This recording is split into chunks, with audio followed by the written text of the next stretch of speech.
All right, so it is streaming on YouTube now. I think I have to drop down the frame rate. It won't let me though, it's standard 60.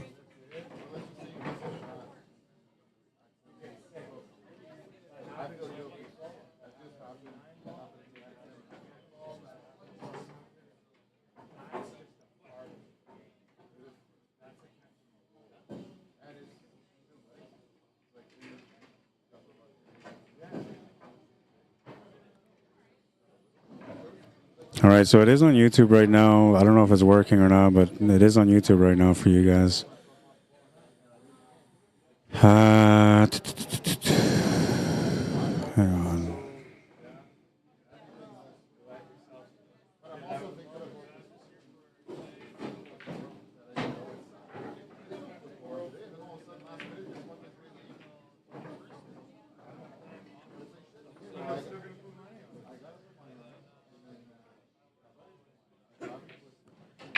Now, no guarantee this is going to work on YouTube, but I'm going to try to do it for you guys. Last time I wasn't able to do it. There was a lot of interference.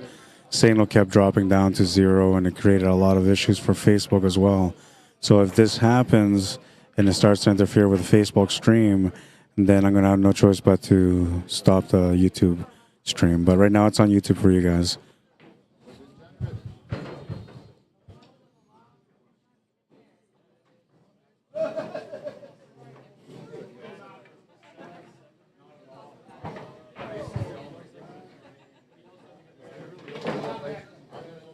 Is it 2-1 or 1-1?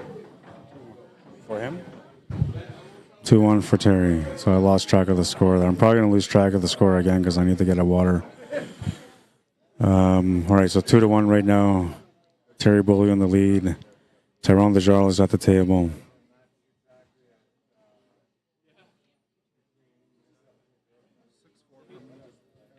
Thank you.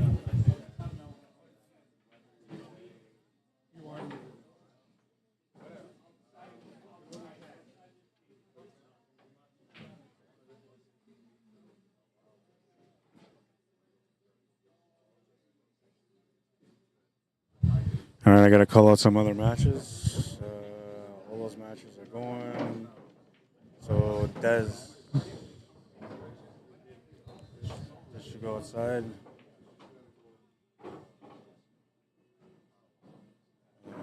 Brad and Chester. Yeah. Chester, you and Brad. On this table here. Rod, 6-1. Free. You want 6-1?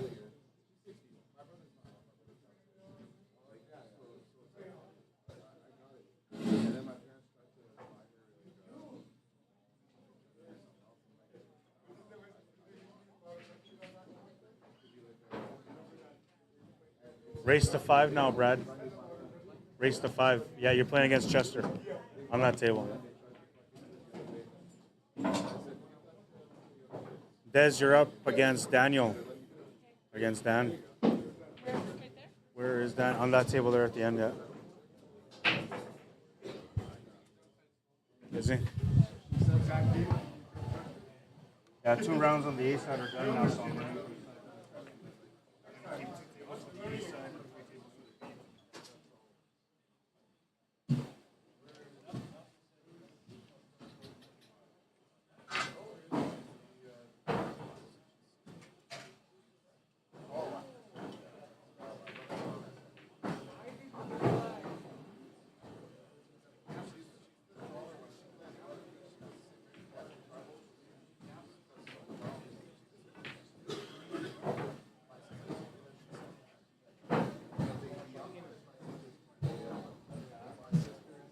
You're waiting for the loser of table 4 or table 2. Yeah. No, the loser of the far end table. I'm running the B-side rounds now.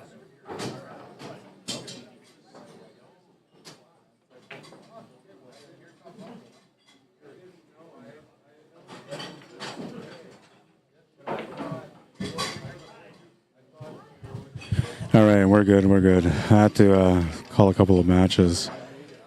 working with 5 tables and 22 players, so it's a bit of a challenge, but we're doing okay. The first 2 rounds are almost complete. We have 1, 2, 3 matches going on the A side, including the TV table one. And then we have 2 on the B side that just started now.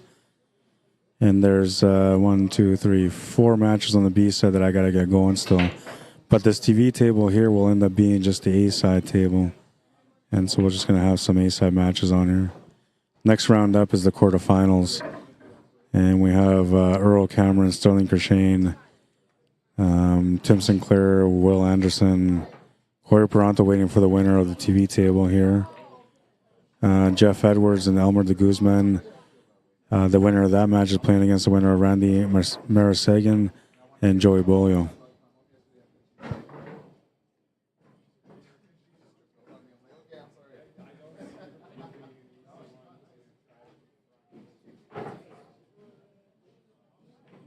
These matches could be a little bit faster if I was to have the 10-ball combo allowed, but the 10 balls last, so that means that every player has to shoot to the 10-ball.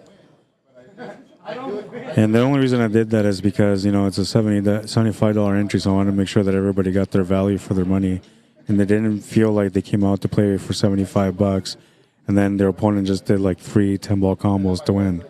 You know, there's nothing that bothers a player more than that. So, yeah, I didn't want to do that to the players, so that's why the 10 balls last. You can combo the 10 ball at any point, it just gets spotted. Same thing if you make the 10 ball off the break, it just gets spotted. Makes it a little bit more interesting. It drags out the matches a little bit longer, but I think it's what's fair for the players. And if it was like, I don't know, $50 or less entry, then I wouldn't care. I would just go with free-for-all combo on the 10, combo off the break, or 10 ball off the break. All right, let's go back to the top here. Say hello to some of you guys in some comments. The last one I seen was Randell asking about YouTube, which I got that going.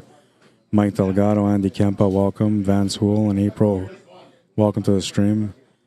What's up, Bobby Johnson? How you doing, bro?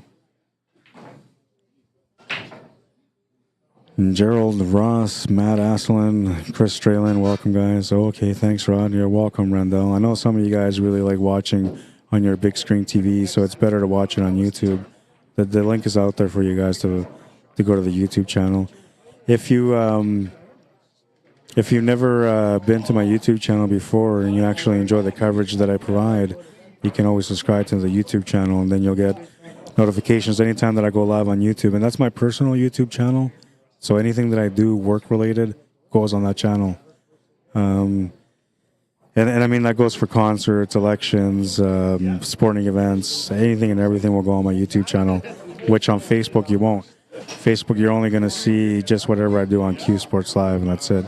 Unless you follow me on Facebook, then usually I share whatever I do for my private work. I'll also put it on my Facebook channel. 3-1, and Tyrone DESJARLAIS is going to break here in rack number 5. You want 6-2?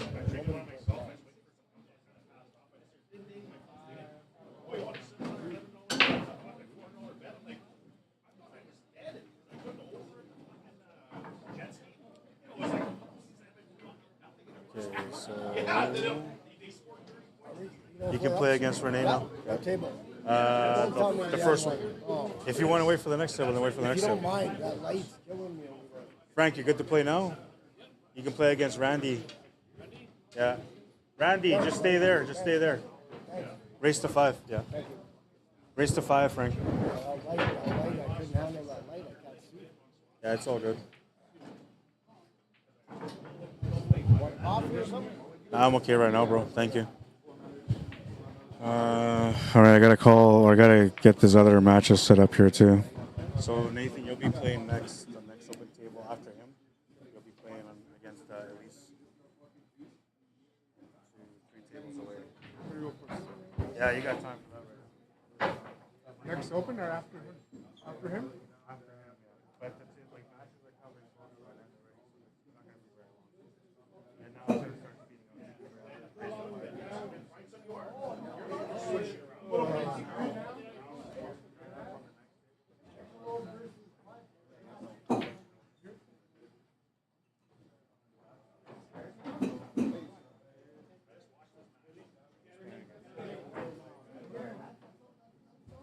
but you should have said the same thing about me. Oh.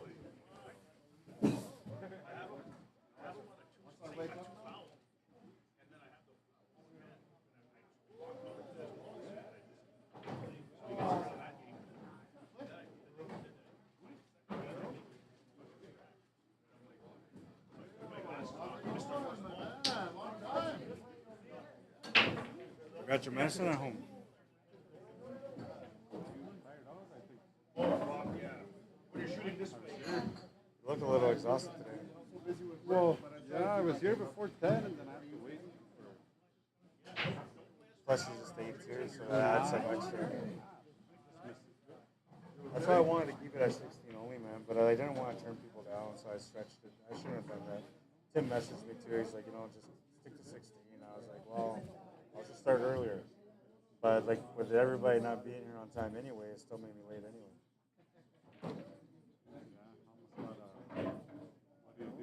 They'll catch up right away though. Like two on the 8 are done now, and now we're on 1 on the B. So we're getting closer and closer. And then as people get eliminated, then it'll just speed up the matchups.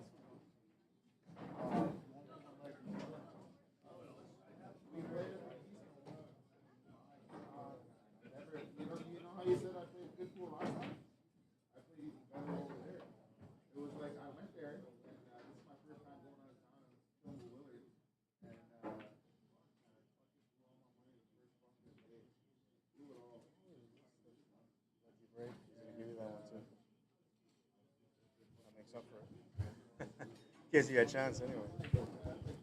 What's the Fargo rate? He's a 6'19", you're a 5'6". Does it say on it? Yeah, it says right there in that little blue area. Yeah, he's a good player. Yeah, he just got in. He used to be higher, yeah. He just got in. So there was 2 ways you can get in, but the main way was the Fargo race. So as long as you had at least 200 games in your Fargo, then I recognize that and I take that as a standard. But if you didn't have a Fargo rate, you only played active and that's it, then I use a CSR. CSR is more of a guiding point. It's not necessarily what I go by. Like, it gives me at least an idea what a player should be ranked as.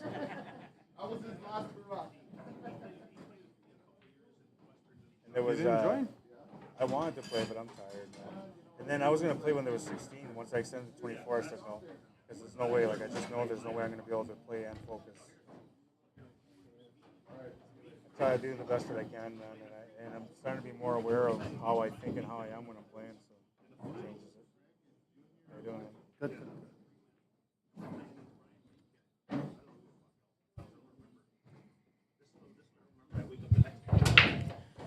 Matt Aslan says, I'll play any one of these guys if they spot me the 7-ounce. Edward Hoffman says, approved your post over at Pool is Not Dead. Thank you, Edward Hoffman. I appreciate that, man. Daniel Wilson, Brandon Jones, welcome, guys.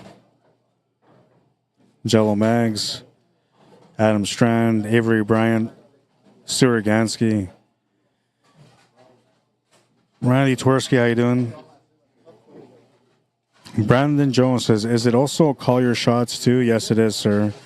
And this is, he wants to know where this is at. This is at Blue Room Billiards here in Winnipeg, Manitoba, Canada.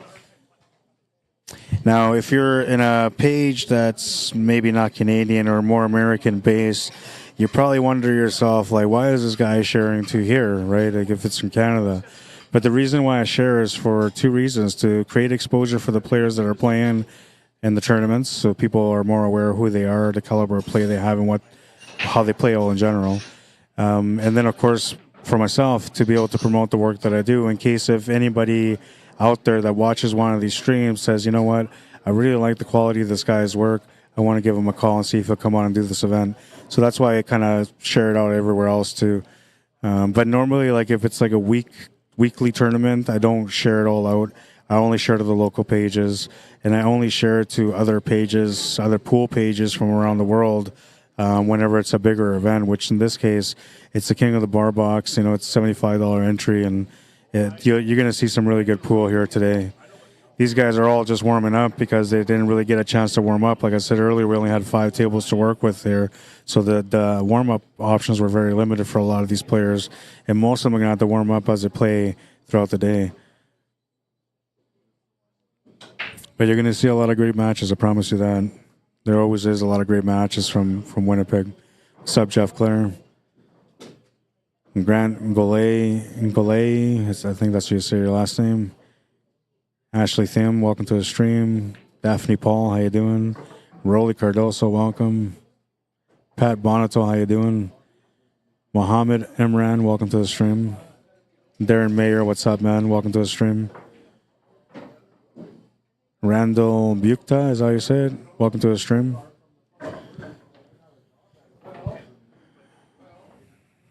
And we do have matches on the left and on the right of this table too. So as soon as the match is done here and we're waiting for the next players to come up to the TV table, we'll just switch over to one of the other two tables and I'll just update you guys on what the scores are between them.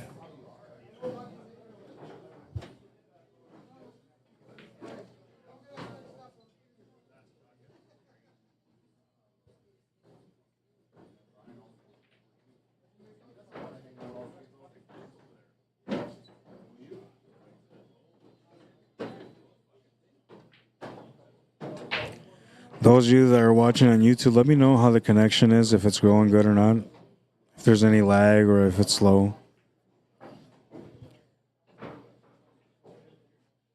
Cherry Picker Guitars, how you doing? Says hello, Manitoba from Kelowna, BC. Welcome to the stream, Cherry Picker. Is that your pool name?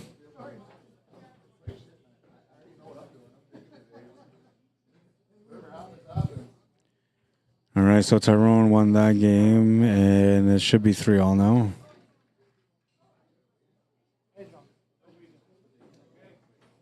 He's just adjusting the score in the background there. You can see it on the top left of your screen. It's 3-3 officially.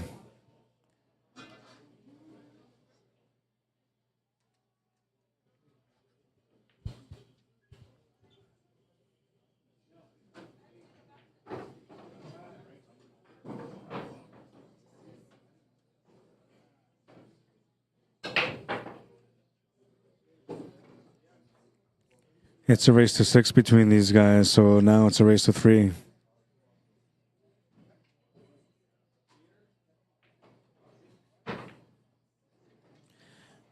You're welcome, Brandon Jones. Very welcome. Joe K from Las Vegas, how you doing, man? Welcome to the stream. Steve Gadomski, Ivo Pacquiao, Mark Aguilar, welcome everyone. John Campbell, how you doing? Welcome. The former King of the Hill champion, Larry Hunter, how you doing, man? John Campbell says, how is Terry playing in this? He's a Vegas master. I'm sure he's ranked pretty high. So first thing is that I go by the Fargo rate. If they have an established Fargo rate, that's what I go with. If they don't have an established Fargo rate, minimum 200 games, then I'll go by their CSR, which is CompuSport ranking or rating. And let me check here. So he's a 619 Fargo, which you can see clearly on the screen there. And I'll see his CSR.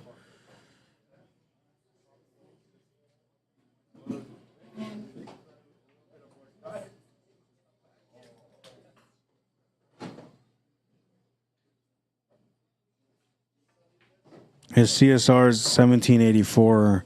So he's just over. So the cap for the CSR was 1775. No, wait, it was 1875. Hang on. I'm going to have to go check now. I'm only in a few hours sleep today, so I'm literally having a hard time keeping things balanced. So 1875 CSR. So he qualifies to play through his CSR and through his Fargo rating.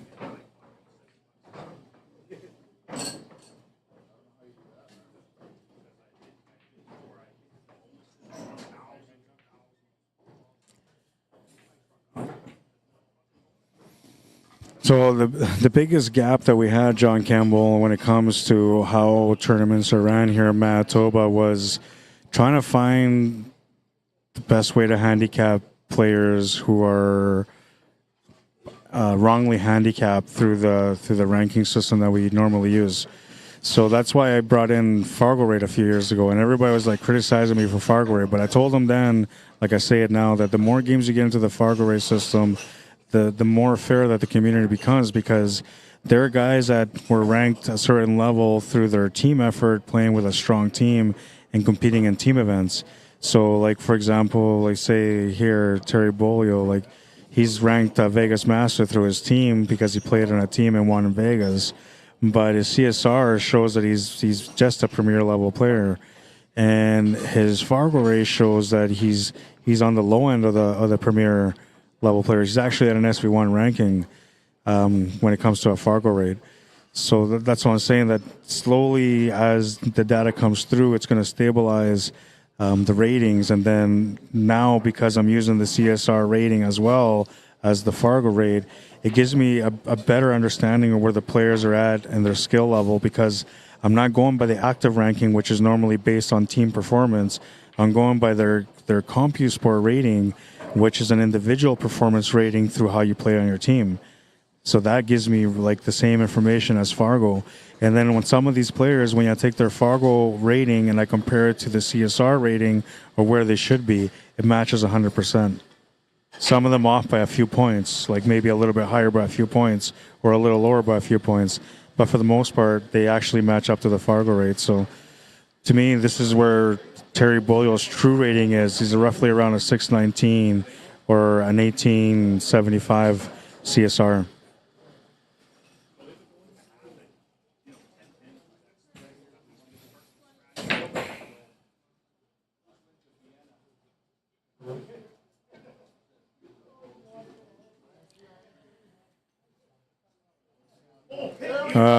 Theron Mandaman says, let's go, Tyrone, Frankie Wayne, DESJARLAIS. Play good. Jenny Baptiste, how you doing? Playing the safety here is going to get, oh, man.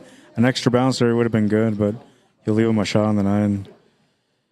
John Kemple says, sorry, Rod, I'm watching on my phone and didn't see his Fargo rating. It's all good. And you know what? I'm going to change it. I'm going to go to white for that, because like people are having a hard time seeing it, so I'm going to change that. I just wanted to match up to the scoreboard a bit better, but I'll get over it. We'll make it white here for you guys so you guys can see the Fargo rates properly.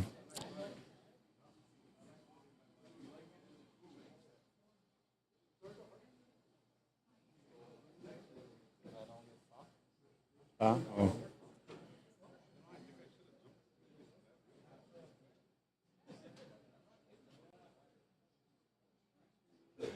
All right, so now you can see the Fargo rates a lot clearer. Now it makes me want to put the king of the Barbox in blue, but it's okay. I'll just let it be. Terry's going to miss that shot, and that's going to leave a jump shot attempt here for Tyrone.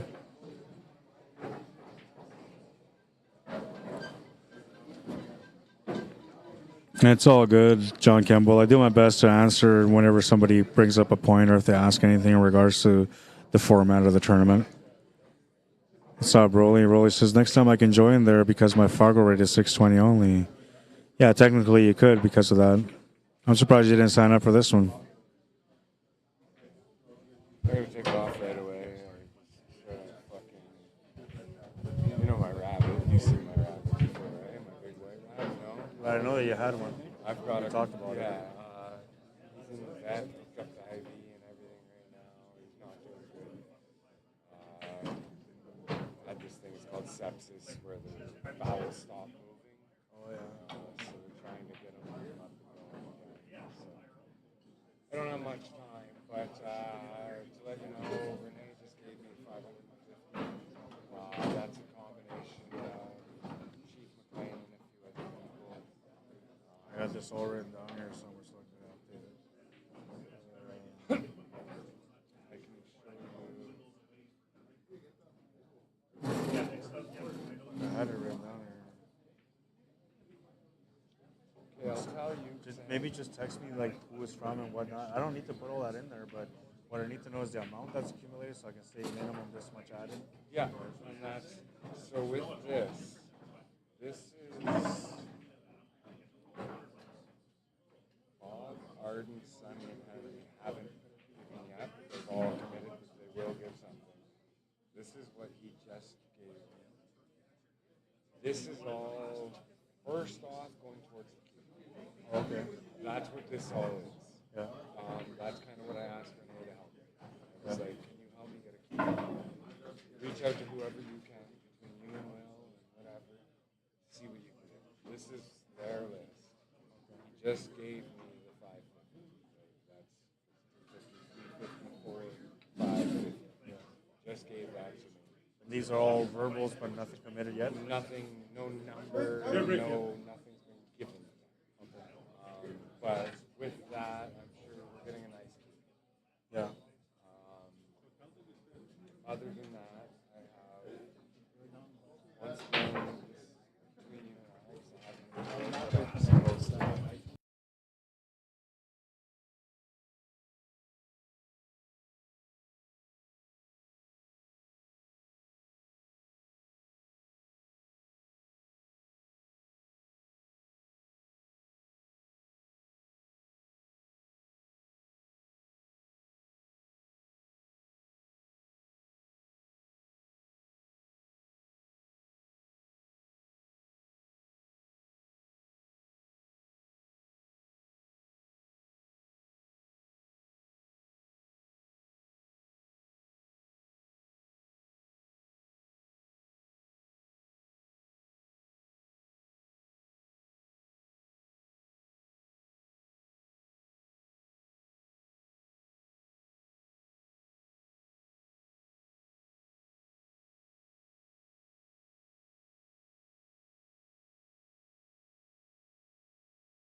Sorry, guys, I'm dealing with a couple of things here on the sideline, so I had to mute the mic because it's about an event, and some donors don't want their names announced, so everything's kind of a private conversation. But I am going to keep covering this, so don't worry. It's 5-3 right now for Tyrone DESJARLAIS. He's breaking for the match. It's a race to 6 for them, and he's on the hill.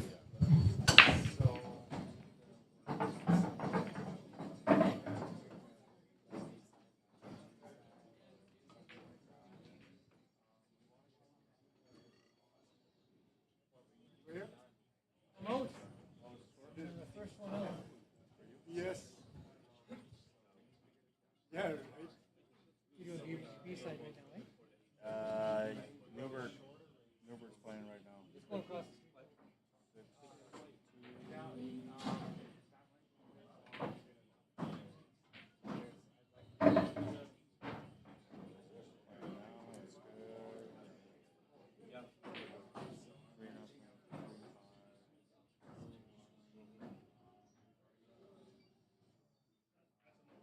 Hey, Terry, what's the score on that right next to you? There's a score sheet right below. What time again was it? All right, so we have the east side 2 rounds almost completed. The last match on that east side second round is the one that's on the TV table right now. On the B side, we have Desiree Church, Dan Anderson playing their match. And we have Brad Burns and Chester Sombrado playing their match. Renee Benoit and Jason Newbert just started their match. Randy Marasagan and Frank Young are playing their match as well on the B side. Only 2 matches remaining on the B side to be played yet, and that's Chris Wickdahl versus Harold Meatel and Nathan Wood against Elise Cameron. In order to have a fair and handicapping race.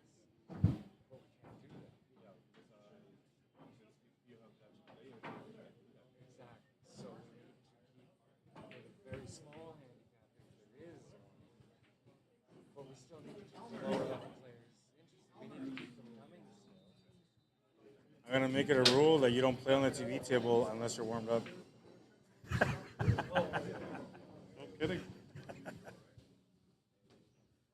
But all right, we'll be talking.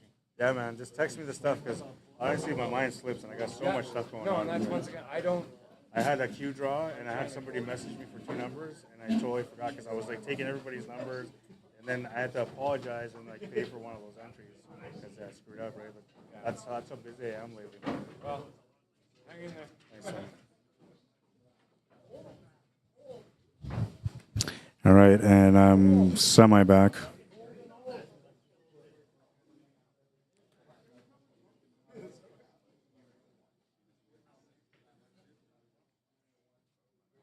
Come and join you guys here on Facebook as well. One more win, Ty. Let's go get 'em, says Theron. Yeah, and you're welcome, John Campbell. Absolutely, man.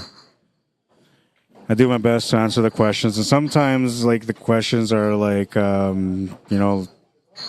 questions that can be answered with common sense. Not this one, but I'm saying in some cases. But even then, I'll still go through the process of explaining because you take the time to ask, so I'll give you the time back by answering the question that you ask.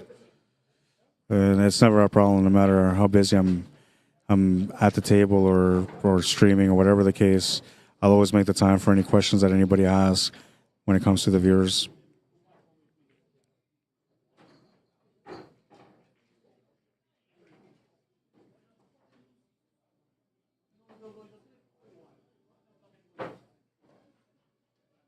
I'm not sure why my camera is doing that, but it's been doing some fuzzy stuff there. I'm going to have to look into this over the next couple of days.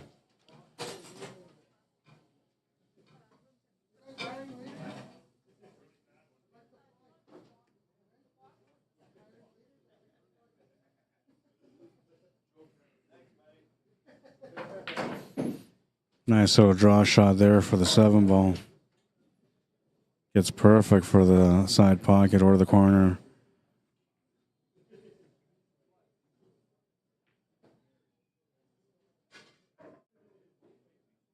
Lost the juice on this one. You can see the distance. This is tough to draw back, but he hit that right on the spot.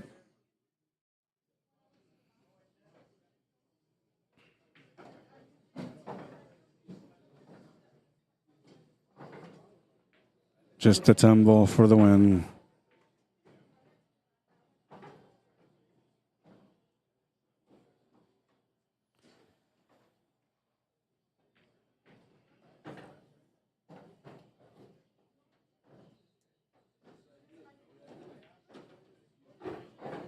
All right, so Tyrone's going to win that one with a score of 6-3. We'll go to the table on the right for now. This is Brad Burns playing against Chester Assombrado. I'm going to update the bracket here on Challonge. That's going to take us to our next A-side matches. Just a little bit, yeah. Let me see. You are fourth in the bracket, so yeah, you'll wait at least a half hour, 45 minutes. I'll have you and Elmer. Yeah, you and Elmer can play. Here. Huh? Yeah. I don't know where Elmer is. He's not a smoker, I don't think. So we're going to have Elmer de Guzman against Joey BEAULIEU next. And I'll bring down these Fargo rates, reset the scoreboard, and change the names.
All right, so these guys are coming to get set up at the table, and this match right now is tied at 2-2, and that's Chester Assombrado at the table.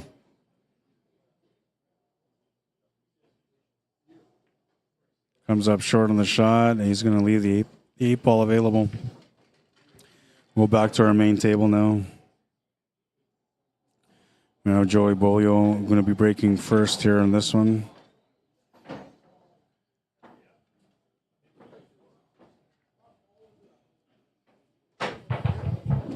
Hey man, your bling is blinding me. I can't see. Your bling. Too shiny, man.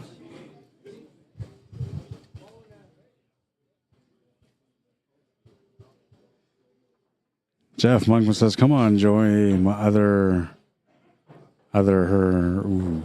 I don't know what you meant by that, but I'll let that one slide. Dwight Wondiska says, "Way to go, Tyrone, Frankie Wayne, DESJARLAIS. Attaboy," says Theron. Awesome Jones, my hero. Oh, my hero, my other hero. I get it. Dwayne Walker, how you doing? Says, "Good day, Rod. Good day so far, man. I woke up earlier than usual with less sleep than usual, and I'm still awake. And I haven't really dropped the ball, so good day for sure." All right, this is Elmer de Guzman at the table. We're going to get their Fargo rates here so that you guys know what's what.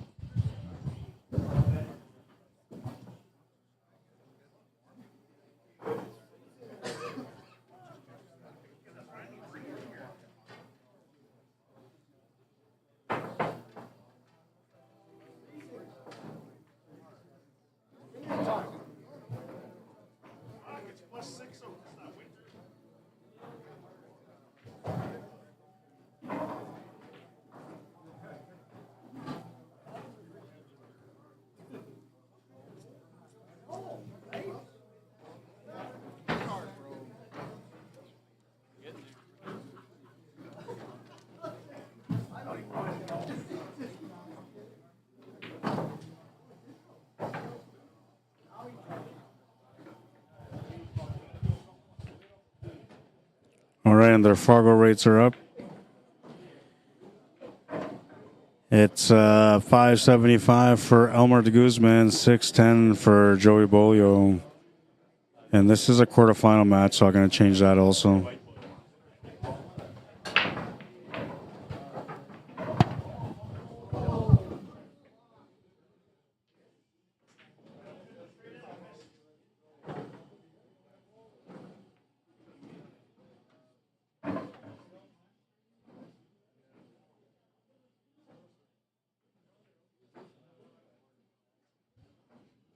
I got Desiree 5-0.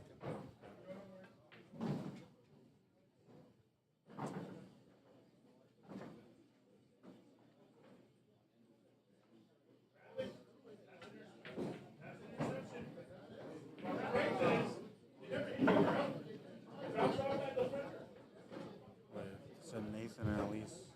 Elise, you can play against Nathan now. On that table here. Nathan. Nate. Nathan.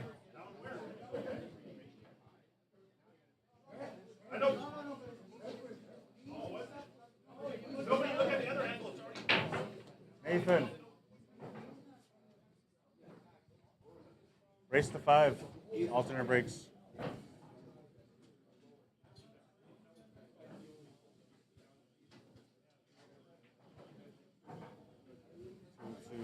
No idea what that match is. Okay. All right, so the first round of the B-side is almost completed.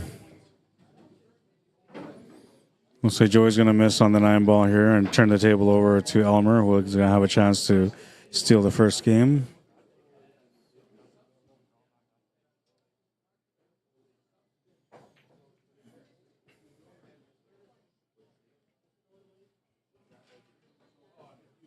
Hero, yeah, I seen that after, Jeff. I was like, her, ooh. I was like, what? I didn't get it, man, but now I get it.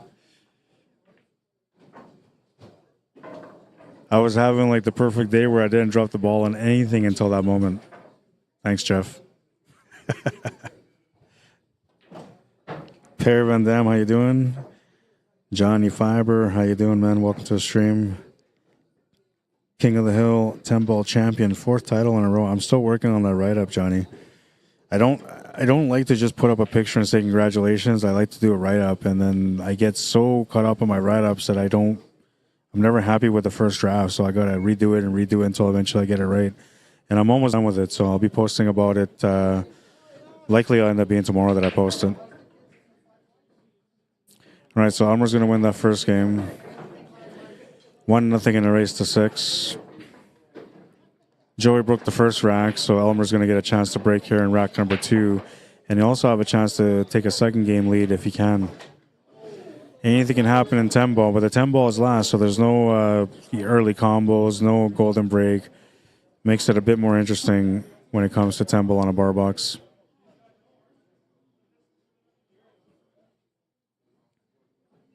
Fern and Doug says, hi, everyone. Good luck. Thank you for being understanding, Johnny.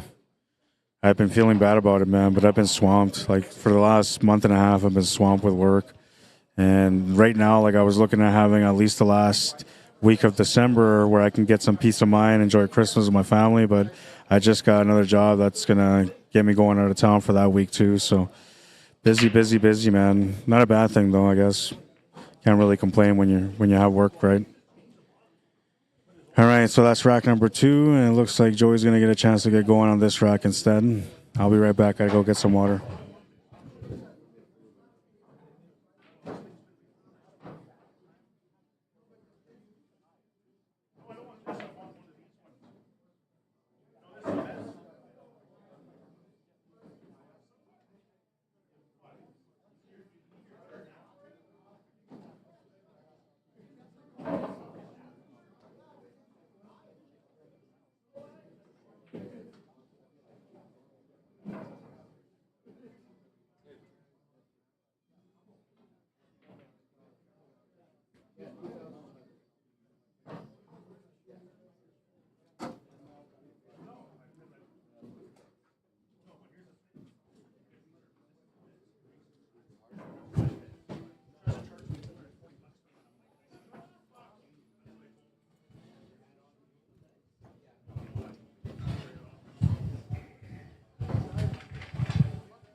All right, let's get into it.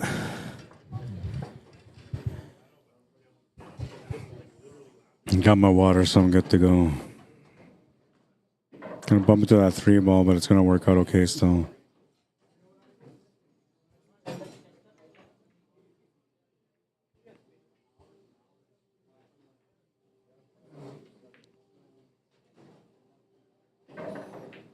Trying to roll it up for the 4 ball. Gets a little funny on it. No, you can still make this without scratching, you know. It's a matter of how he hits it. He's got to hit it with full right. Lots of tops. Great shot. He's going to scratch, though. Elmer the Guzman with a lucky break here. He's got a pretty open table here, too, man. 5, 6, the 8 balls available. 9 is good, and the 10 is good.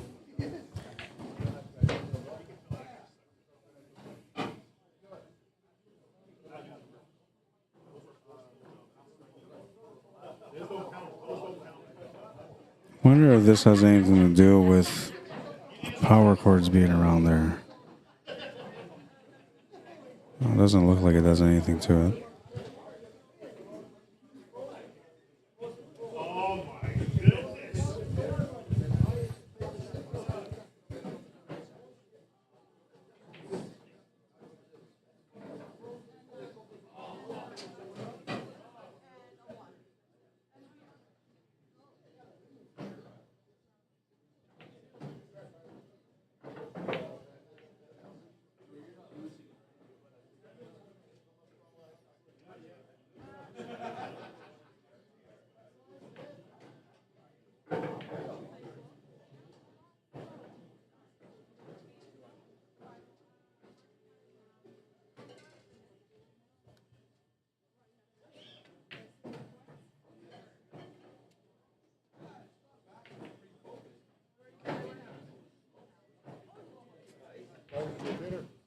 I gotta go fix this tripod.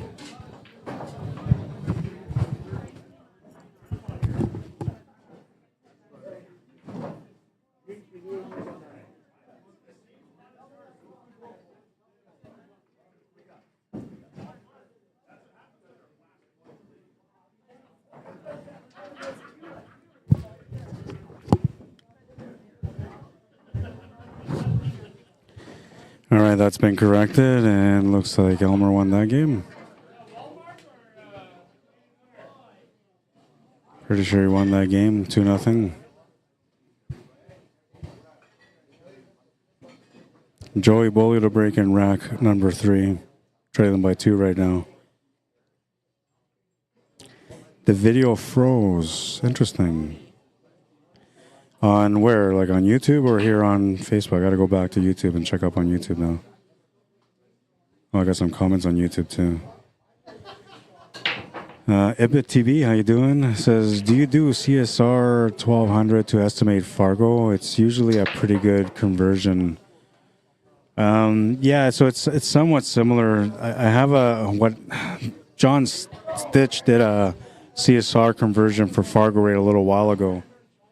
And that transferred on to somebody else who did a variation of that CSR table or guideline.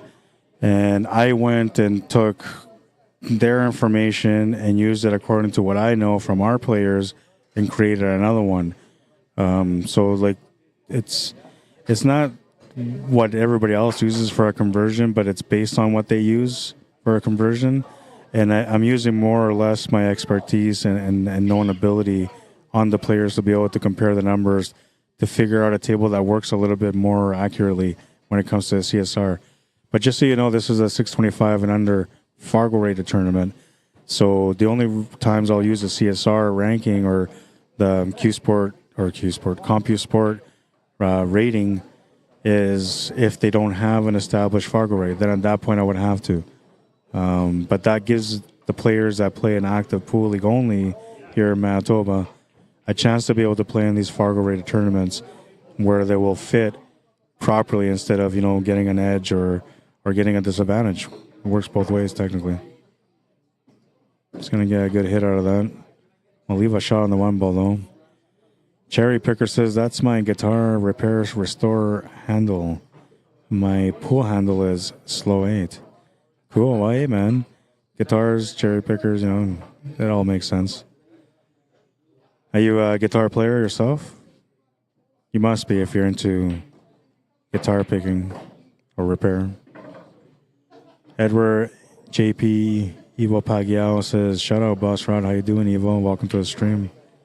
Brent Babcock wants to know about the brackets. Give me a second, sir. I'm going to get that for you. I'll put it on YouTube for you guys.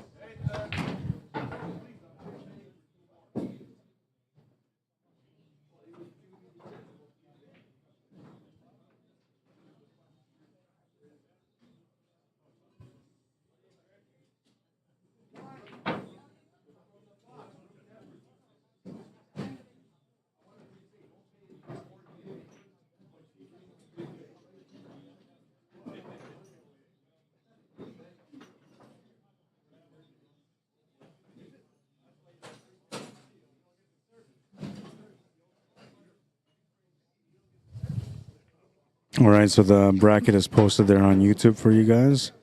And I'll post it on Facebook for those of you on Facebook that want to follow the bracket as well. It is posted on our local pages, and it's also posted on my personal Facebook page. So if you want to look at that way, you can. But here's the bracket for you guys, posted on Facebook as well.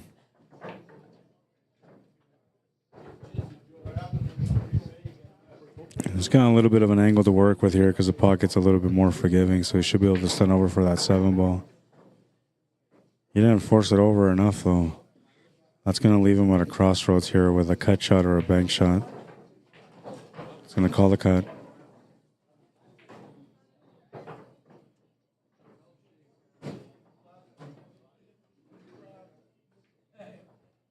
He's just going to miss that 7 ball, and oh, he just avoided the scratch, too.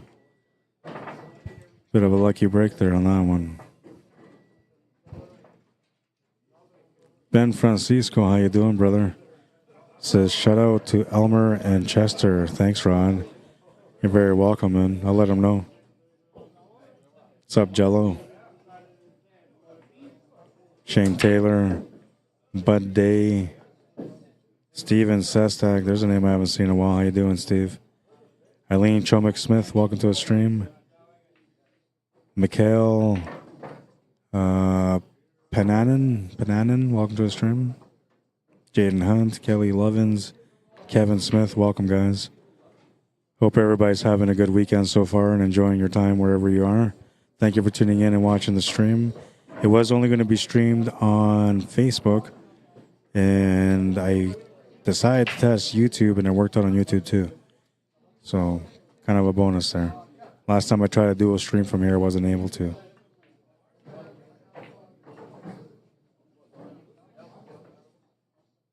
Just the 10 ball left.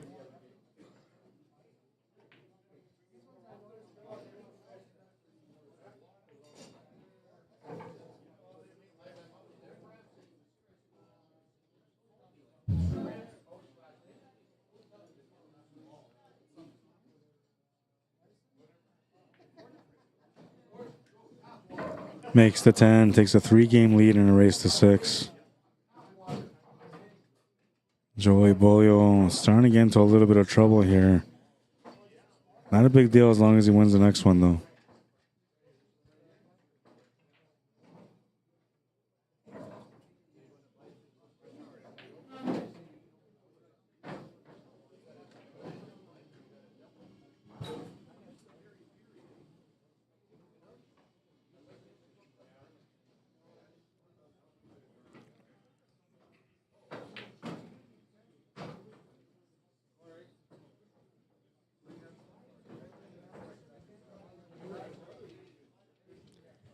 Moving into rack number 4 now in this A-side quarterfinal matchup. Elmer de Guzman to break. He's got a 3-game lead. Would like to get another one here to put a little bit extra pressure on his opponent, Joey Bolio.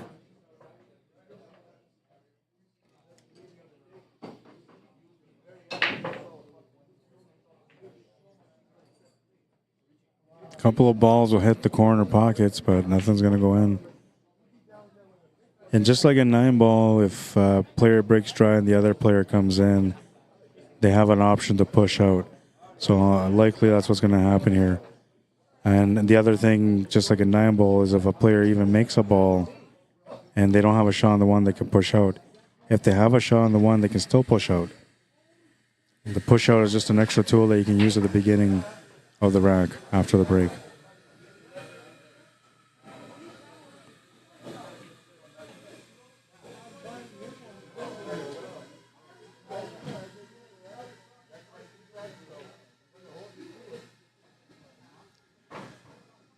Bruce Jensen says, I don't see it on Facebook. It should be on there. I didn't pin it because I have the YouTube channel pinned for those people that were on Facebook that were looking to watch on YouTube.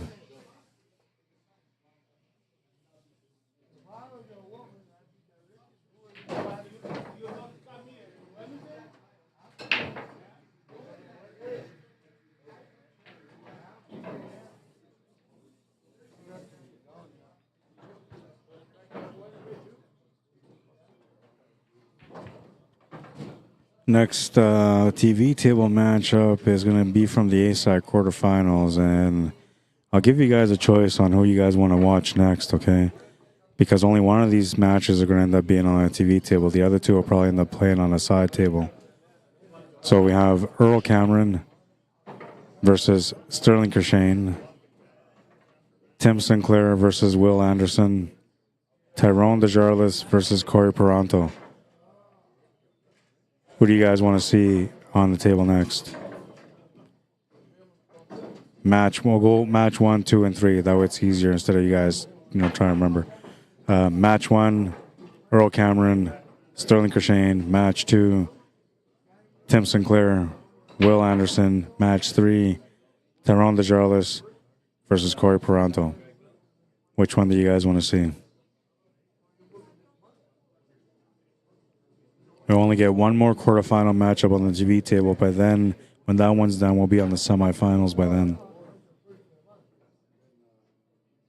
And on the B side, we're not really going to have many of the B side matches spotlighted because we're trying to catch up on the A side still.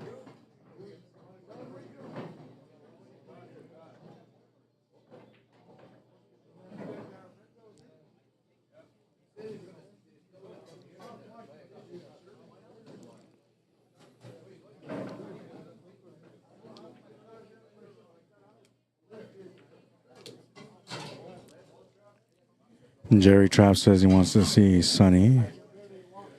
Tanya Hoffman, Eric Hoffman, welcome to the stream. Tanya says second one, Tim Sinclair. That'd be a good matchup too. Tim Sinclair and Will Anderson, that would be a really, really good matchup. Will Anderson is a really good player, man. He knows his game, man. He's a competitor.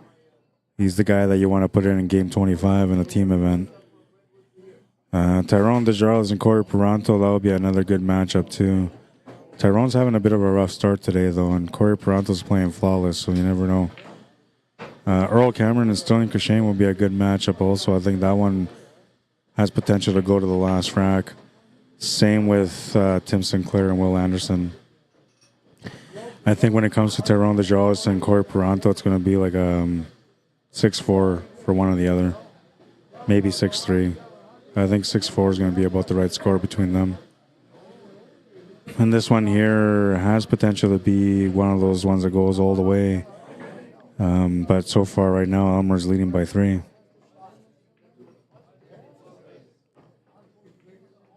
Hi, Adam. Adam YouTube says, hi, everybody.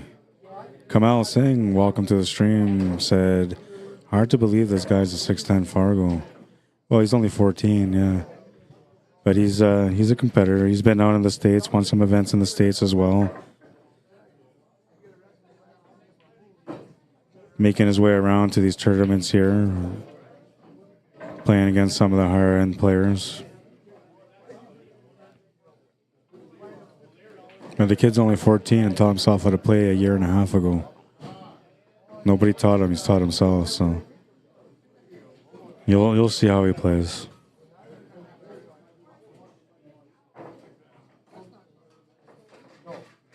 Shane Taylor says match 1.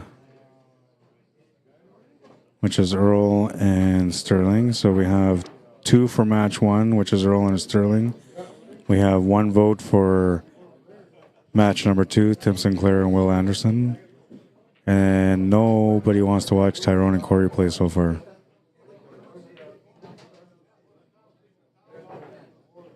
I mean, maybe there is some people that want to watch, but nobody's made a mention yet.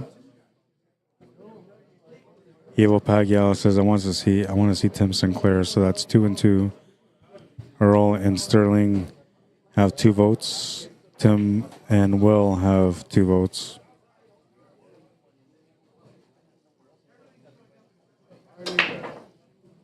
Eric Hoffman says match number 2, which is Tim Sinclair and Will Anderson. So they have a lead right now at 3. You guys have a chance to pick the next TV table matchup. Those of you that are just tuning in right now, we have Elmer de Guzman and Joey Beaulieu playing in the Eastside quarterfinal right now on the TV table. After this match is done, we're going to have another Eastside quarterfinal matchup. You guys have a choice between the matchup between Earl Cameron and Sterling Kershane, which is match number 1. Match number 2 is Tim Sinclair and Will Anderson. Match number 3 is Tyrone DESJARLAIS, Corey Peranto. Your choice. Derek says 1, so we're tied at 3 now. Earl Cameron and Sterling Kershane have 3 votes. Tim Sinclair and Will Anderson have 3 votes.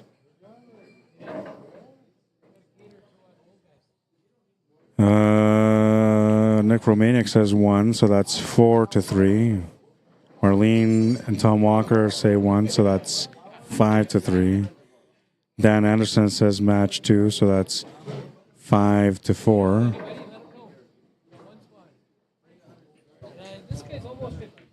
What? Oh yeah. I'm more like 60 some days, man. I just forget a lot of things. So. I had a tournament that day. I have 6th and 7th Scotch doubles open for King of the Hill, winner take all. You bring in your own partner. Doesn't matter how high their handicap is. It's a free for all of Scotch doubles. Where? It was supposed to be at the hangar, but I'm gonna move it here now. Okay. Yeah. Maybe I'll move it to like somewhere else, like Sonics or something, if they'll let me. Because that way I can do like 48 teams instead of just 16.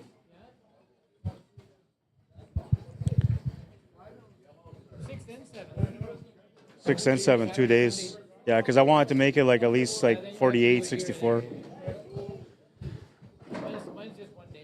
And it's like, I think it's $150 or $200 entry. Winner take all. But if I get 48, then I'll pay more places, obviously. Talking about another event that's coming up soon. All right, so we were at, Harold says Tim, we were at 5-4. Now with Harold saying Tim, that's 5-5. Dwayne Walker says match number 1, so Earl and Sonny or Sterling will take the lead with a 6-5. Let's go see what YouTubers say. Do they have any comments, any picking for the next matchup? It's all about the rack, says match number 2. All right, so that puts them in the lead at 6-5 now. Earl Cameron, Sterling Kershane, 5 votes. Tim Sinclair, Will Anderson, 6 votes. At the moment, they're in the lead for the TV table. Dan Fatino says, whichever one has the highest combined Fargo rate. Ooh, that's a good one. 600, 570, 600. I'm not sure what Will Anderson has. I gotta check Will.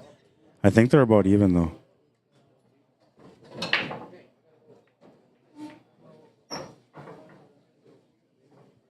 Hang on. I'm going to find out right now.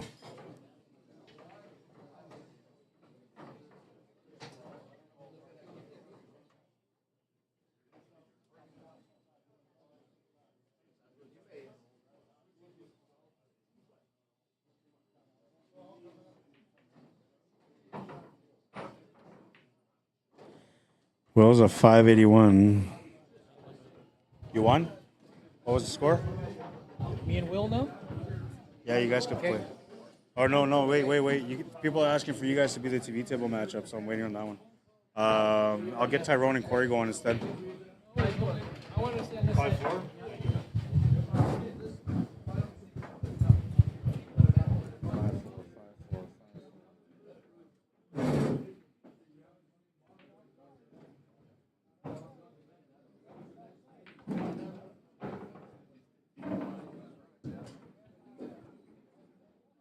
Oh no, that's Harold. Harold, you're up. No, Harold.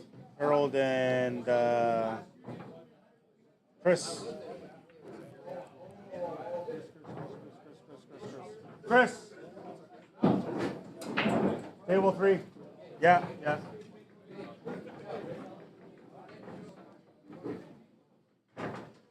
Okay, so Will was a what? 581.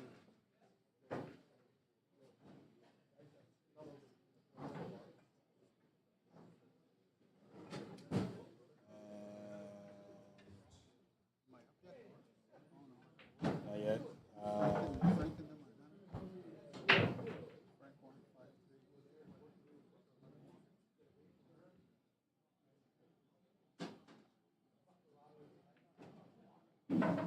Yeah, you're playing on that table against Harold. Race to 4, guys. Or sorry, race to 5. Race to 5. Frank won. These guys are playing. I'll get Corey going first.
Yeah, just try to figure out the race here. So Earl Cameron is 6'10".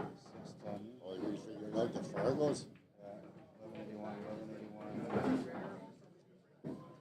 6'10". He's playing against Sterling.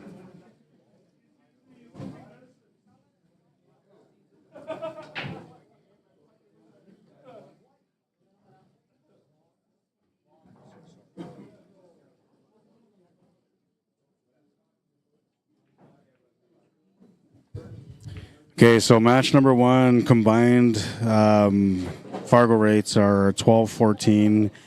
Match number 2 combined Fargo rates are 11-81. So there are 40 points, 30-point difference between both matches. Kind of leads us back onto square one. So your guys' choice. Match number 1 or number 2. Match number 3 is already going, so that one's no longer in the contest. Oh no, wait, I'm lying. No, they're playing right now. Yeah, so I'm right. So it's either match number 1 or match number 2. Match number 1 is Earl Cameron versus Sterling Crochane. A combined total of 1,216 Fargo. Both are just over 600. And Tim Sinclair and Will Anderson. Tim Sinclair is over 600. Will Anderson is just under 600.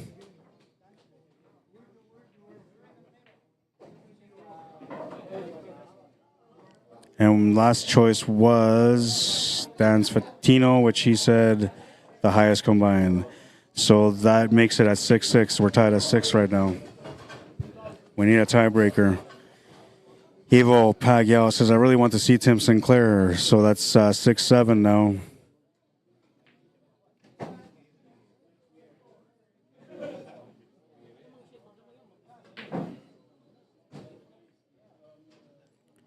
Puckinswa says, hey, Rod, what was the buy-in? And do you have a favorite? That's a tough question, man. I try never to pick favorites. I don't know. It's part of the job, right? You got to stay neutral, man. Well, you don't have to. I hear a lot of commentators that just pick their favorites, and they'll ride their favorites throughout the whole stream if they could. They'll put them on every single match if they could. Me, I don't. I try to stay neutral to everyone, and I let everybody have a chance at the table. And a lot of times I'll do this where I'll ask the audience, like, hey, what do you guys want to see? Right? And then I'll give you guys the option to pick the next TV table like I am right now. All right, so we have Dan Fantino makes a 7-all, but Mike Shearer is going to make it 6-7 again, 7-8. So Tim Sinclair and Will Anderson in the lead by 1 again.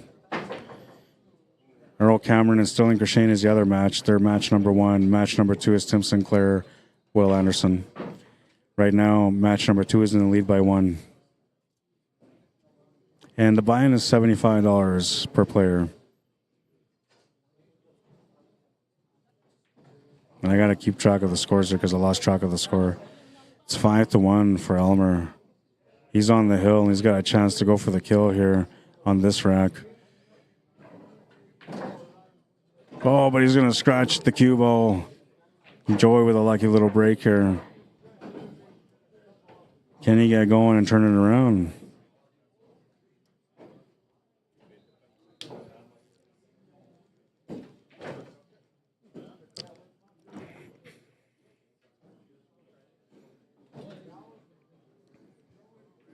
And Joey started off pretty good in this tournament, man. Let me see his run here. He had a 6-1 match against Jason Newbert, who's a tough opponent to play against. And then he had a 6-2 win against Randy Marasigan, who's also a tough opponent to play against. And now he's in this matchup against Elmer de Guzman. At the moment, trailing by 4.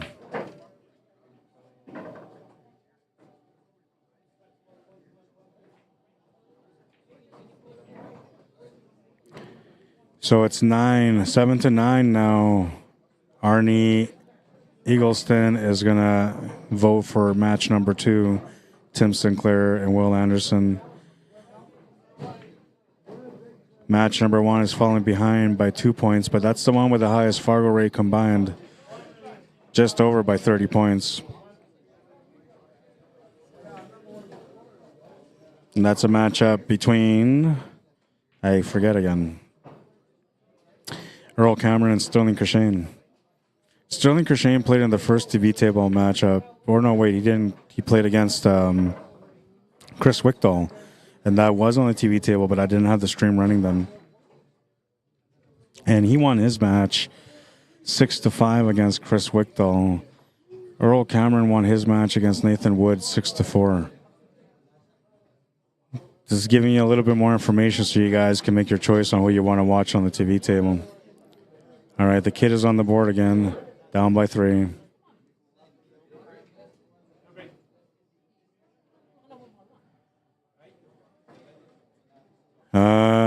Then for Tim Sinclair, he had only one match, played against Rene Benoit, won 6-1.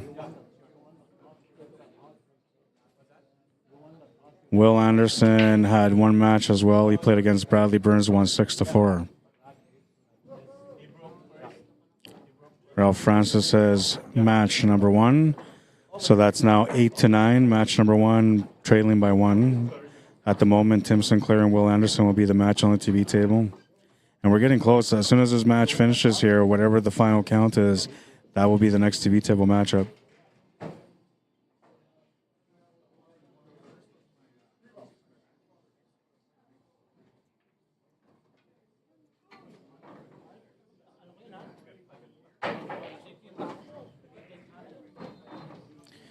Now let's give you guys their Fargo rates individually so you guys have an idea. Sterling Crashane is a 604.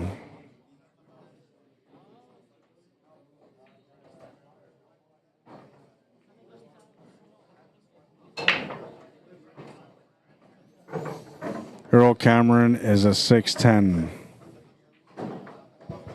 604 or 6'10". That's the first match.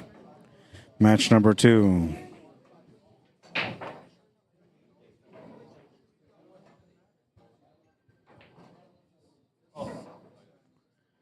Tim Sinclair is a 600 flat.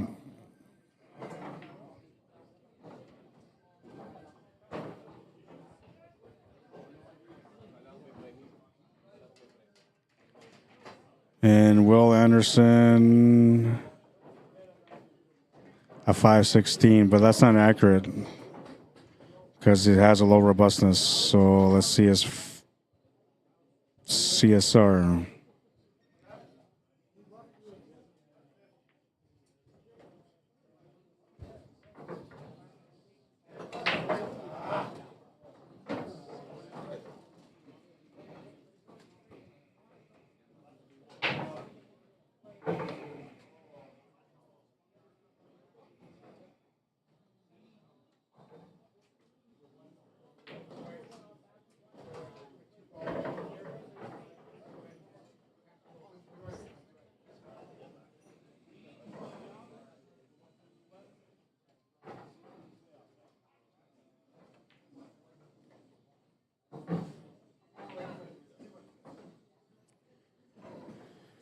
All right, so his Fargo is roughly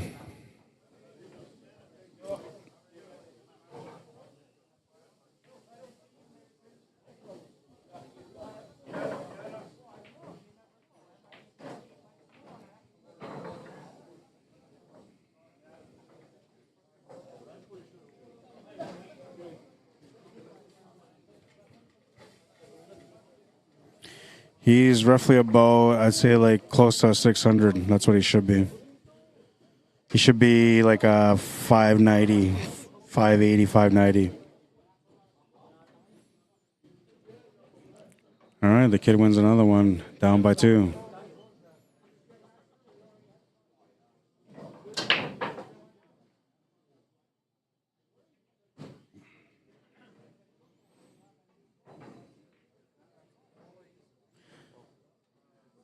John Campbell says match number 2. That keeps them in the lead at 10-8, so they're up by 2 votes right now.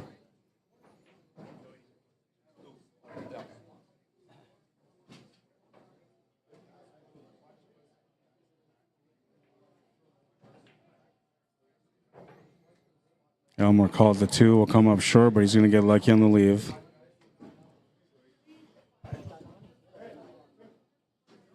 Voting cuts off once this match is over. It could be over on this table if Elmer de Guzman wins this game, or it could be done in a couple more games as Joey keeps winning, because right now he's down by 2.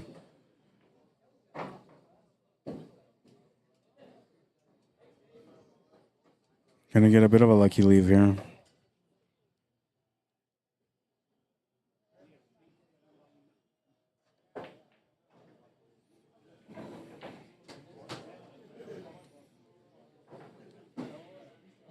Safety option is what I'm looking at here myself.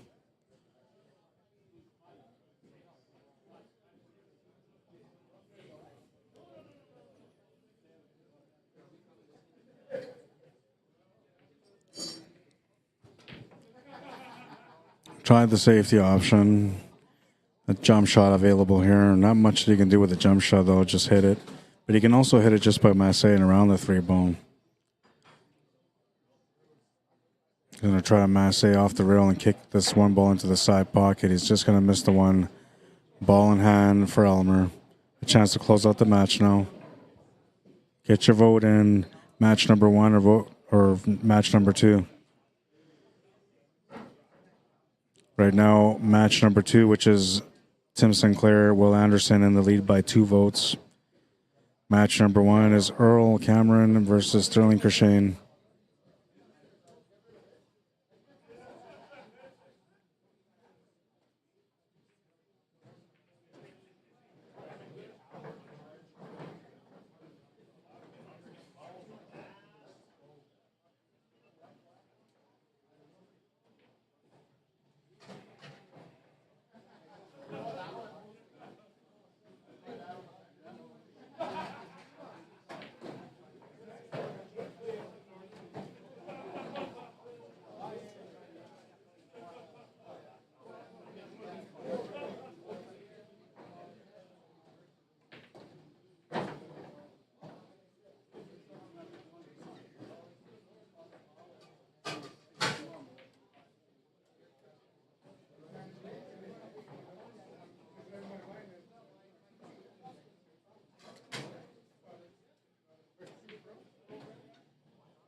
Well, it looks like he's going to turn the table over here to Joey BEAULIEU. He can see that he's got a chance here to catch up, so he's going to try to do his best to catch up. Cut to the side is available. It's going to take the cut and make it. Comes up good enough for the 4. It's going to likely have to settle for a combination, 5-9 combo. Tried to open up the 5 ball and he just missed it. Now he's got no choice but to play the combo. And the way that he missed that scratch, it worked out perfect for the lineup on the combo. A bit of a lucky break there, perhaps.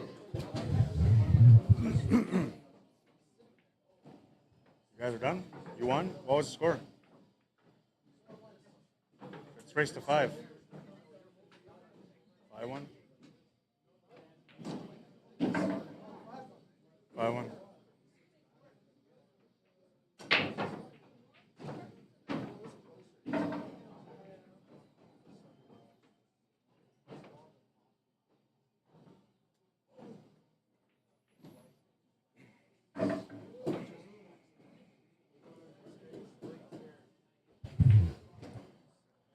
Match number 1, we're down by 1. 10-9. Match number 2 in the lead.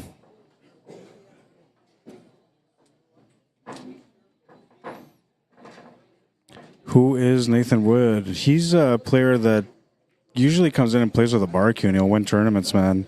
Good player, fast-paced player too.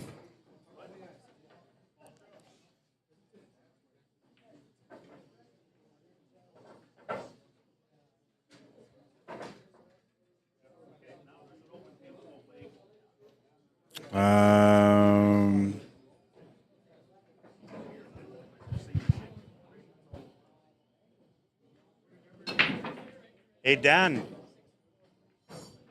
Table 2. Yeah, I know. I'm getting the B side going in the meantime. Where's Terry? Terry, table 2. You're playing against Dan Anderson. Race to 5. Race to 5.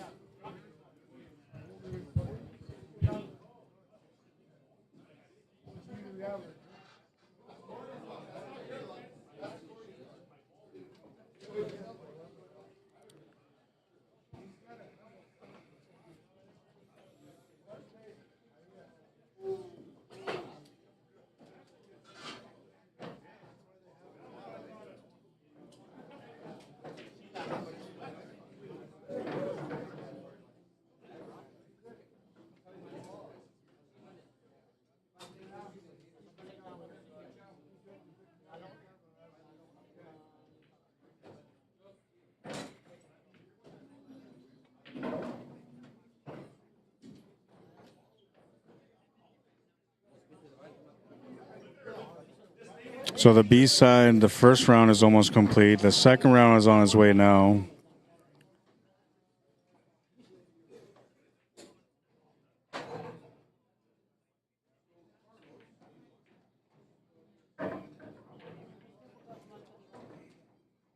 Quarterfinal round, 2 matches are going. The next 2 matches are going to get going right after this too. We're starting to catch up slowly. It's 2 o'clock now. Tournament was originally slated to start at 12 at 16 players, but I extended it to 24. There was a huge lineup of people waiting to play, so I extended it to 24. At the end, we ended up scrambling for 2 more players, so we ended up with 22. Oh, and a missed shot there is going to give Joey BEAULIEU a chance to be able to tie up the match now.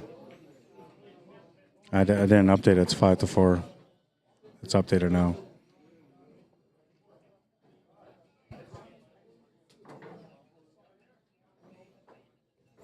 That's the thing about this kid, man. He's a quick shooter. It doesn't take him long to get going on the table.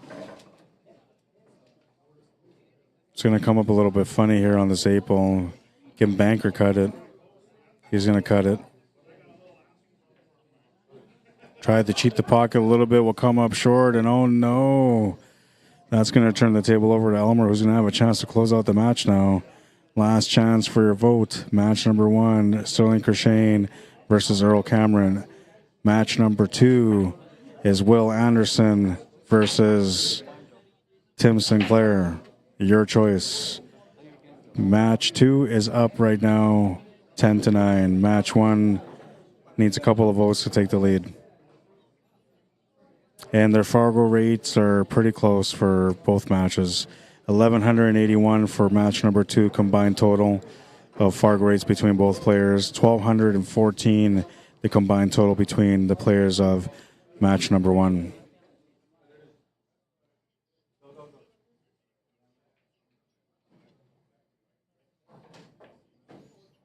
I'll make the 9.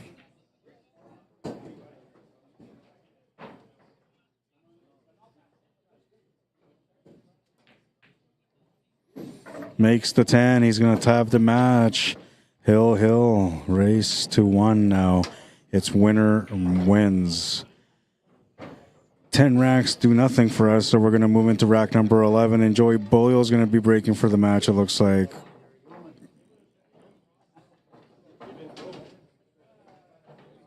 Oh, pros never miss.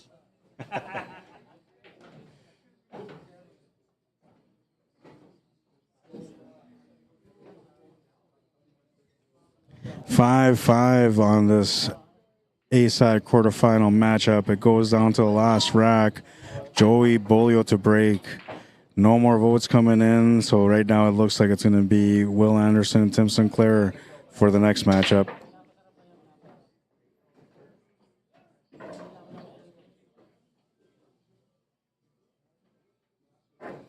What is Nathan Wood? Oh, what is his Fargo? That's a good question. He's a 9. He was a 579 as of Thursday, so he's a 579. This is a 625 and under tournament.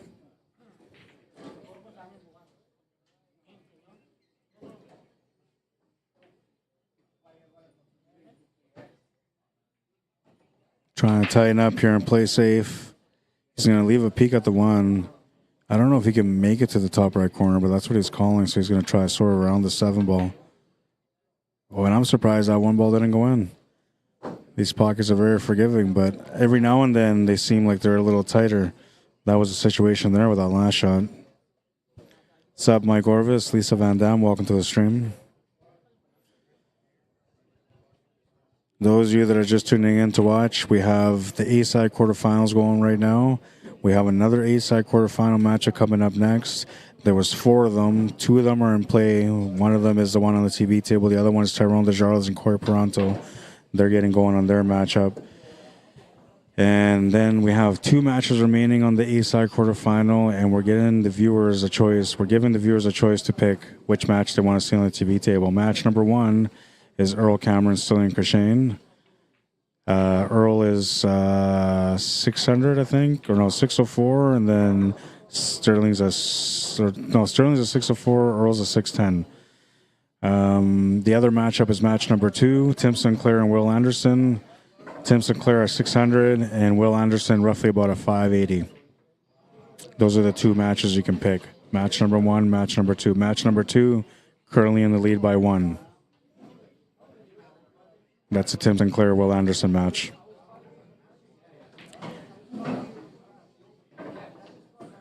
Oh, he's going to roll up onto that 5 ball. Now he's in trouble. He's in some real trouble. He needs to not just hit this ball, but he needs a bit of a lucky break. Now the 6 is close to the 10 ball, so that makes it a little bit more challenging, I suppose, but there's still a possibility to get out. The main thing that he's going to do here is at least hit the 4 ball. If he doesn't hit the 4 ball, then he's going to be in trouble. But if he hits it, not only does he need to hit it, he needs to get a good leave out of it too. So he needs the luck of the table on this one. He's going to miss it. He's going to split open that 6 and 10 as well and make the 6 ball. Ball in hand for Joey, 4 balls remaining, and it looks like he was at a point where he was going to lose the match. He was down 4-1 or 5-1. He was down 5-1. And he's come back and won 5 games in a row to steal this match from Elmer de Guzman. What a finish. 6-5. Yeah, you're welcome, man. Match 2. Okay. Will, you guys are the table. You and Tim.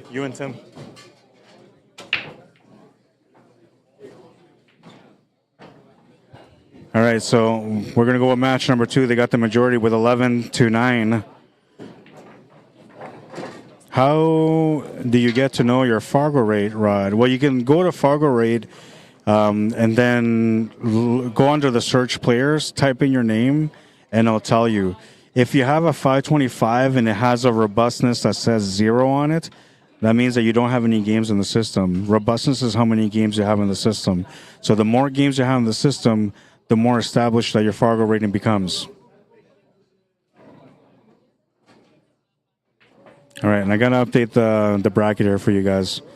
This is going to be a really good matchup. I'm pretty sure it's going to be like one of those ones that goes right to the very last rack. We'll see.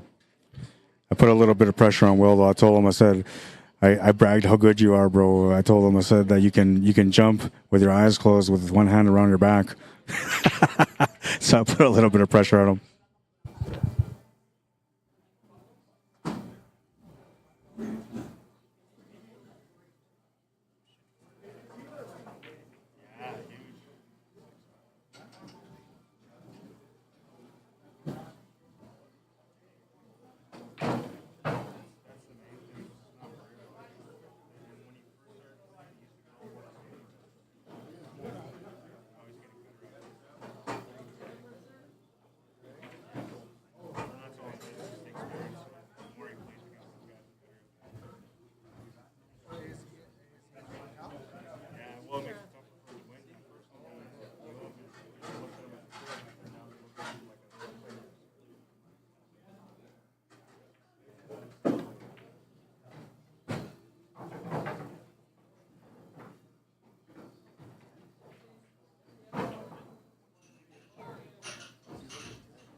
All right, Fargo rates are up, and Will's is a makeshift one because he's got a Fargo rate, but it's got a low robustness. So I'm basing his Fargo rate on his CSR, his CompuSport rating. 600 Fargo rate for Tim Sinclair, 580 Fargo rate for Will Anderson, and this is Will Anderson breaking in rack number 1. It's the race to 6, A-side quarterfinal.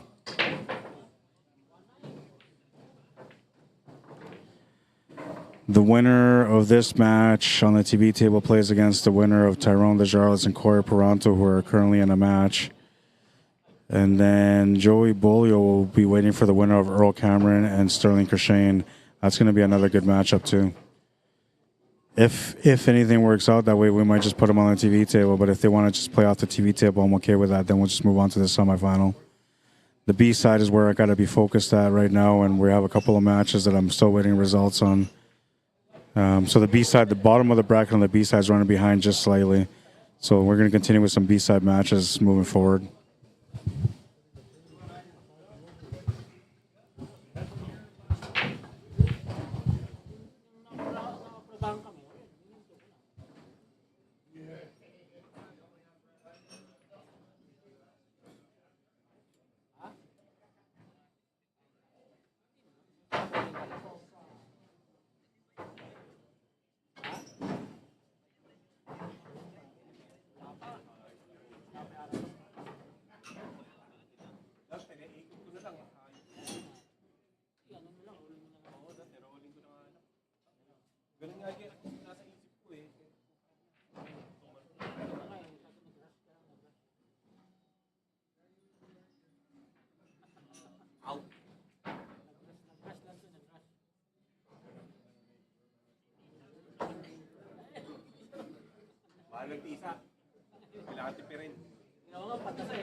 All right, so quarterfinal matchup here between these guys. Will Anderson at the table.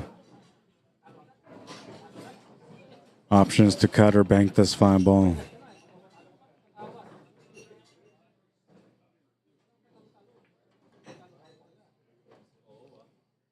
I like the option of the bank. I really did, because if he made it, like cutting the ball into the corner wasn't that big of a deal. But the 6 ball was going to be hard to control.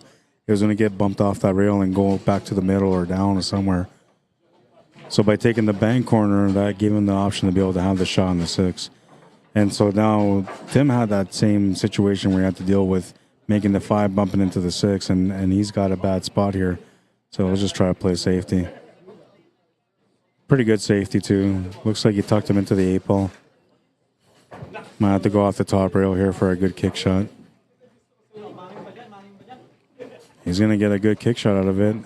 Needs a good lead. 10 ball coming to the rescue.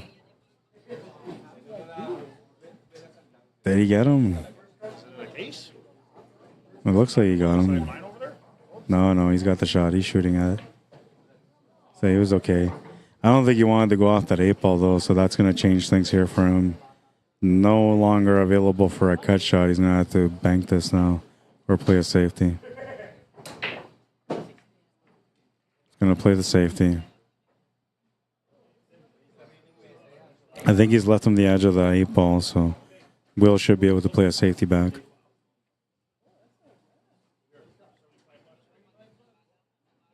Blake Lamron, how you doing? Jason Walsh. Felipe Duro, bienvenido, welcome. Mike Shearer. Nban Abraham Caldwell, welcome to the stream. Ray Claros. Arturo Ocasla, welcome to the stream. Sorry if I butchered your name, I didn't mean to. Laura Sophia, how you doing? Welcome to the stream. Maris Glomar, welcome to the stream.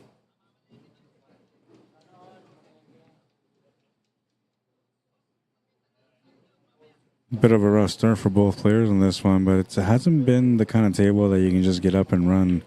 It's been a little complicated, and looks like Tim has to try to come up with a jump shot now. Effortless jump shot. He made the hit on the 8 ball, but the cue ball is going to scratch off that 8, giving Will Anderson a ball in hand.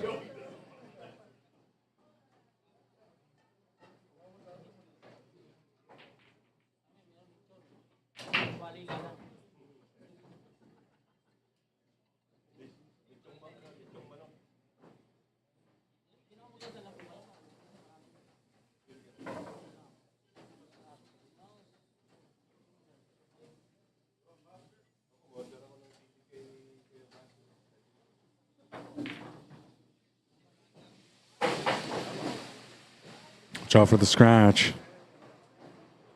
Too much. Just a rough start, that's all. 1-0 for Tim Sinclair. Gets a good break on that one.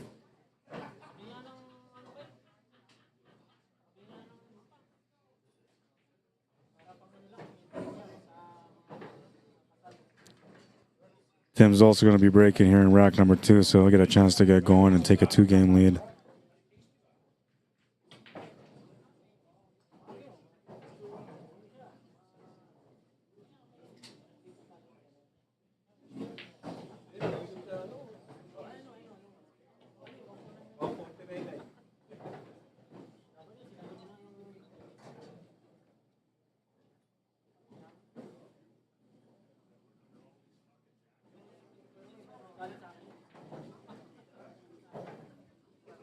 A-side semifinals coming up soon. Smash and break. He's gonna lose the cue ball though. One ball stays up on the table, so does the two. So this will be an interesting table here for Will. He's got to really work the angles on this one. He's gonna have to do the up and down on the 1 and 2. But the 2 ball doesn't actually go, I don't think. So I like what he's thinking here, just playing a safety instead. Maybe you bank it towards that 2 ball, just to open up that 2 ball a bit more. He's tightened it up a bit more, but that's okay. And looks like Tim's going to have an option here for a masse or a jump shot, which likely he's going to end up taking the jump shot.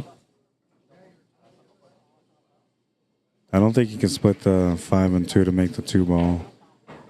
So if anything, he's just hitting this. Well, you could maybe try to get the cut to the corner, but even if you cut the 1 ball in the corner, you're not going to have much on the 2 ball, so it's kind of not worth it. It's going to leave Will a chance at this one.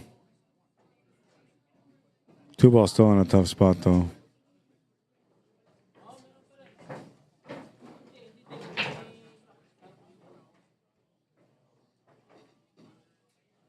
It's going to do a roll-up safety here. Off the 2 into the rail, back into the 2. You try to play it around the 5 instead. Comes up a little bit short.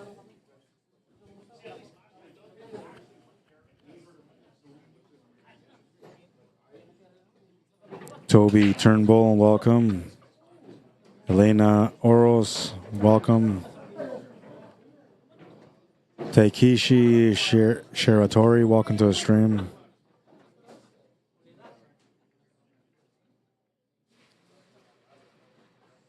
Banuin Prom, welcome to the stream. Banuin Prom. That was almost challenging there. Mehdi Ladagan, welcome to the stream. Jay Enriquez Ada, welcome to the stream. What's up, Junior?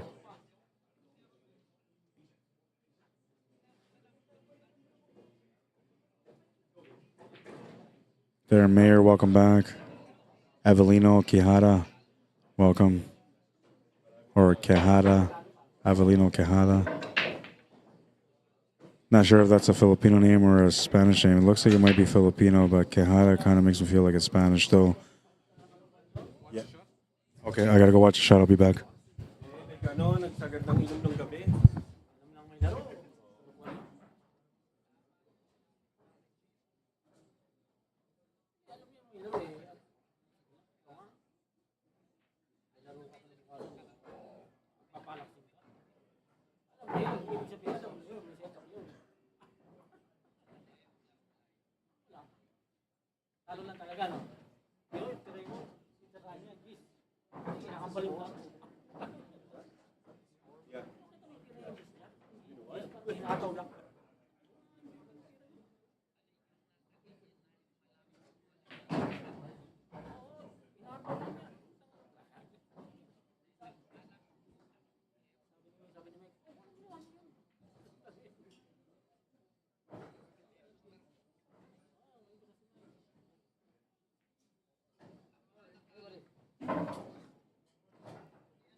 No, I've never been to that place.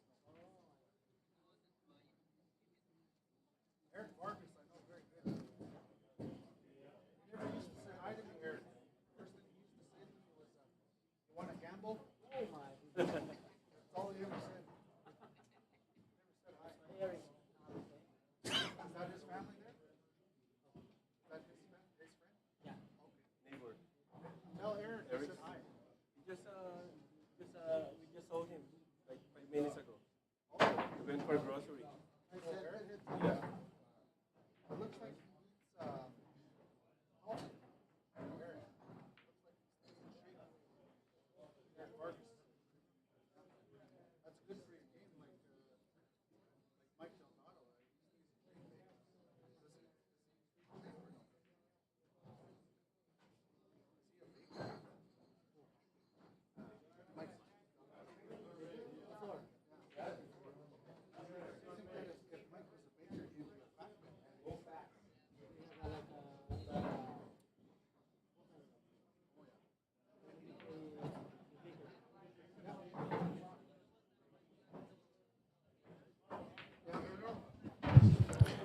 Pushed the tumble over and almost left himself no shot on it.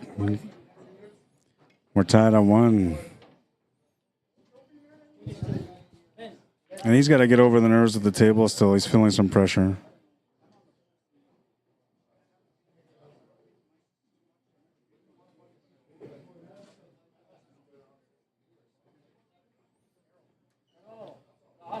Bryce Serrano says, shout out to the Polson boys. What's up, Stephen Valley? How you doing?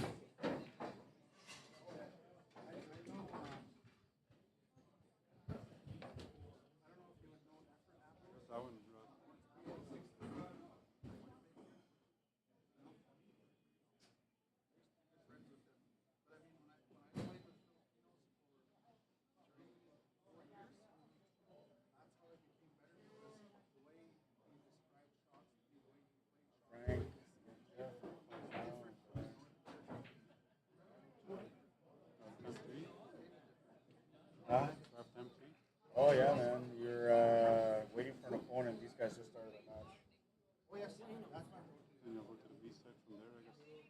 No, I'm running B-sides already. So right now the first round of B-side is almost done. Second round's about to get going. Almost done. I'm just gonna keep playing the A-side. So just almost like a 1-game break kind of thing. Kind of. It just started off slow at the beginning, but a lot of that's due to people not being here. Are you in on it too? Once the guys Not bad. 2:30. It's not A lot of games then. Yeah, I got 2 rounds on the A done, 1 round on the B done. Play the winner out of who? This one here, Semifinal.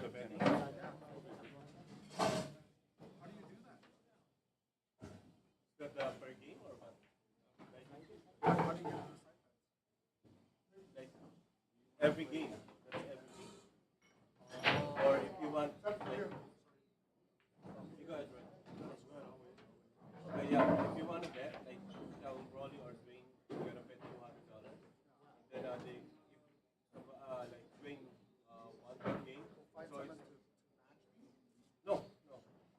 So it's against the whole game, like the whole game.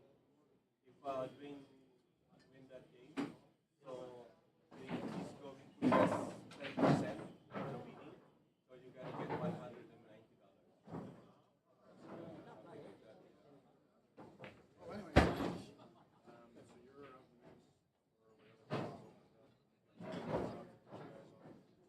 Ito si parang Eric, laki ng kinakasas. 135.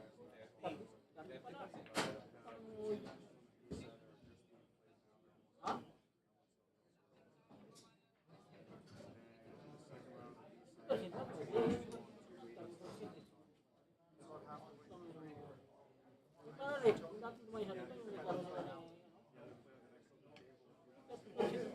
Sana kung gano'n gano'n.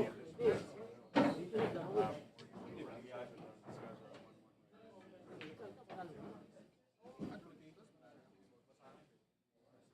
Yeah.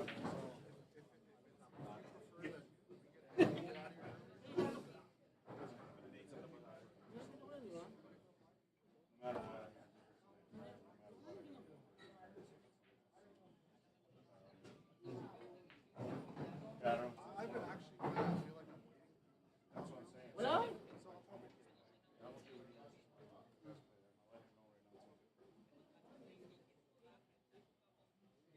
Dati kasi 10% na may 20% pinapatas niya.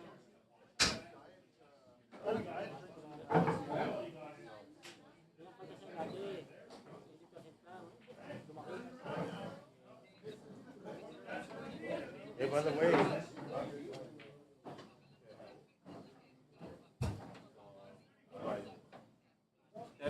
I'm waiting for those guys to reply still. They haven't replied yet, man.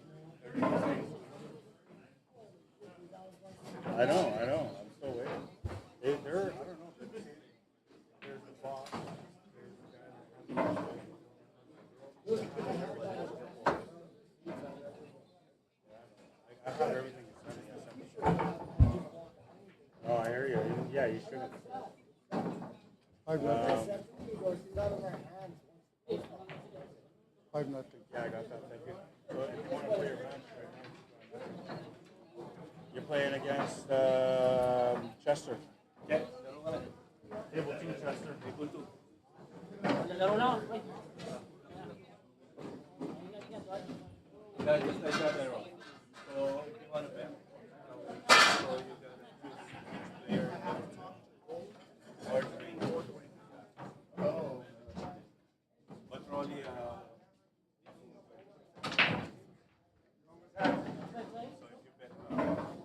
Playing here against you can message him.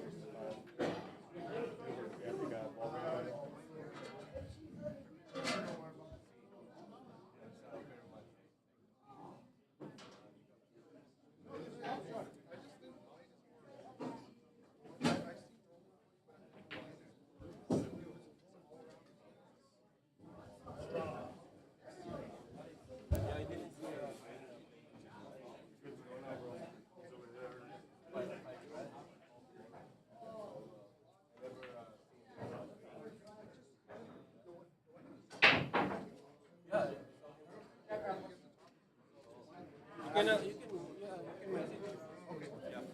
And ask him how much he's if he won, how many percent, yeah. Yeah, yeah.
Yeah.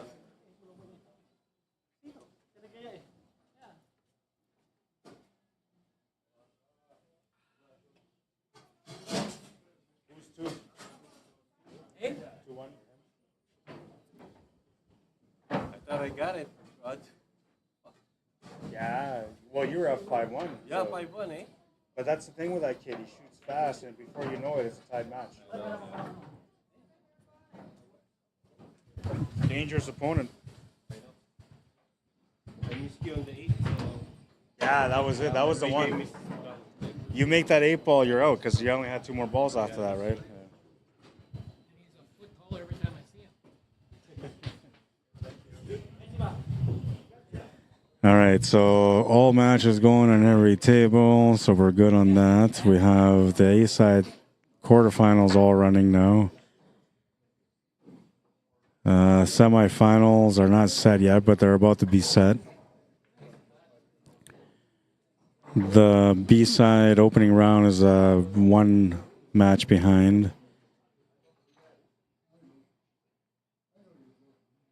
The second round on the B side, 1 match is in and done, and the other 2 are in effect. They just started going.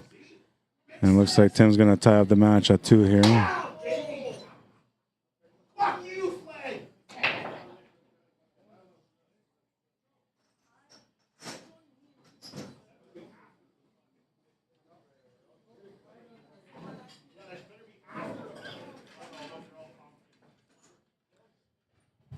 Yeah, but now there's a flag. Yeah, a flag all of a sudden. Yeah. 55 plus.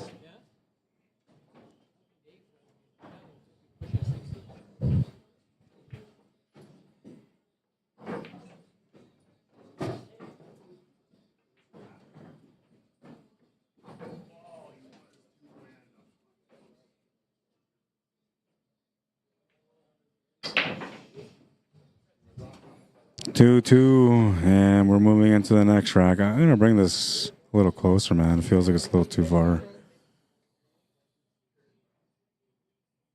Just a little bit closer, you know.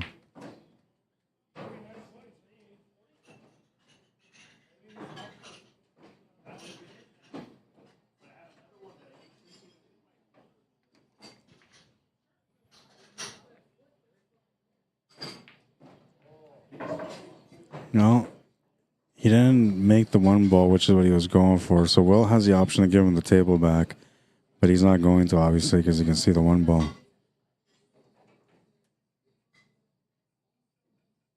Looking at the tangent line there to see whether or not he's safe from scratching.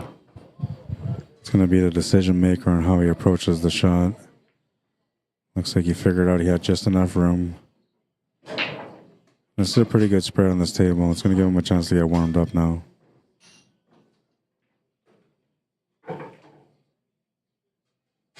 Four balls in a little tight to the 10 ball, but he should be able to make it still.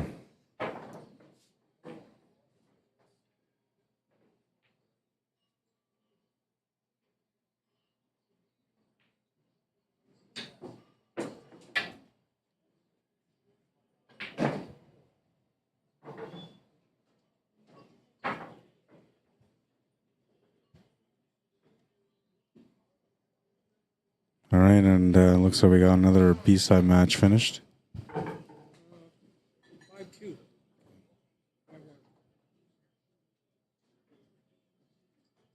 you're going to play right away, Harold. You play against Nathan now. Same table. He might be smoking. I'll go get him. I'll be back. I got to go find a player.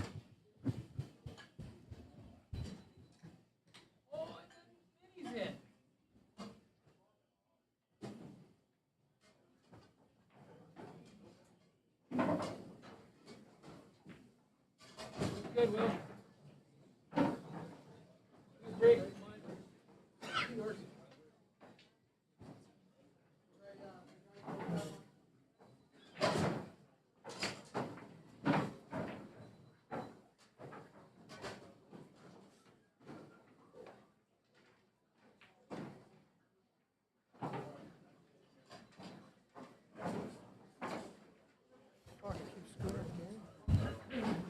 Did you win that one?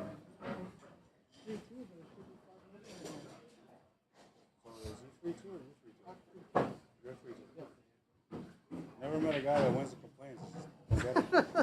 Well, because I'm beating myself up, right? So. Yeah, no, I hear you. Horrible.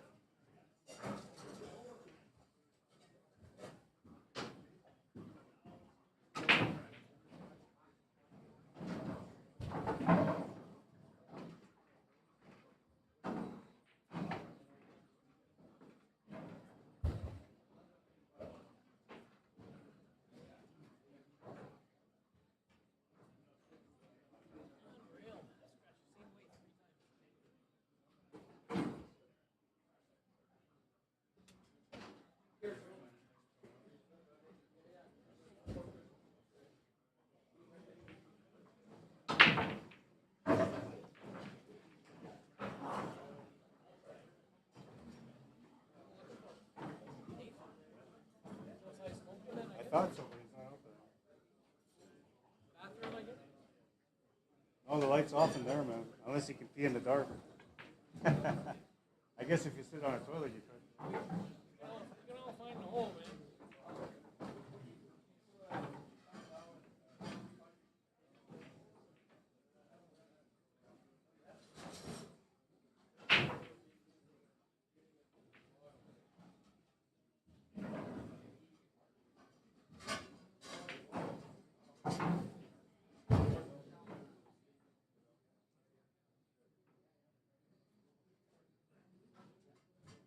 Want to play now? Yeah, come off the horn. We'll play against Terry. I'm not ready. Able to? Come off the horn, eh? Yeah.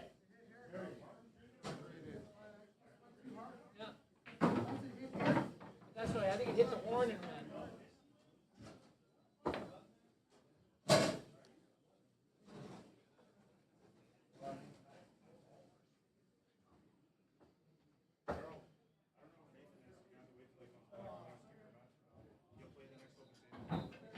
Elmer's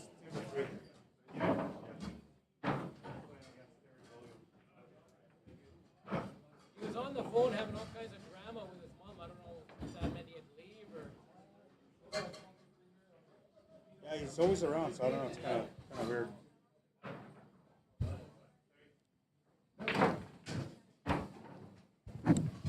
Trying to find the player, and I don't know where he is, so I'm gonna have to go do a search for him. All right, so quarterfinal, 2 matches done, 2 matches playing. For the A side. On the B side, the first round is now done. The second round is all in play, except for one match, which is the guy that I got to find. So we're slowly getting there.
All right, I'm somewhat back. I found the player, but there's no table open right now. All right. Catching my breath. Luis Garcia, how you doing? Bienvenido. Jose Lag or Leggy. Gregory Sebastian, welcome. Yang Zhuzhang, welcome to the stream. Tanya Hoffman says, the guy yelling in the background must have money on the Bengals Vikings game. Yeah, he does. He definitely does. And Peter Pratt says, yes, he does. Yeah, he gets a little excited. Looks like Tim's going to tie up the match at 3.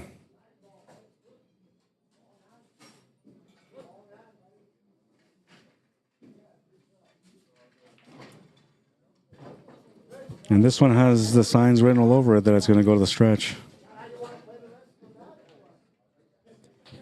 All right, let's go to YouTube. Check out what's going on over there. Ray Wadowski, how you doing? Says Will Anderson or Dan.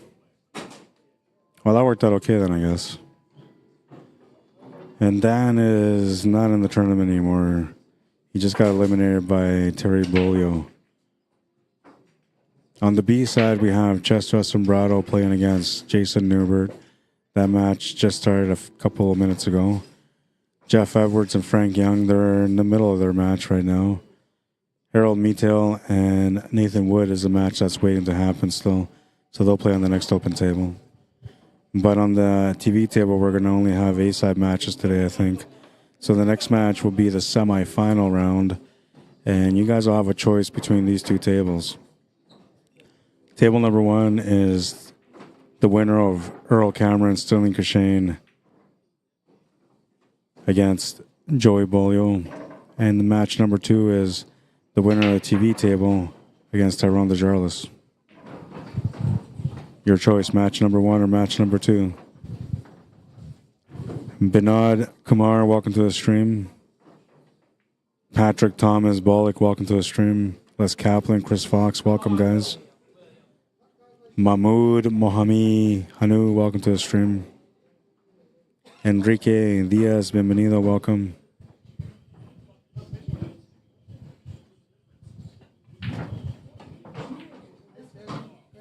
Yeah, you'll be the next match, and you're probably going to end up having to play back-to-back. Yeah.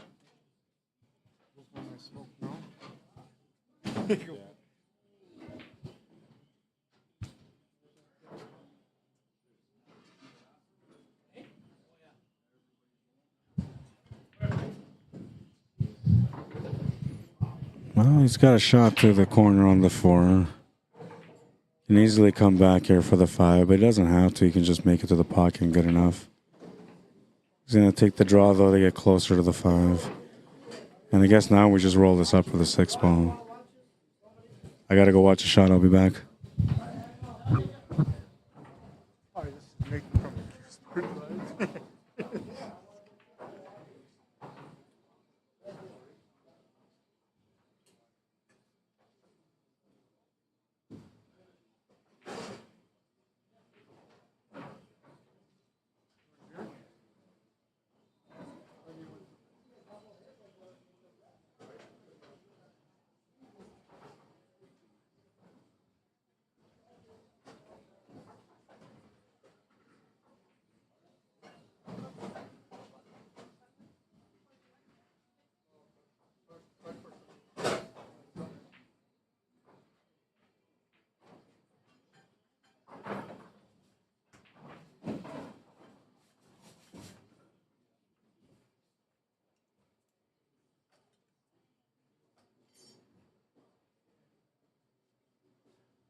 Now this is playing against like bigger players.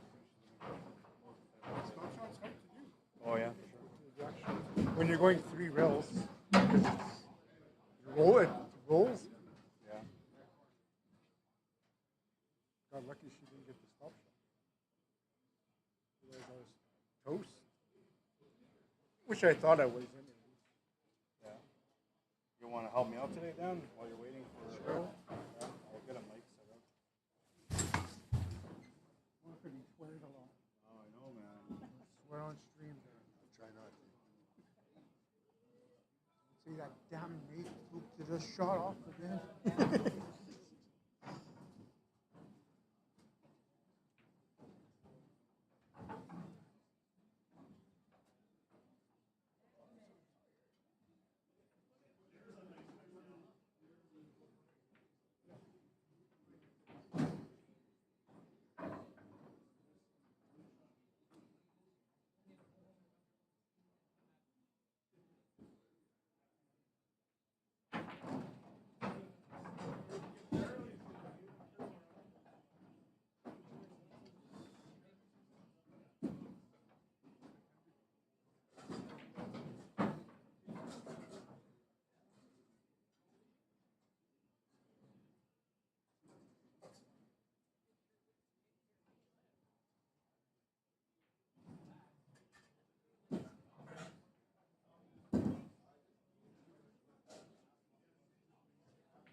Mic check, 1 2 1 2.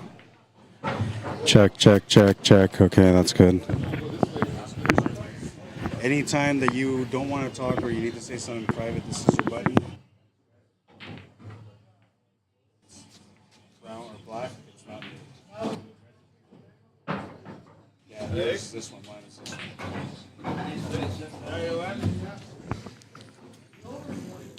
Yeah, we were blocked off. I couldn't really see that shot, but I think the roll got Tim on that one. Dan Anderson here with Rod. I'm going to sit with Rod and comment on the game. It's pretty embarrassing. I unfriended both of you guys.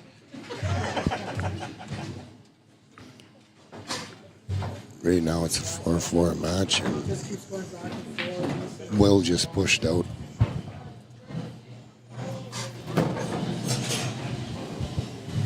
All right, so we have Dan who's joining me here. I'm going to bring down my my thing, so keep it clear. All right, and we're tied at 4. It's a race to 6. Only 2 wins remaining for both players, and anything can happen, man. But originally I said that this match will likely go to the stretch, and right now it's showing signs that it's going to go to the stretch.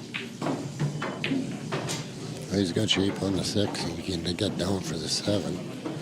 Yeah, so now like he might have to take this to the side just to get up for the 7, and even then it's not guaranteed.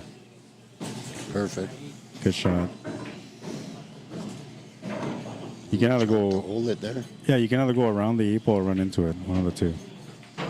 It's gonna go around. I like going around there too, because if you move it, you might end up putting it in a bad spot. should be an easy finish.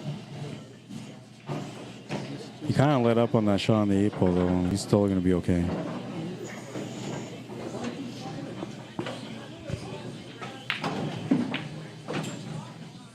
A little bit of cue ball work on that one. 5-4 for Tim. He's on the hill. It's a race to 6 on the 8 side. Straight races, no handicaps.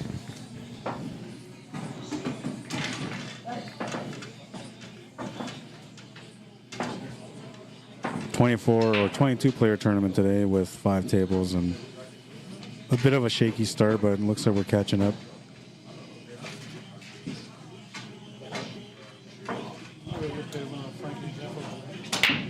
Moving into rack number 10 now. Tim Sinclair is going to be breaking for the match. Good smashing break. Nothing went in though, right? No. Good leave, I guess. And Will have the push out option though. He can push out here if he wants to. Tough push too, eh?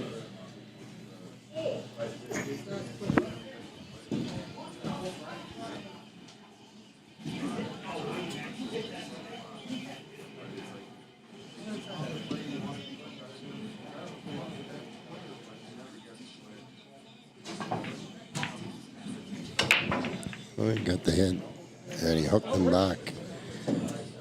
Mike Shearer and Tony Hoffman both say table number 1 or match number 1 for the semifinal. What do you think? He's going off 1 or 2? To make this, two is probably better. Yeah, it looks easier, eh? Well, it sets him up for the 1 ball after. Oh, no. Well, that could have been dangerous, but he's okay. He still has a shot anyway. I don't think he has a pocket, though. Probably play him safe here. Yeah, he has no choice. And it's either you bury the 1 into that pile or you bury the cue ball into the pile. He's going to bury the 1 into the pile.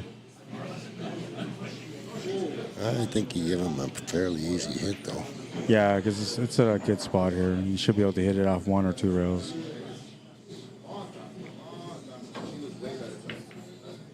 He'll hit it, and he's going to get a good leave out of it. Oh, he almost made the 10 ball. Had he made the 10 ball, he would have got the table back.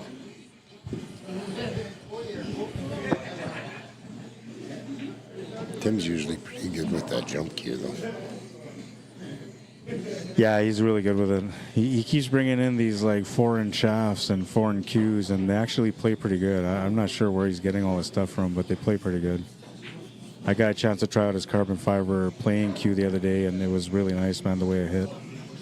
And I don't like carbon fiber shafts. Like I've tried the Revo, I tried the Jacoby Black. None of them impressed me. But the one that he has, which is only like $325 Canadian, I think, really, really impressive. Tim was telling me he's got a job over at the hangar now where he's going to be running the tournaments. Oh, yeah. And maybe opening a shop where he sells some stuff, some cues and stuff. Oh, yeah. Yeah, Kevin's been trying to fill that spot in for a while.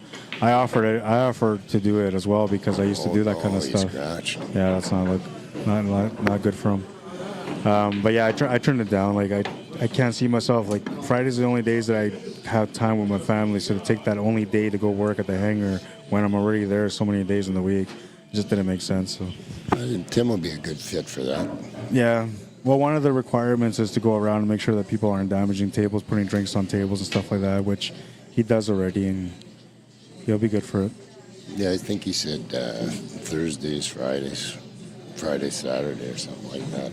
Couple days. Okay, you can hold it there for the 4 ball. Get back to there.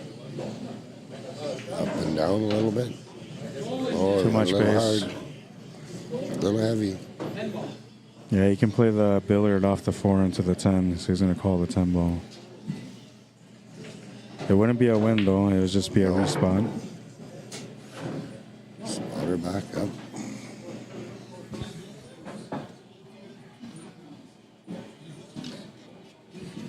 I'm going to chop that 4 and try and hold the 10. Hit the 10 to hold the cue ball. Yeah, that's what he did. He's feeling good at the table right now. So to me, like when I watched him play, like I have a good feeling that he's going to end up finishing this game here. And I originally said the match between Earl and Sterling would go 6-4, and I figured this one would go to the hill. But right now it's looking like it might be a 6-4 score on this one. And the other one is tied at 2-2.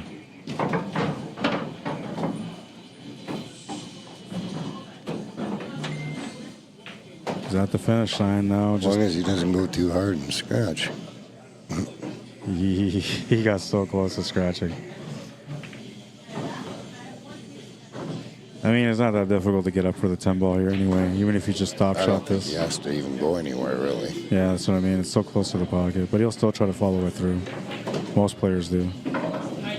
Bad things can happen when you do that. No. Oh, man. Bad things can happen when you do that.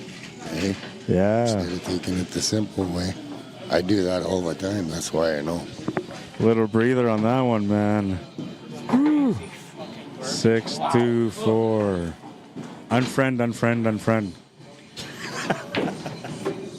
Let's go to the next match here on the left right now while we're waiting. This is Earl Cameron versus Sterling Kershane. I got to update. They're at 2-2, yeah. 6-4.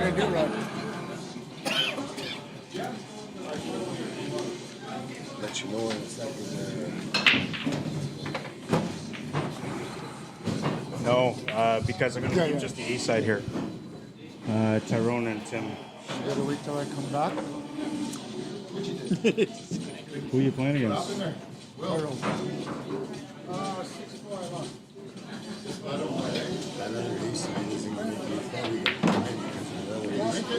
Yeah, you guys can probably play your match right now.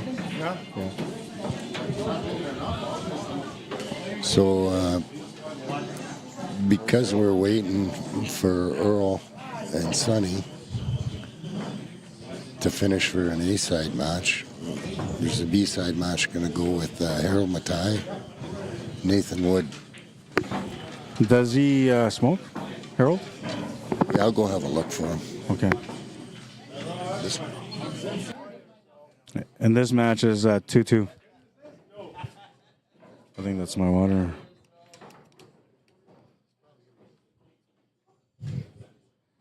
All right, so this match is at 2-2. We're going to have a B-side match running, but, you know, maybe we'll just keep this table going for the rest of this match. They're tied at 2 right now, and it's going to be a good match. This is the last quarterfinal matchup on the A side.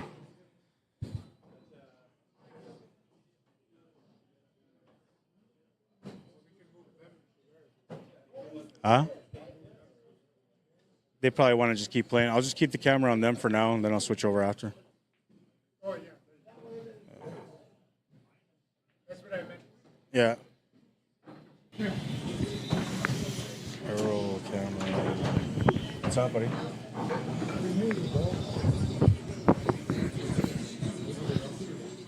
What do you mean, like an object ball? Yeah, you moved. It's not a foul because it's cue ball foul too.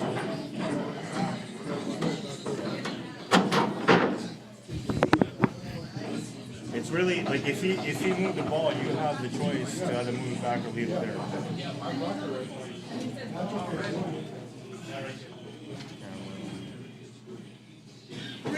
on, baby. Come on, baby. Oh. Let's start off this match.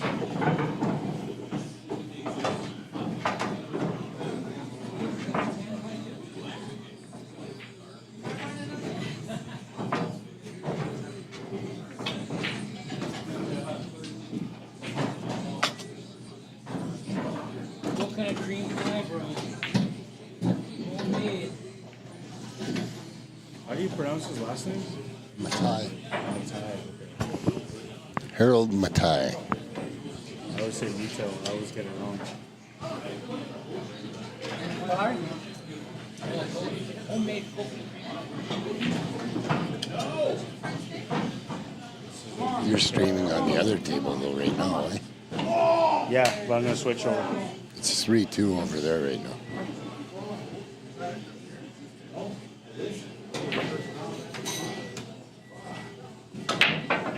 East side.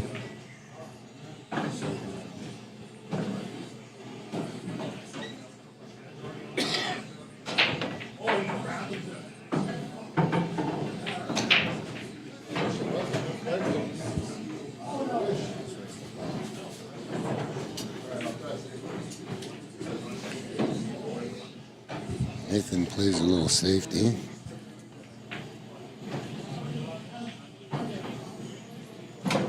Nathan's a 579 Fargo, so we'll get that set up here right away. I don't know what Harold Harold doesn't is. have a Fargo. He said he didn't play enough matches to get one yet. He should have something though. 579. He should have something. We'll check.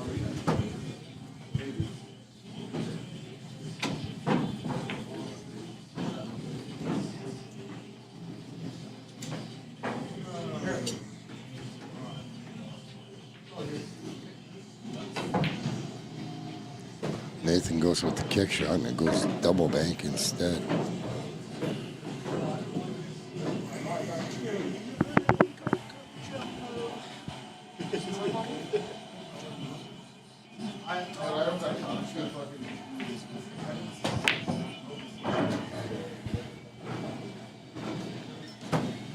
Bubble at 3 ball. He might have got lucky with the safety. Nathan's got a I gotta go watch a backside, I shot. think.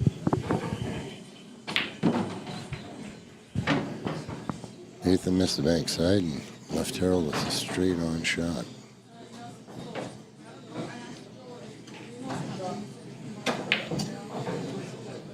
Killing it. You're on TV, man. Let's go. Yeah, you're on TV now, Nate. Even back in Kenora is watching. Okay, Harold's got the 3 ball in, a little drawback for the 4. Oh, he come right back.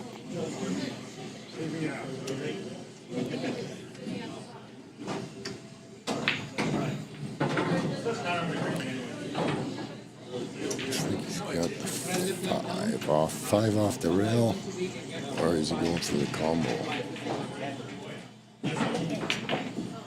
He went for the combo, bubble it out.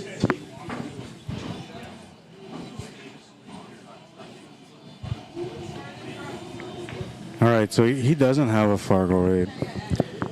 He doesn't have a CSR either. So We usually go as him and me being about the same, what's your Fargo? 490. Just sticks and ours. One ball on the table to stay away from. When we play back home, we play even, me and him. Yeah. I think when we go to the hangar, we do the same thing, that we put his the same as mine. Okay. Yeah, I think usually that's what it is. But I'm surprised he doesn't have a record by now because he's played. Like, if you put in even one game, one match, it gives you a record. They might have spelled his name wrong a couple times. That's what I'm thinking, yeah. Like he might be in there 3 times with 3 different spellings. Yeah, I tried to look him up under a regular name. I looked him up with the caps too, and I couldn't find anything on him. But I'm thinking he's getting up there where he's played enough that he should start to have a Fargo, right? He should have at least I'm thinking from all the tournaments he's played, I'm thinking about at least 50 to 100 games in the system.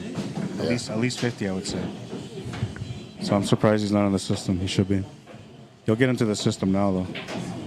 Nice hit. Nice hit. Wow, nice hit. Nice hit to escape some trouble there. Okay, Harold, you got a chance for first blood here. Huge escape shot. Don't go too far. He'll probably try bank corner. He likes banking them. Yeah, he called it right away. And he's going to make it. Oh, no. Yeah, oh, he's man. good. He just avoided it. Yeah, he's a guy that's never afraid to bank it. Yeah, you can see he was really comfortable there. Yeah, sometimes he banks it too much, tries it. I think.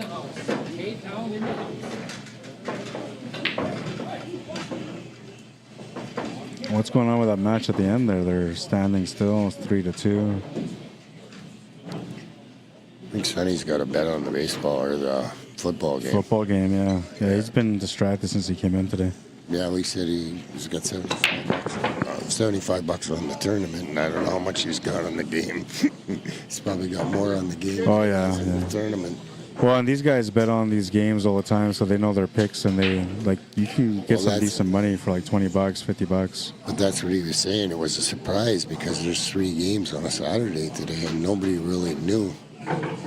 Oh yeah. They didn't realize there was going to be games today. Oh, okay. So they rushed in their picks or whatever.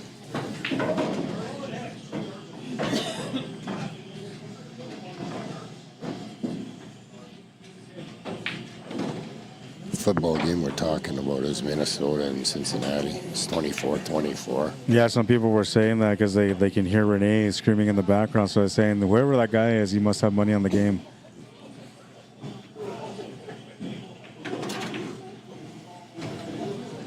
Nathan playing safety. He's going to leave a shot on the floor. Well, maybe not. A swerve shot on the floor. Yeah, a little masse. I don't think he can make it, but he can hit it clean. He just can't make it without a masse. Or maybe he can. He's putting the side spin on it, so that should make up for it. Comes up shorter and gets a little lucky on the leave. Another safety? Yeah. Too much pace on that one, maybe. Oh, no, he had it perfect. Well, it kicked off. He needed to freeze it. Oh, Harold would come up a little shy on that. So ball in hand for Nathan. Down by 1, a chance to be able to tie things up now. Yeah, none of the balls are touching. Oh, wow. Yeah, no, I'm still streaming tomorrow at the hangar. And once I'm done streaming, I'm on my way to the US of A. What are you going to down there? I don't know, whatever my wife wants to do. Oh, okay, it's a family thing. No, it's me going to sit in the hotel thing. Drop her off at the mall and then go to the hotel. Put it over there.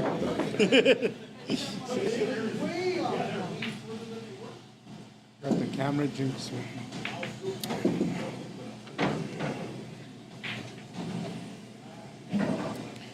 I think Sonny took the lead over there, 4-2 now. Yeah. You should switch it to that one. I don't care. I don't care. It's more entertaining.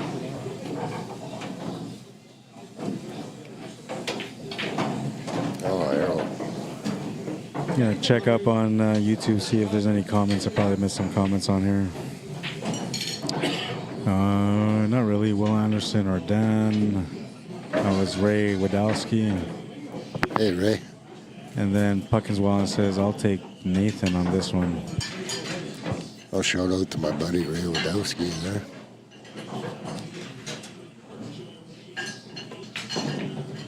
Getting some good pool here, Ray.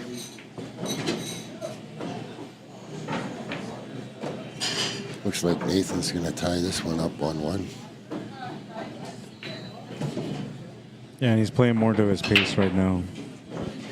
He's not much of a safety player, really, but he's been trying to be smart lately because he's seen the results when he plays smart. He ends up winning some matches that where normally he would just try to go for it and then not win that match. So he's kind of balancing his game. But he likes being a fast-paced player. Harold always hits them too hard, I think, in my opinion. Well, if you watch the higher level of the player, the smoother they are at the table, right? They don't really force anything in. They don't power stroke things. And when they have to, it's only because they have to, right? Yeah.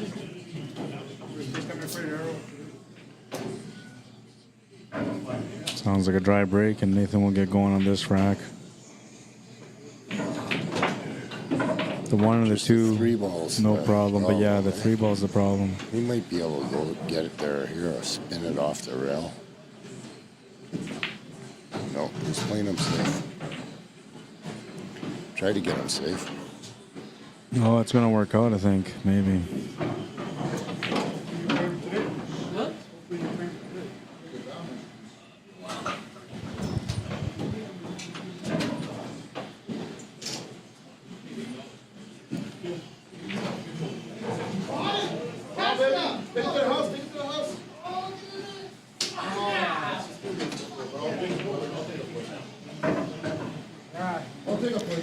And the commotion you heard was to do with the football game, not the pool. I haven't even watched any football at all this year, but these guys got me watching this game right now. Can feel the money on the line.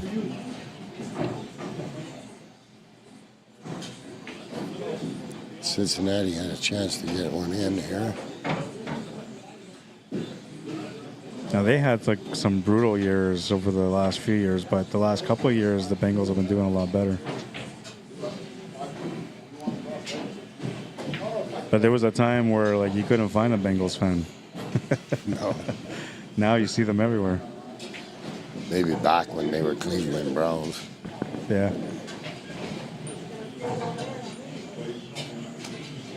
Nathan doing a kick shot. And he, Nice kick shot. oh, you never called it. You didn't call it? Should have called that one. It looked good. It looked good, yeah.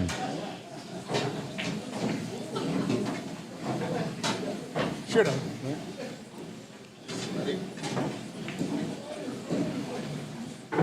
Will come back on me if I have to call that. It's not been in. The first thing that everybody tells you when you play pool league, Nathan, is to call something. I try to play safe. Hit it on the back and I roll behind it. Oh, yeah. Just go for the side. Just missed the side. Man, I think it was a two-way one. Good lead, yeah.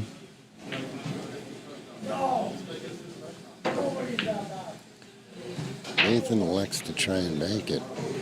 I think he was actually trying to play the safety there because I don't think the bank was available without him being hooked. And so maybe he thought that. Ask him. Ask him if he meant to go for the shot or a Were you safety. trying that or were you trying to safety him? That was a safety try. It was a safety, yeah. Well, he's giving Harold a chance to get back over here. If he can get her back in 4 shape on the 8.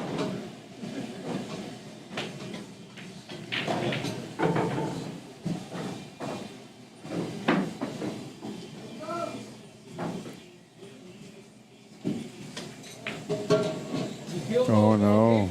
Oh, and then he scratched. You don't scratch, maybe you're still okay, but with a scratch, that's going to be a ball in hand for Nathan Wood. He's going to get a chance to figure out this table. He can even just make the 8 combo the 9, 10 comes up, and the 9's right there. Yeah, that's what he's going to have to do. Yeah. It's either that or you got to break it out, but it makes more sense just to play the combo whole shape for the 9. Okay, play the combo, spot the 10, shoot the 9.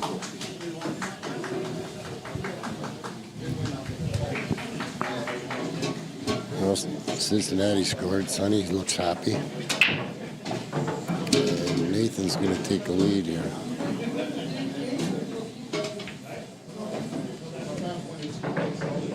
Two to 1. Race to 5 on the B side. That's got to be tough on you when you play and you're streaming when you're playing. Oh, yeah. Super tough.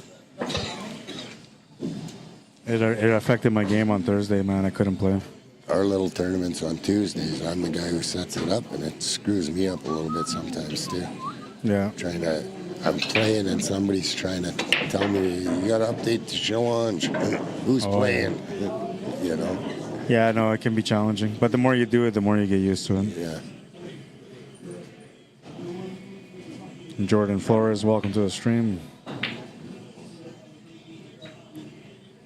Popeye Bay, welcome to the stream. Sean Quincy, how you doing?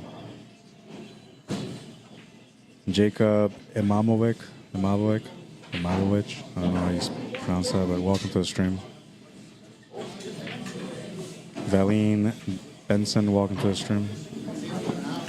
Terry Beaulieu is 6'19", I think, eh? Yeah, he just made it in there because it's 625 and under. Who's the highest? I think he is the highest. He is, eh? Yeah. No, that makes me feel better. That's the guy who knocked me out. Well, he's on the B side now.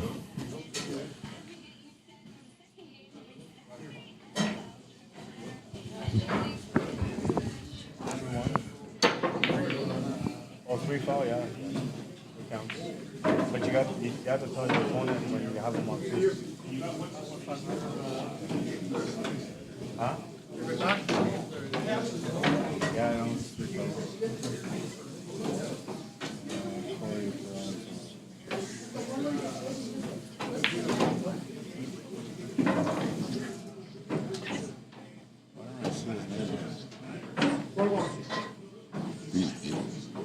He's still ace. There's 2 matches that didn't get updated.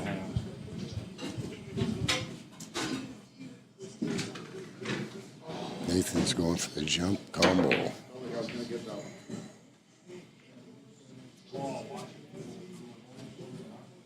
And he got him safe.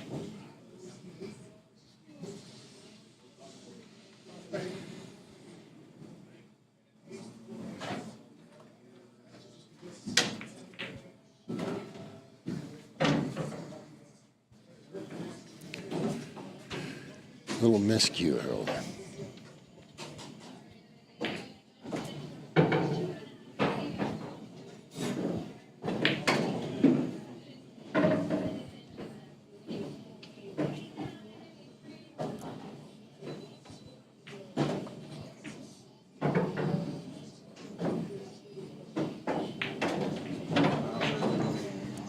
Oh wow, he rushed that.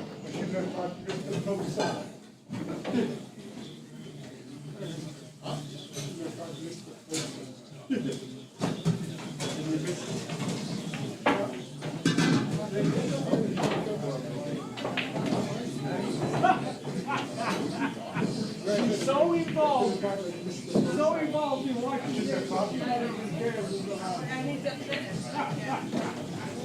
Yeah, there's a good safety. How's everybody? I have to do it before my employee comes in. That big for your boss. No, I'm the boss. Oh, yeah. Good for you. Good for you. He's going off the grill, trying to kick it in the corner. Nice shot. Nice kick. Now he's going cross corner. Oh, a really nice one. You're missing the highlight of the day here. All right, and it looks like we're going to go to a semifinal matchup after this. B-side matches are all going. And that's where we're stuck now. The A-side is pretty good. Like, the A-side is looking really good. You might want to rewind and watch that on your phone, Rod. Why? What did he do? He did a kick shot for the 6 ball, then banked the 8, perfect shape. He cleaned out from the 6 ball. Harold had him hooked behind the 9. I'm going to watch here on my phone. He did a perfect kick shot on the 6 ball.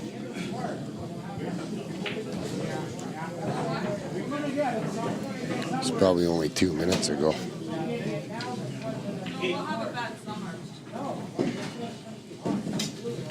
Oh, and he called that? Wow, what a shot. Every time I walk away, I miss all the best shots. I just seen it, yeah. With the bank, perfect shape. Crazy. That was a good run out from where he was hooked. What was the score? 5-2 for Terry. 5-4. Oh, that was a close one. Hill.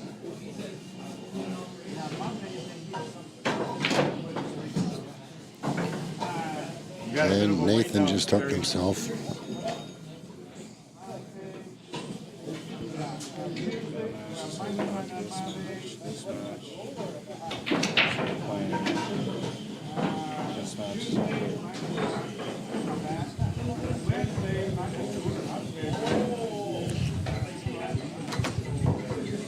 I think Sonny's on game ball here for the match.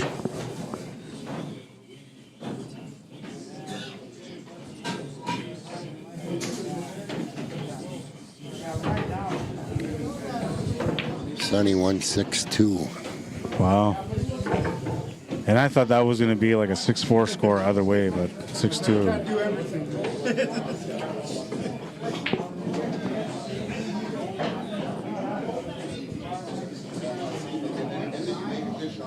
All right, so that'll be our next TV table matchup. That puts us over here. Who's coming up next? Earl's waiting for an opponent. Will's waiting for an opponent. Oh, the A-side one, eh? All I have is the A-side semifinal between Sterling and Joey, which is going to be next on the TV table. Yeah. And then, yeah, everything else, like these two matches are running behind on the B side, but they're getting close to being finished. So, Sonny, who's he playing against? He plays against Joey. Joey, okay, I'll let them know they'll be up next. Yeah.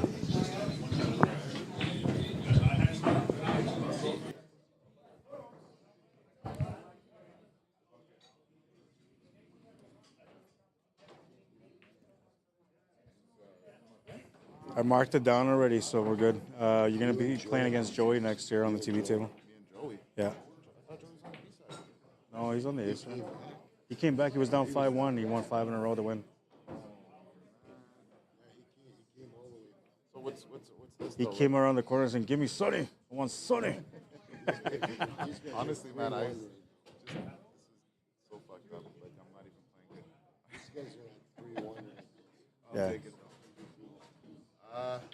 Yeah. So how's this gonna work though? Like, am I in contention for anything yet? No. You're in the A side semis.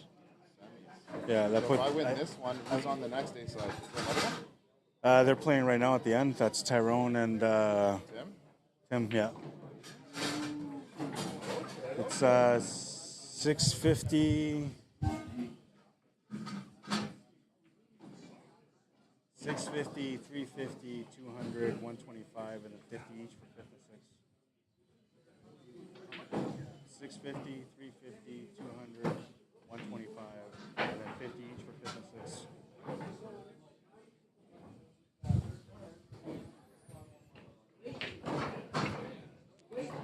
Lots of stuff going on right now, but we're trying to keep our focus here.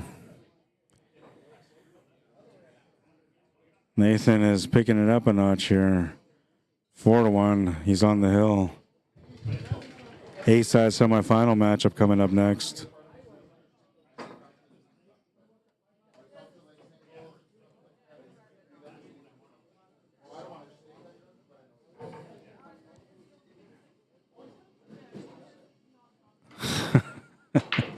Puckins on YouTube says, I'm 80 miles from Cincinnati and they suck.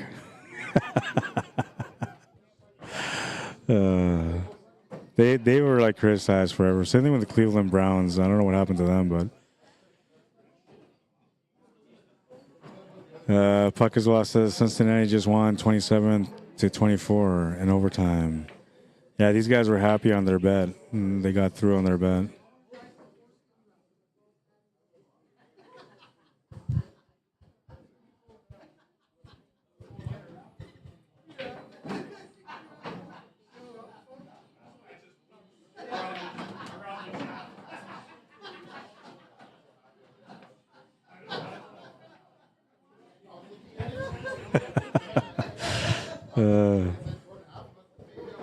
I can't share, but you guys might have heard some of that.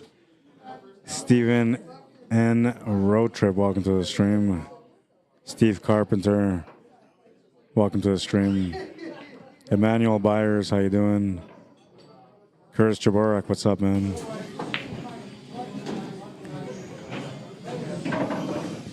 Is there another tournament going on Hangar today? I don't know.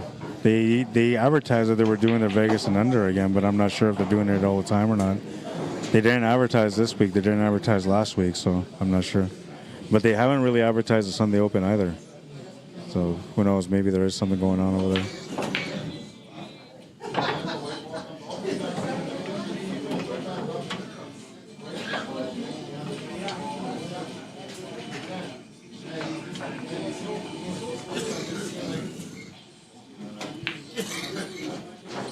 Trying to play a safety, but it's going to run into the 9. And he's left him an angle here to be able to set up for the 4-ball. Nathan's going to miss that shot, though. And instead, he's going to give Harold a chance at the 3 with a 4-ball set up over the pocket. This is a good break for him. He'll have a chance to get going on this rack. That just needs to get down to the rail for the 5, eh? Yeah, that's it. That's going to be challenging though because of where the 7 ball is. You could try and run it into the 9 almost. Yeah, then you'll be good if you can hit that 9. Over that way, as long as you don't scratch. Oh, no way. He found the pocket. Well, and Nathan has a chance to close out now, which I usually feel pretty good about. But right now with that 8 ball sitting there, anything can happen. As long as he gets to the top of the table, he's good to go. Goes in the side, that's what I mean. But to the corner is more difficult. To the side, as long as he gets up there, which is what he's going to do now, then he should be out. Yeah, this should be it. Especially because when Nathan starts playing like this, like he's confident, man. Yeah, he's moving around quickly, yeah.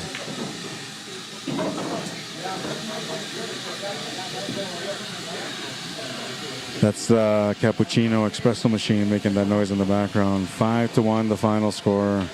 Nathan will win that match. So we'll have Joey and who's Joey plays? Sonny. Sterling. Sonny. Sonny, you're up now. Joey, you're up there. Nathan, you're gonna have a match. What was it? 5-1. Play against Will now. That table's open and that table's open, whichever one.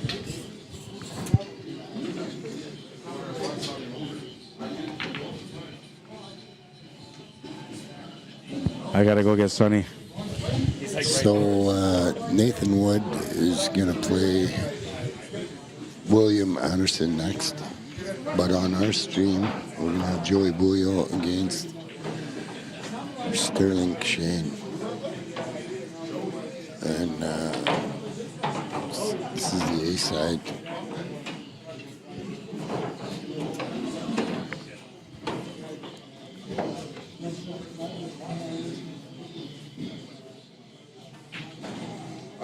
Hey, Joe, you mind if I go outside for like 2 minutes? I'll be back in a minute.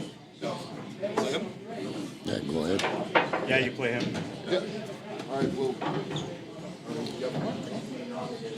He's just gonna flip the coin. It's gonna be a minute before they start playing.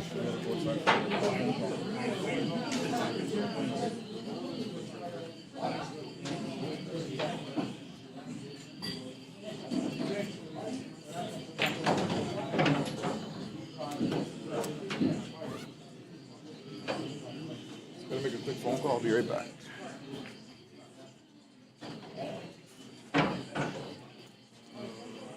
Lit up the screen table on that one, eh? Hey? Lit up the screen table on that one. Yeah.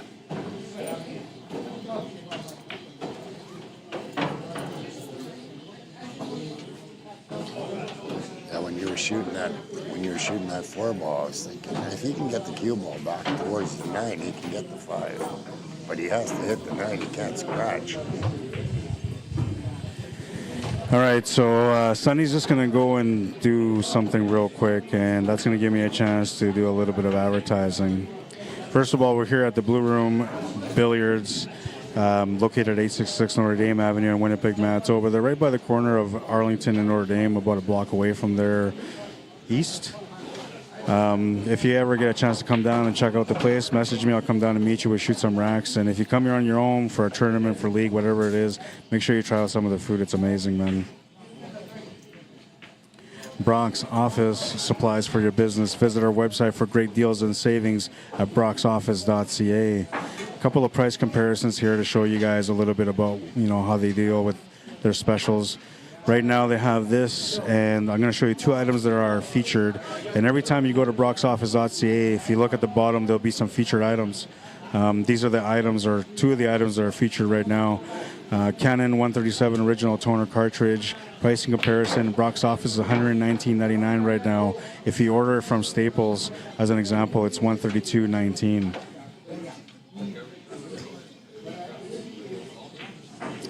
They also have A1 Premier Multi-Purpose Paper on special right now on Amazon.com. The same box with 5,000 sheets is $90.99, while at Brock's Office is $69.99. So you save a little bit of money there, whichever way you go.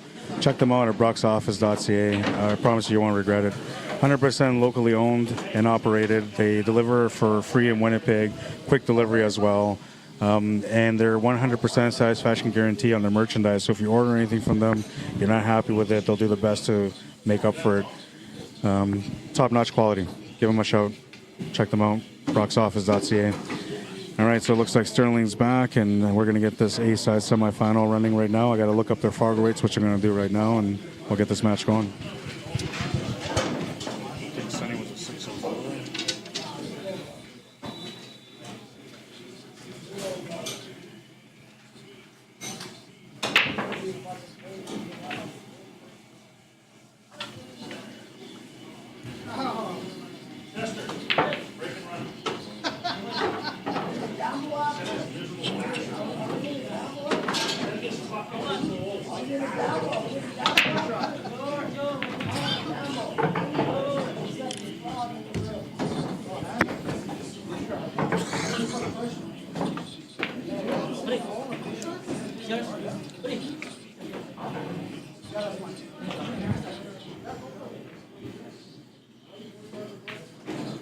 Sonny's got a clear table here. Shooting 2. All right, the Fargo rates are up, and this is Sonny Crochet at the table with a 604 Fargo rate, playing against Joey BEAULIEU with a 610 Fargo rate. A-side semifinal. The winner of this match will play against TYRONE, DESJARLAIS, or Tim Sinclair, which is the other semifinal. Right now, TYRONE has tied up the match at 1 between him and Tim Sinclair.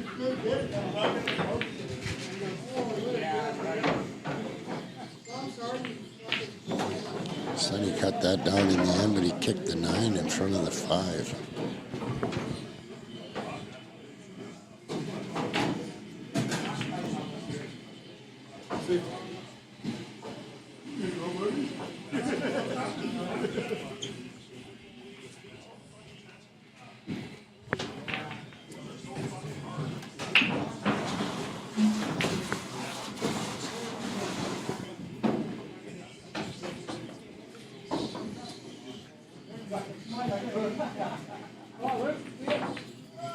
Joey started, he didn't have his glove on. I guess he's pulling her on there now.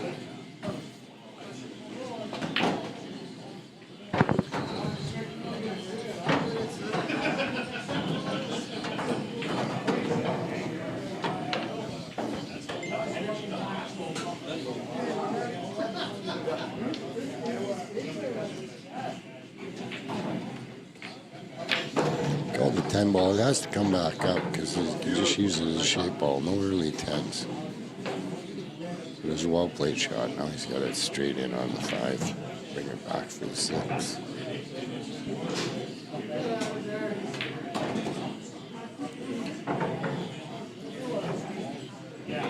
Ran into a few balls, but he should be okay here.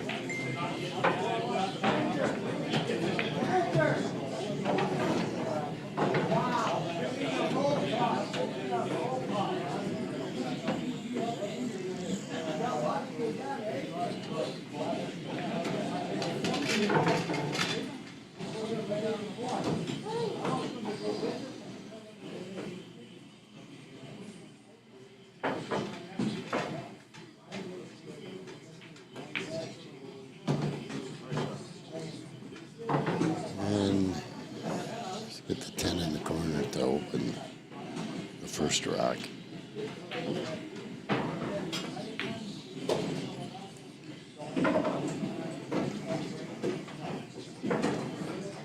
This young fella's only 15 years old.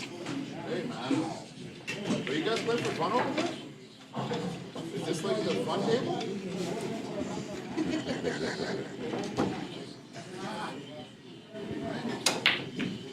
Looks like Sonny's heckling Nathan over there.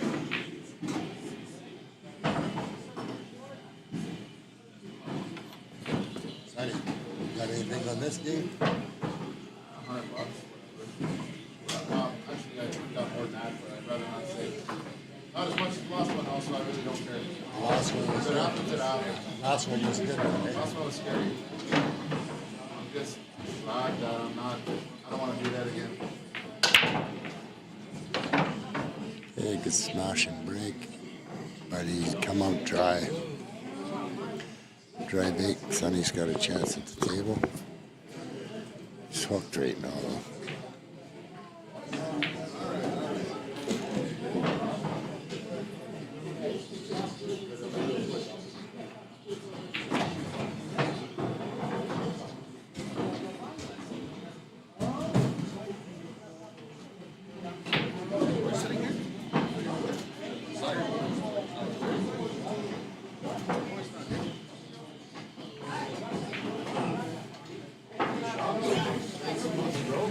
Cut in the side. Looks like you can see the two. We might have to put a little bit of sidings.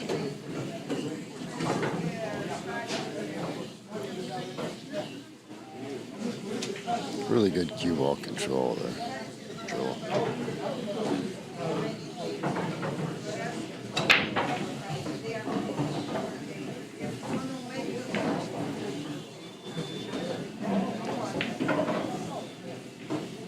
Off the rail, back down this side.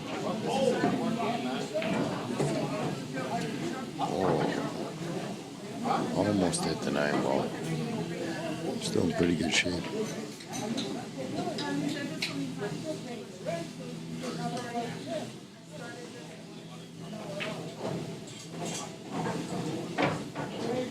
Maybe a little bit there, come up short.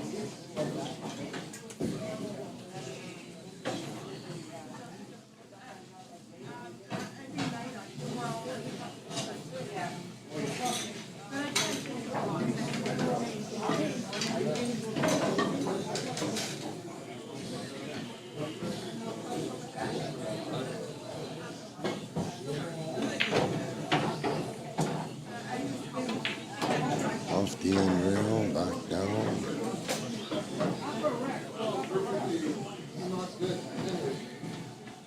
A bit of a chop on the 8.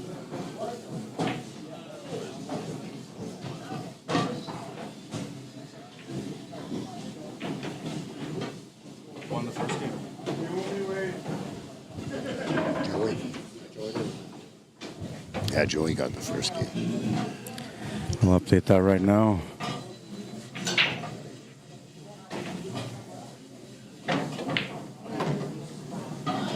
And it looks like Sonny's going to get this one. Yeah, this is going to be a really good matchup here. I think that when it comes to like the pairings and the comparison in battles, like these guys are probably the best matched. I would actually even say that I would go as far as saying like both of these guys should have been in the championship match, which they still could. I mean, they're in the A side right now, so one of them will make it to the A side final, the other one will go to the B side, try to come back. Were you over looking at Tim's game? What was the score there? No, I have no idea. 2-1 for somebody. Tyrone just won, so I guess it's 2-1 for Tyrone.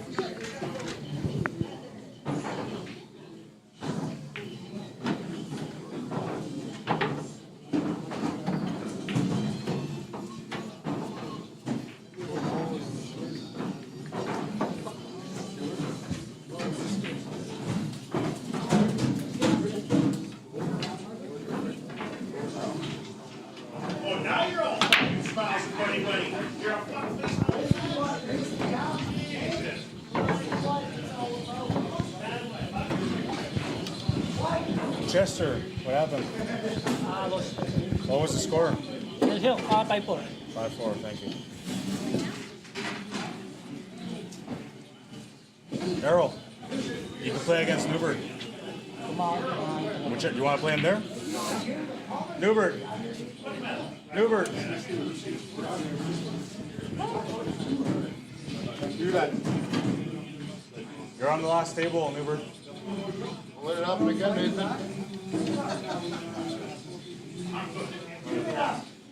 Okay. Playing against Earl now.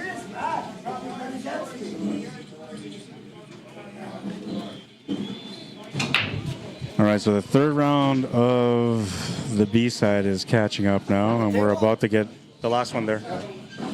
we're about to get into the quarterfinal and then the semifinal stage of the B side. Both matches on the A semifinal are going right now.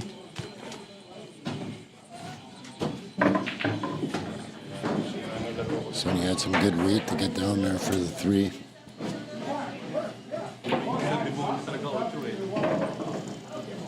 Broke out the 4, run the 5 up the table.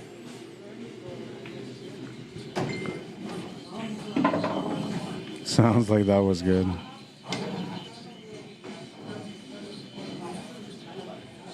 Evo says nice to see Jason Newberg. Yeah, he doesn't play in tournaments as often anymore as he used to, man, but it's nice when he comes out to play. It's just not fun to play against him, though. I don't mind watching him play against other people.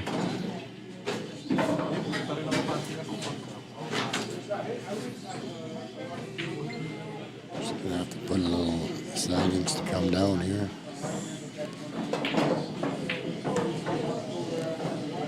Oh, just got by the side. Just enough, and he's got a perfect angle on the 7 for the 8.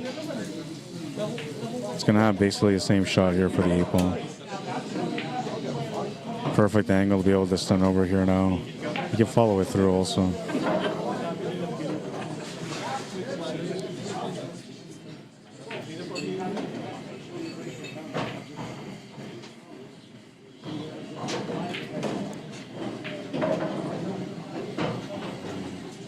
Popper in the side. Side pocket for sure. Yeah. 2-1, the kid takes the lead.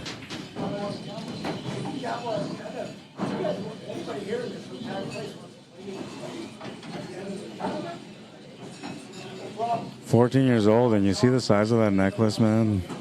I've never owned a necklace like that." He's only 14. I He's thought only he was 14. 15. Well, no, he just turned 14, so he'll be 15 next year. Yeah. He started learning on his own about a year and a half ago. I was talking to Terry, his dad, there earlier, and he was saying if he could, he would sleep on the pool table. Yeah, you can see it. You can see it. That's why I say, like, he's got a lot of promise to become one of the greats, you know, because he's got that effort and dedication and commitment to the game. Yeah, Terry was saying he really likes the opportunities he gets when he goes to the Legion. He can play on that snooker table. Eh? Oh, yeah. That's the best right there. Yeah, that's what I was saying. If he was to play a lot of snooker, he'd even get better at this. Yeah, he would never miss shots on the table. And that's really, like, if he wants to grow to become the top player, he's going to have to explore on snooker, at least for a couple of years, just to develop the stroke and the skills behind it. And then once he can transfer those skills onto a bar box or a 9-foot, he'll be good to go. Here comes the strategy. Push with a safe, looking for a jump carom or a jump billiard. Yeah, he left Sonny a jump shot. And Sonny's giving it back to him. I like the choice, you know, because, like, a lot of times when you get a push, a lot of people don't use it the right way. But what you're supposed to do is you're supposed to give your opponent something difficult that they're going to give the table back to you, where you can still make the shot. Yeah. And that's what he's done here with this one. It's not a high percentage chance that he's going to make this 9, but the angle is there. So as long as he gets good contact, he's got like a good 60% chance that this 9 ball will go in. And he's got a chance too if he doesn't make it. Every ball's out there, so he can hook him too. Oh wait, but he's on the 1 ball. I thought he was on the 3, so he's on the 1 ball. But yeah, you're right. If he for some reason he doesn't make it, he can kick it safe. Yeah.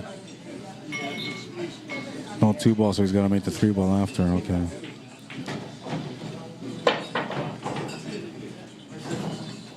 I was kind of surprised that Sonny gave that back to him. Yeah, because it was a standard jump, but I don't know. Like, maybe he's just too lazy to put his jump kit together. Yeah, that could be. Like, he signed up for this tournament last night, and he was just telling me, he's like, I was drinking, I was having a good time, I was already, like, under the influence, and then somebody told me about the tournament, so I signed up.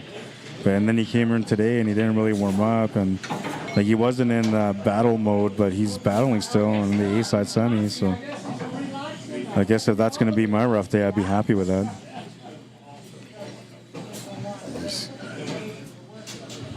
Got him hitting behind the 5. Here comes that jump cue again. Yeah, this one's a bit better, though.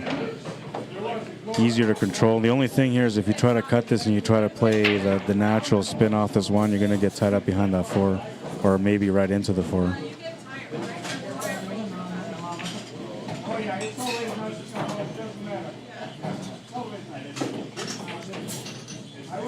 Fucking Swan says, I'll take Joey. He's how old? He's 14. 14. Oh, nice hit. Yeah, and he Nice was. hit, but he left him a shot. He left him a shot, but the through ball got tied out, so he didn't really have a follow-up. He would have had to play a safety. And I guess on the flip side, like that's Sterling's options here too. He can try to break this out, or he can just play the one and play a safe.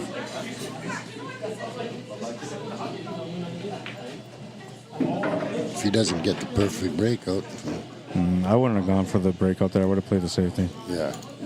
On Or a left diamond yourself- table. Or left yourself in a position where you could. Something, yeah. Out. See you guys. Thanks for coming out, man. See you soon. Sorry about the drop, but I had nothing to do with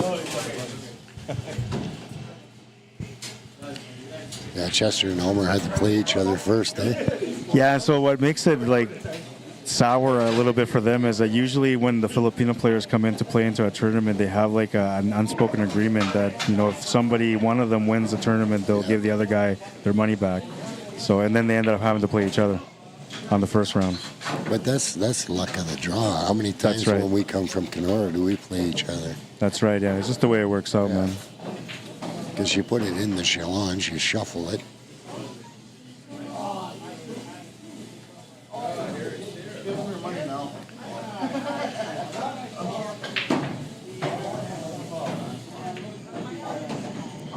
Easy on the speed.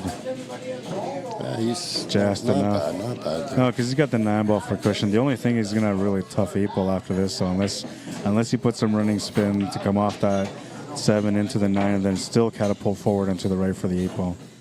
Left-hand spin is the way to do that. I definitely don't. He was going for the 7, not the 9. No, he called the Oh, he's 9. going for the 9. Okay. He called the 9. I see. He was happy that it didn't, that the 7 didn't go. Oh, man. That time he's going to come up short on the 7-ball. That's going to bring Sterling back to the table. He'll have a chance to tie things up here. Just the 8 and 10 remaining. Doesn't count, right? But if you put the shot in, it just stays down and then that's it. It just stays down, and then you have the option to give him the table back, whether you're hooked or not. Oh, sure, I know that. Nah, I'm just shooting. But I didn't know that. You just taught me something, man. I'll shoot. I should never say anything. Thanks, side. Calling the bank side, all in for the bank. Oh, and I thought it was in. He thought it was in too. Yeah, you hit the horn.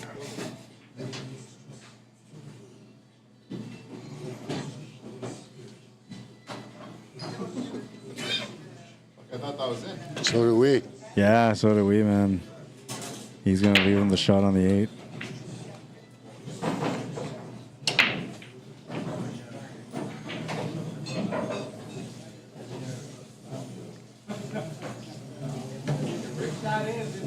See, that shot that he just played there, you can never play that shot on a diamond table, but you can play that shot 90% of the times on a valley table. It'll bubble out. Yeah, it'll just slow down as soon as you hit that rail. But on a diamond, like, it would have just kept going. He would have ended up with a really tough cut there. And more than likely there, he would have either taken the cue ball to come all the way down and back up, or he would have taken an angle to draw into the 10 ball to get a better shot on the 10 ball. So how you play on a table matters because it's a table. In that case there, I think I would have hit it hard, went back and forth. Yeah. It seems if I try and put that slow cheese, it doesn't catch. Yeah, it doesn't usually. And that's what makes it challenging for the players that play on different tables all the time, is that they constantly have to adjust to the table. Where like a player like me, I only really play on diamonds, so for me, like, I'm always comfortable with what I play on. But whenever you put me on one of these tables, I struggle. And I don't struggle to make shots, I struggle to get shape. And it's always speed related. Yeah, well, we go from the bar table back home, shooters, to the diamonds at the hangar, to the ones at Bourbon Street, and over to here. Yeah. I don't mind these tables though. No, they're not bad. And they usually take these tables for the playoffs whenever there's big events, like at Sonics or the playoffs itself. They'll take these tables too, because they're usually in good quality. The people here take care of them, and even though it's considered like a rough neighborhood, you don't really see rough people coming in here to use the tables ever. Oh, there's a culture, eh? Yeah. Pool culture. That's right, yeah. Well, in some places, like, we have that issue at the hangar where it's like a university crowd and people that don't really understand people don't pool. yeah, that's right. So then they'll put drinks on the tables, sit on the tables, lean on the tables, all those kind of things. And it'll change the conditions of the table the more that people do that kind of stuff. Well, that'll be good if we have Tim over there policing it.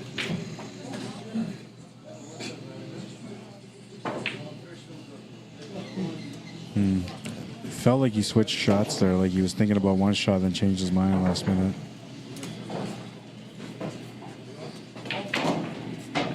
Lucky break here for Joey.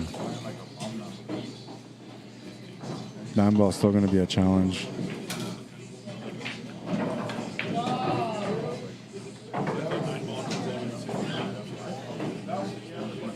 Does he need to break it out? I think so, eh? I think he can maybe play shape for it. I think that's what he's thinking about doing. Oh, yeah, perfect shape. Yeah. I wasn't sure if it went in that pocket. Yeah, I wasn't sure either, but like on these pockets are pretty forgiving, so as long as he had a sliver of the shot, he can make it. Uh-oh. Oh, man. 3-2, putting a little bit of suspense behind that finish.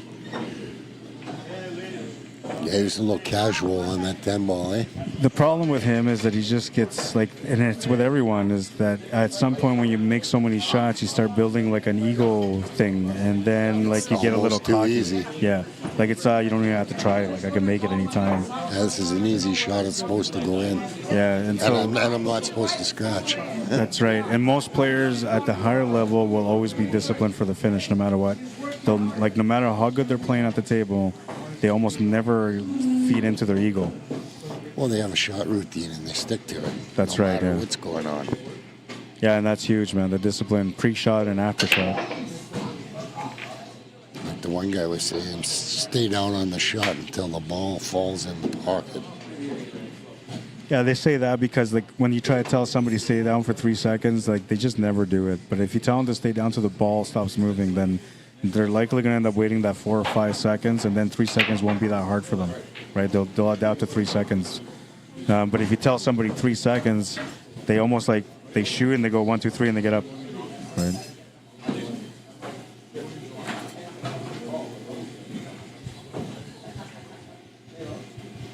Playing the safety on the one. No, he's going to jump it or kick it. Pulling out the jump cue. Oh, he had it out the whole time. I thought he was just too lazy to bring it out last time.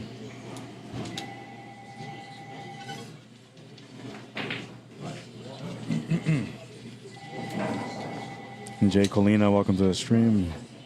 McNish, what's happening, man? Anders Bergstrand, welcome to the stream. Tony Tavares, welcome to the stream.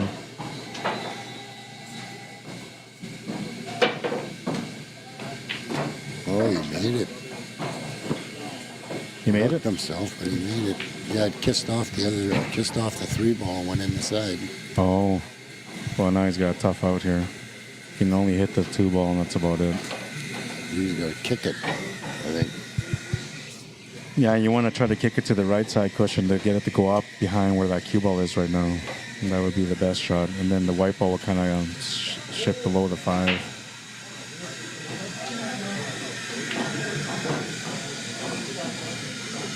Oh, he's going to miss it all around, though. Ball in hand for Joey. A chance to get a little closer to winning this match.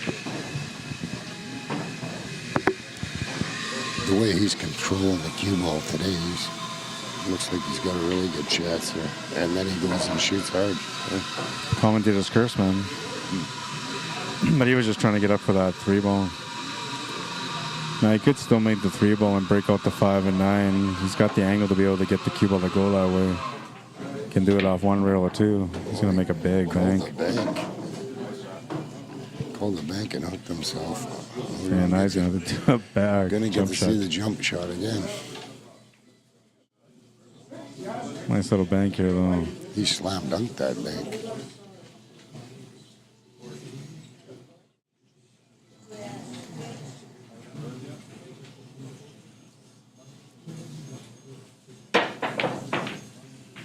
Makes the jump, but will miss the 4. Gets lucky to tie up his opponent behind the 8 ball. Got a really good hit there. Yeah, he's lucky that he didn't come out. No, I didn't.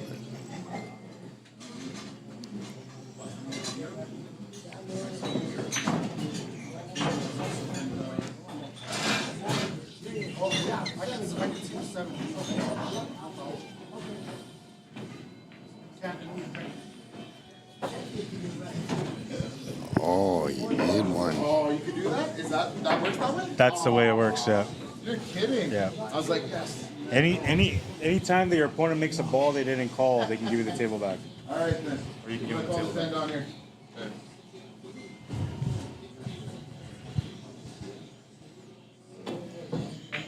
He's gonna call the 10, and he almost made it. Oh, I can't So close. See, I Yeah. just learned something. You see that? No. It's the worst, man. I hit something and then I was like, okay, good. I fucking left him tough. And then he can give it back because I flipped the ball in. If that ball didn't drop, he would have shot. Yeah, it. then you're good, yeah. It's like, well, I'm learning something. But anyways, it's fine. It's new.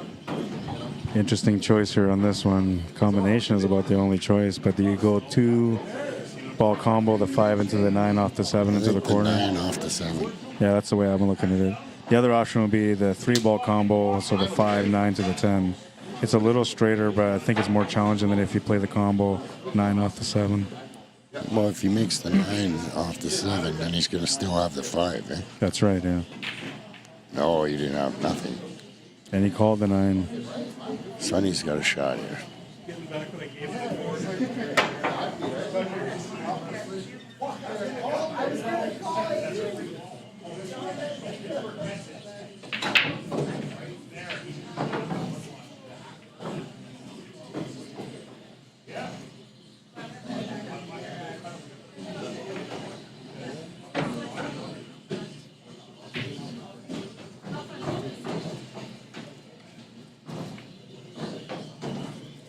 I got to swap that back now, right? Yeah, there's no early 10 balls. Now, in your opinion, 10 ball has to go in last. did you actually like that rule or not? Because to me, like, I felt like it was the right rule when you're putting $75 on the line that the players should go to the 10 ball and not have early 10s.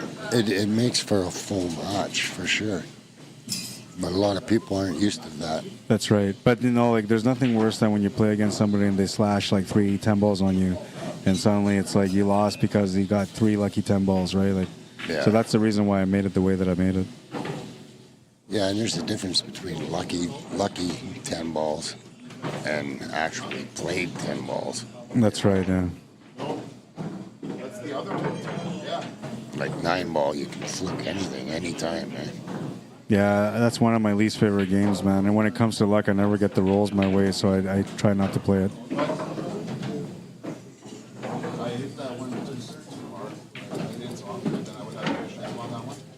I should have ran that one out. 4-2.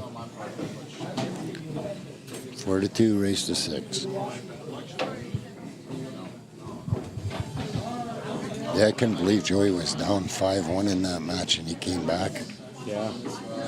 That was a huge comeback, man. And he's such a quick shooter that, like, a lot of times the opponents never see it coming. It's just one rack out to the other. Next thing you know, it's so hill. A shout out to Andy Kempa. What's up, Bandy? I'm going to be coming to see you after, maybe shoot a game of pool with you and pick up my break kit. Nice. What kind of tip did you put on there? That's the white tip, right? I'm not sure what he's putting on this time. I wonder if it's one of those Piku break tips. Because those things are supposed to be amazing for break. Kamikaze, maybe? Oh, okay. Kamikaze or Kamui, one of the two.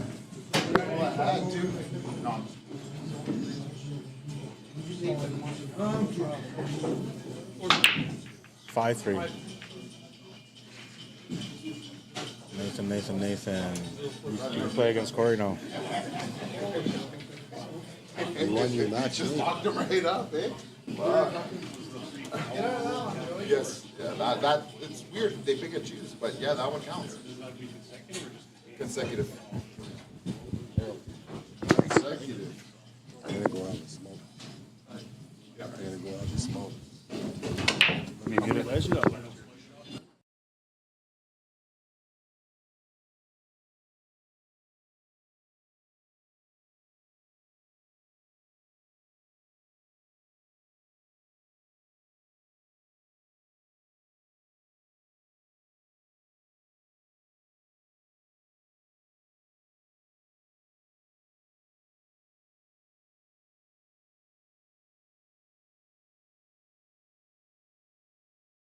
Does that count as a foul? No way. If he doesn't push that, give it back. No, it's not a foul. The next one would be a foul, and that would be the only one. Yeah, if you don't hit the ball after, then it would be a foul. I'm just trying to figure this out. I'm learning. I never played 10 ball. The 3 foul works like, so say you hook him once, Yeah. right? Yeah, And, no, and then he misses, that's a foul. Then you get a turn, you shoot like 3 balls, and then you hook him again. He doesn't hit it, that would be 2. Then you Oh, go, you mean throughout the whole match? yes, no, throughout that round. So it's got to be Nice shot. 3 consecutives. In a row. In a row. Yeah, I But know. it doesn't matter how many turns you get at the table, it doesn't matter how many No, times I get that. he falls. So. Oh, thank you. Yeah, man.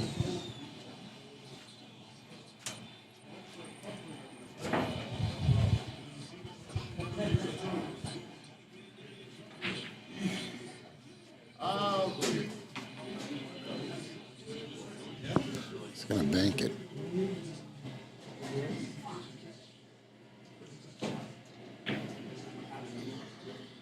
Oh, almost clipped that perfectly to come off the 10 ball. You know, he's going to leave a 110 combo, but it doesn't really matter. See, here, this would be a situation where I'd be, like, stressed out because, like, just like that, he's on the hill, right? So that's why I like this rule, because this gives you a 10 ball chance still, no matter what. But just like that, normally in 10 ball, like, he would be on the hill right now.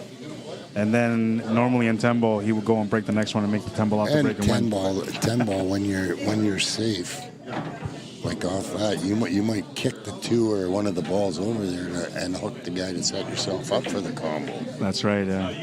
You know, so it changes the strategy there.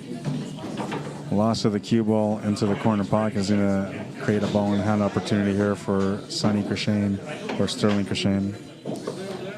See, Whichever one you guys want. Hey, in this scenario, Rod, in regular 10 ball, you could kick the 1 over by the 10 and hook them. That's right, and then play the easy And 110 then play combo. the 110 combo. And there are players that'll do that. They'll set that up. Oh, yeah, for sure. Didn't want to catch that rail, like he caught that rail, so it pushed the 1 ball over. I think he's just playing safe now. Yeah, that's what he called. Yeah, that's going to be a good safety too. Tough to get out of this one. Yeah, that's a tight one.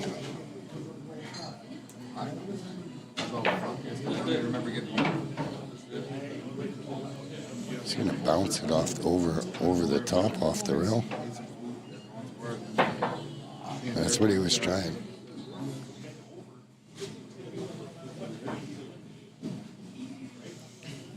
Trying to pop it over the top there. So he can try to like play a second foul here, just going off the 1 ball and getting the cue ball to come right back down behind that 9 and 2 again.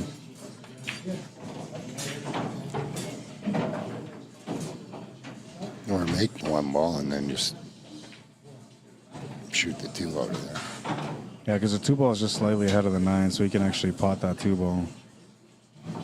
And it looks like he's not going to go for the 3 foul. He's just going to try to play this one out. Oh, now he's going to be forced into a safety anyway. So you might have been better off if he started with the safety. That's right. He should have just started with a safety there. Because this is going to be a fairly easy hit. Oh, and it's going to be a ball in hand. Ball in hand.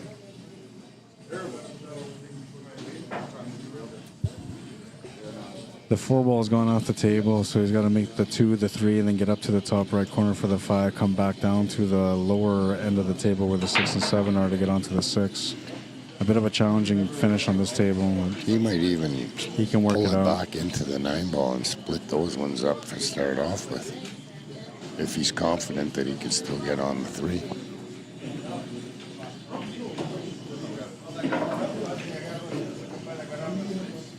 Oh, he's calling safety, I think. No. Nathan, you guys just started?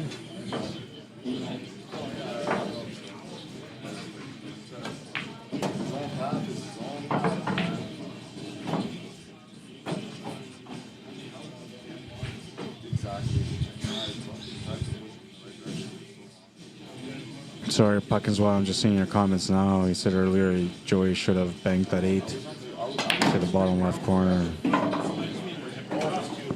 Oh, you overhit that one. You won? Well, some people are not me. Oh, you gonna watch? I gotta go watch a shot. Just hypocrite and bullshit.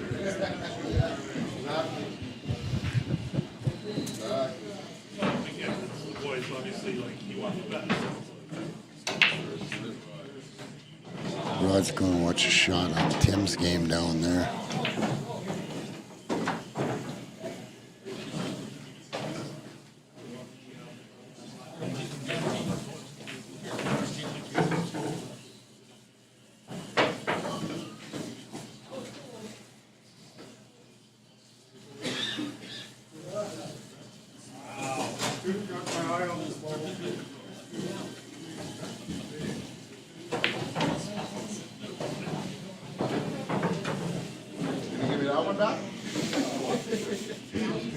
Because he gets to pick and choose when I got a flip.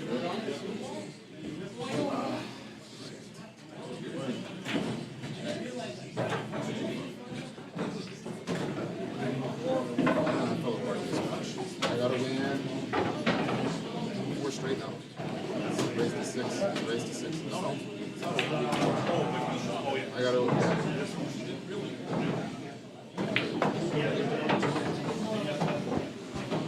And that's 5-2 for Joey. A hard one.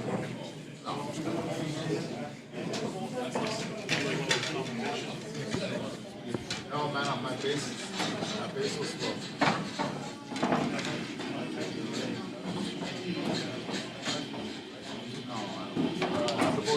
What are you thinking there? Are you taking anything off? Another espresso? Yeah, I think I need a fucking coffee now. No, honestly, I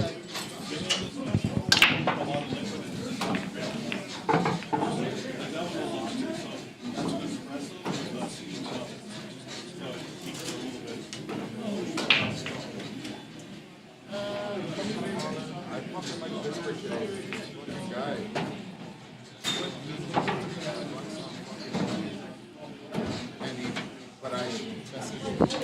Looks like there's some controversy down there with Tim and Tyrone's. I like Pittsburgh, to be honest. Oh, wait, hang on. There's hope. Take it. Anyway, I went with him because I can't bet against him.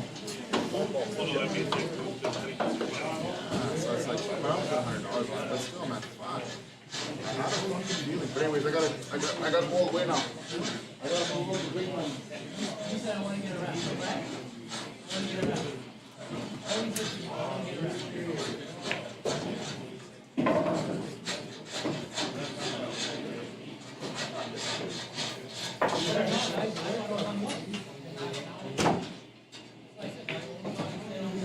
He's got a chance to get us back now. Get up there for the 6.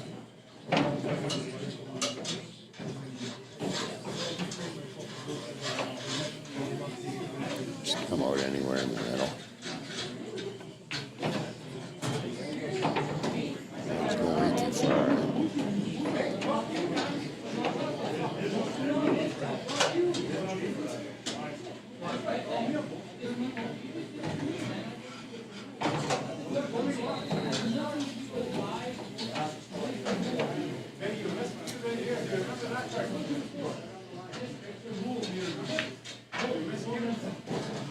There's a good shot.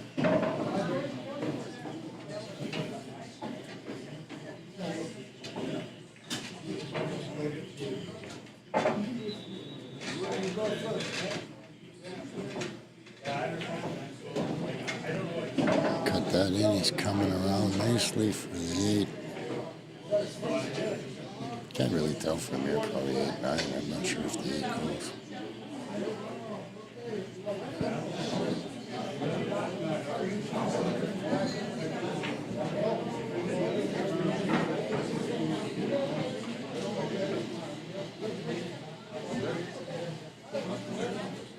Something about pink ball versus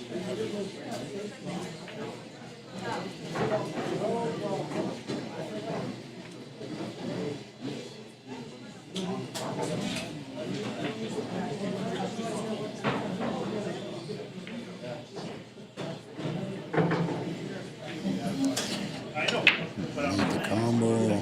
Draw back for the 10.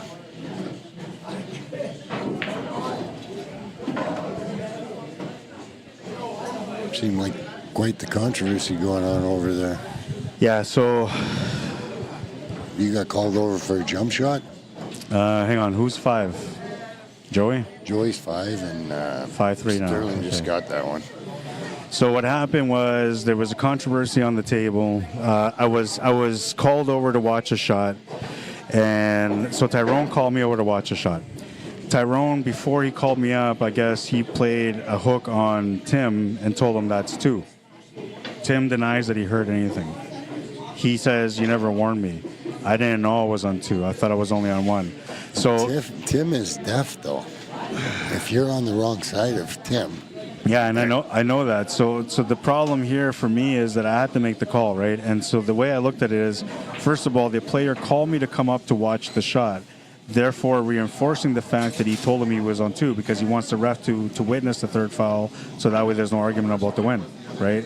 So when you got over there, did he say, "I want you to watch this shot"? He's on 2. He didn't tell me that, but he said he wants me to watch the shot. Okay. Right? So now if he would have said that there, that totally nullifies everything, Yeah. right? But he just said, "I need you to watch the shot," right? And he should have said to me, like, he's on 2.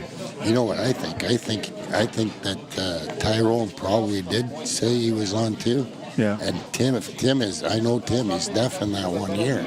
Sometimes I'm sitting beside him talking to him, and Yeah. he doesn't hear me. Yeah, there's times that I gotta talk to him and repeat myself too, so I know that's Depends legit. on which side you're on. Yeah. But anyway, so going back to the shot, normally the call always goes to the shooter if there's no ref there, right? That's the way it goes. Yeah.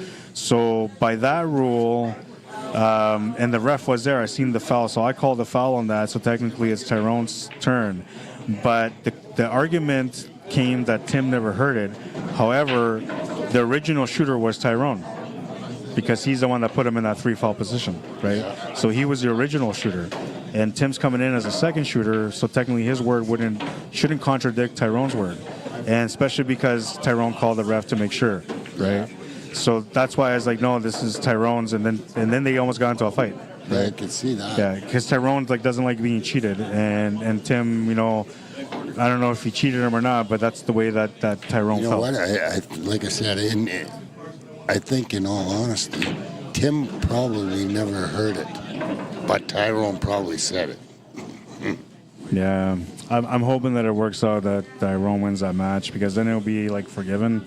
But if Tyrone loses that match, he's gonna have a sour experience out of this. Oh, for sure. And it's all honestly, if I was playing, it was me and Tim, or me and Tyrone, and then Tyrone said that to me, I'd be like, oh, okay, sorry, man, I just didn't hear you, right? Yeah. But I wouldn't be like, no way, man, no way, right?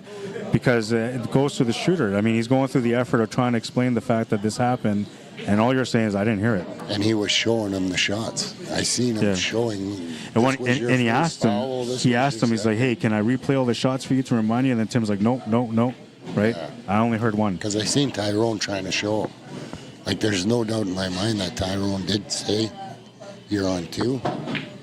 But Tim never heard him. And just because he didn't hear him. I'm telling you, I don't know. I'm not cool with it, man. It bothers me. And then, Tyrone got frustrated. He's like, you know what, I'm just going to shoot. And so now this is the problem. He's shooting right now, and he's on his way to running that table and finishing it.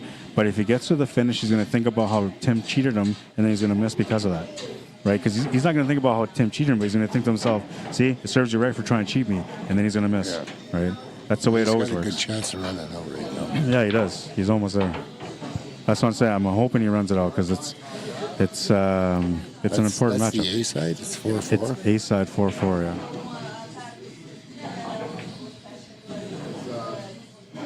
Now, I'm also hoping that maybe Tyrone still won that last game, because if he won that game that was a controversy, then it doesn't matter, right? Yeah. And he could have been down 4-3. So it could be that he won that game, now he's on a chance to get on the hill. But when you get into a little conflict like that, your adrenaline starts going. And Oh, I know, man. Nothing the same as when you were starting. That's right, and your mindset is off and everything, man. It's foul on that table. Ball in hand for Joey. He'll have a chance to close out the match now.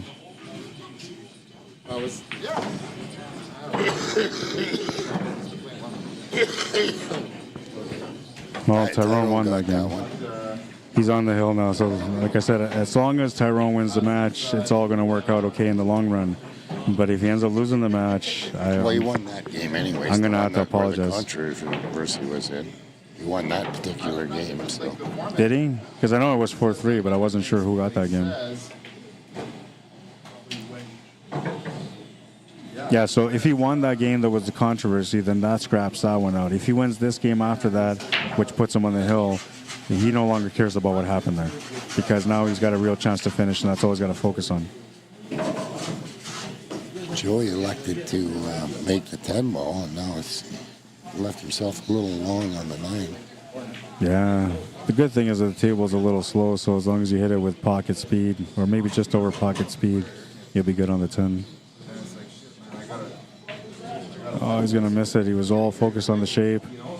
I think he was disappointed in himself. Yeah, I think it's from the previous shot. That's right, because he didn't expect that 9 ball to set up the way that it set up. It changed everything for him.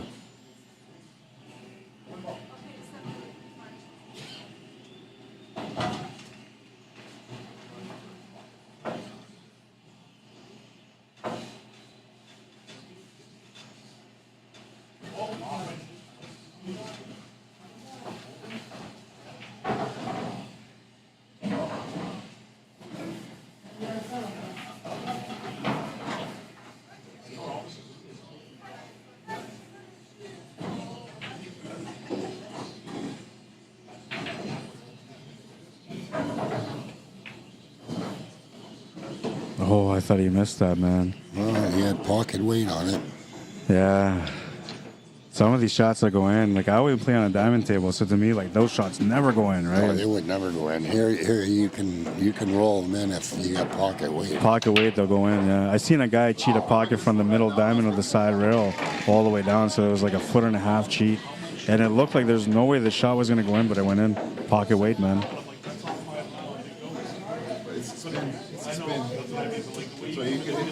Tyrone's up shooting again over there.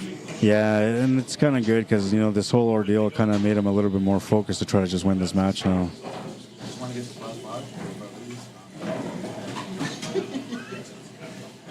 I don't know, man. All I know is that there's always some sort of something.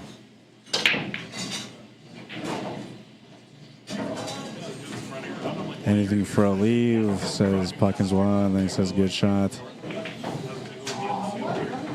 Yeah, and you can't really have a ref watching every game neither.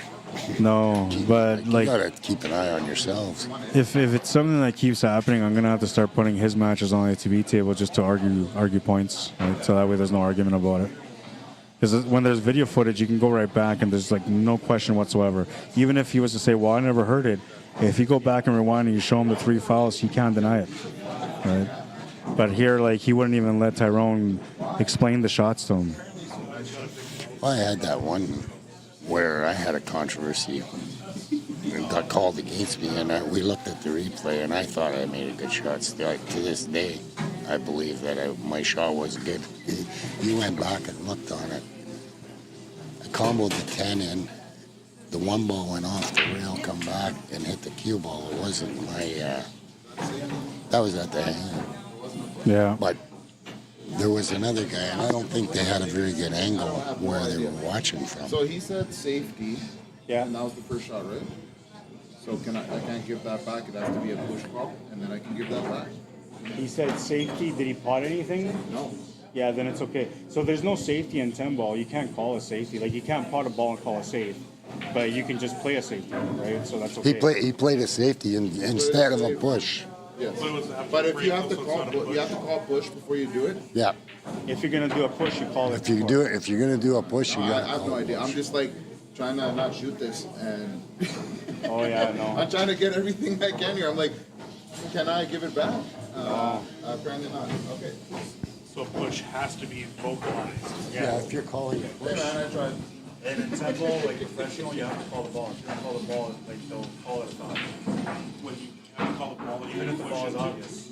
Even if the ball is Oh, obvious. when you're calling it. All right, so I guess I'm gonna call it 10 ball.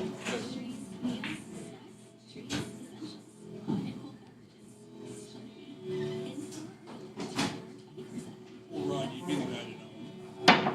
Rod, you'd be the guy to know, but I was watching a video the other day. Professional 8-ball, but apparently there was a football watching again. I don't know what league or what sanction it was, but you can't dirty combo. Like it was the one where they do the reds, the yellows, and the blue. Oh yeah, that's black ball. But you can't dirty combo those with open. No, yeah, they have different rules. Because for us, like, active VNEA, whatever, if it's open, you can dirty combo, solid, straight, solid, whatever. But apparently in that one, though, you can't use the yellow to see the red because it's not. Well, and VNEA allows you to use the 8 ball as well, but BCA doesn't. Right, so like each organization changes things a little bit. Oh, I didn't realize that. I thought VNEA was always 5 as long as it was. No, not in BCA. You have to hit a solid touch stripe or vice versa. Yeah, I was surprised with the red yellow, like you said. It has, even though it's open, it still has to be clean. Fucking nice shot. Yeah. I like all the different nuances, though, but then you gotta be cheating on which one you do. Oh, did he go too far? Or can you see it? Oh, I don't know, but if not, like it's a fairly decent jump shot. But I think you can see it. Yeah, Sterling said that he can see it. But he didn't walk right behind it to look at it. Well, he glanced over. I'm pretty sure he can make this little spin, maybe.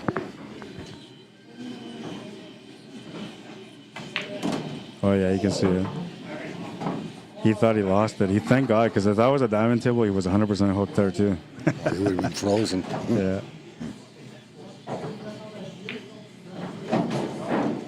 Lucky break for the young fella.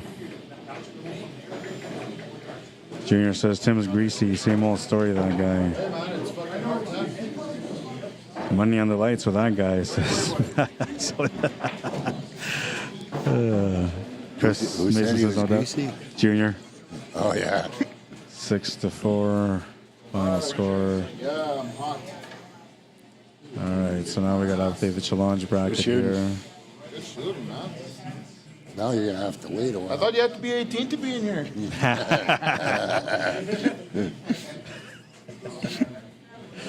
All right, so you're waiting for the winner of that far end table. Sterling's waiting. These guys are playing. I have no other matches. Corey's playing? Cameron and Newbert are playing right now, so maybe we can switch over to that table. So we need a match here next, right? Yeah, we got to wait. So once those guys are done there, we're going to have them going over here. Here, your coat fell down there. Man. Oh, did it? Yeah, this is the only place where it always drops and it gets dirty no matter what. All right, so this is a B-side matchup. We're going to change this right away. Bring down the Fargo rates first. I'm going to go out and check on Harold. See Yeah. what he's doing. I'll be right back. Yeah, no problem, man.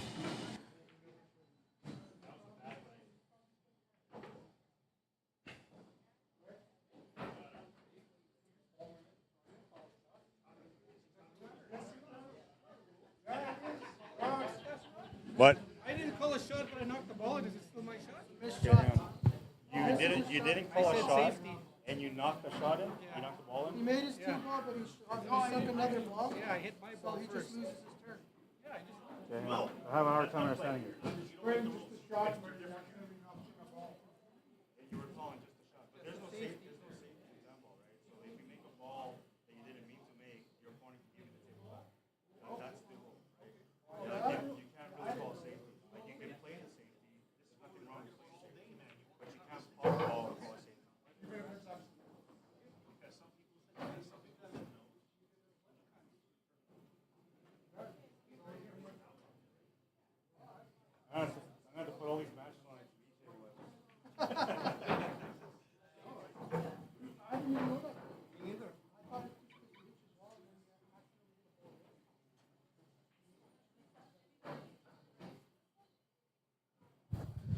Controversial call over there too. So I have to go deal with that. All right, so I'll set up the scoreboards here.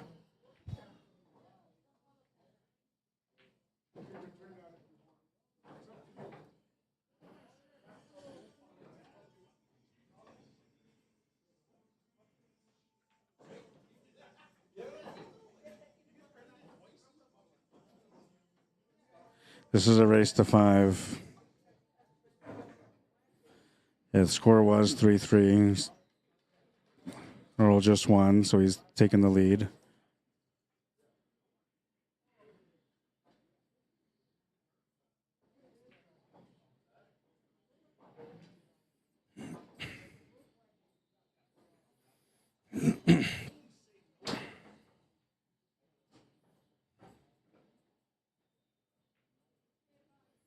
Oops, I had it 4-4. It's 4-3. My bad. There we go.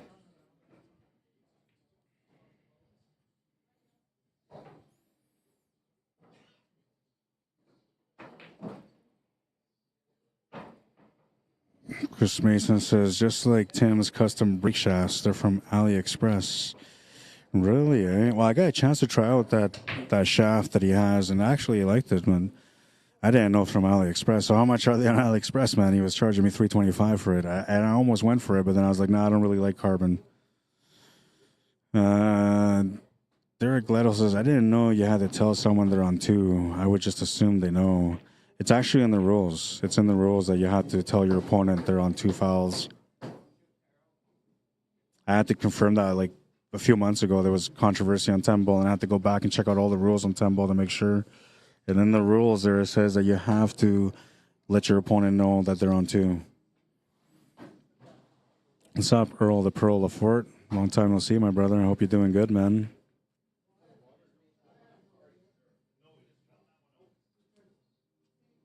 Yeah, you gotta tell them before the shoot. So once they do the second foul, that's immediately you're supposed to say that's 2, right? You can say you're on 2 fouls, or you can say that's 2, and that's all you gotta say. And then from there, you know, your opponent has to know that they're on 2.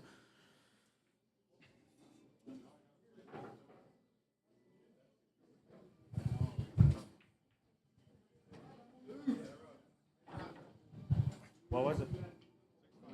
Thank God, man. Because like that was screwy. You shouldn't have done that. Like, you know.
All right, dealing with a few things, but we're good. Rod,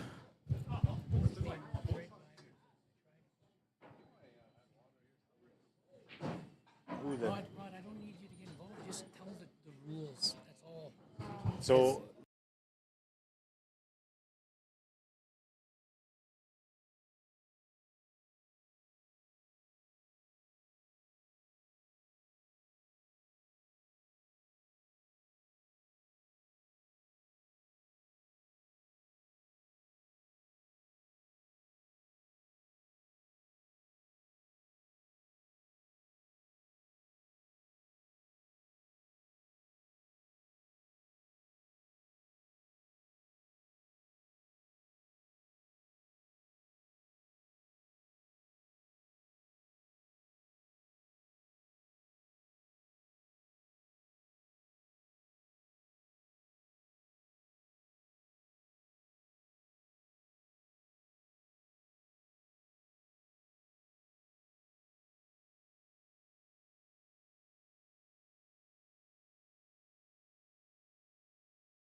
I marked it in there already. Trying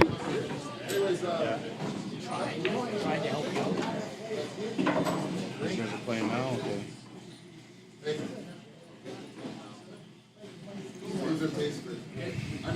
All right, we have the A-side final going right now. I'm not sure what happened with Earl and Jason, but I think Earl won the match. Did you just move over my camera again, Terry? I don't know, man. No, you're okay. Earl, did you win that one? Earl. Earl, did you win? 5-3?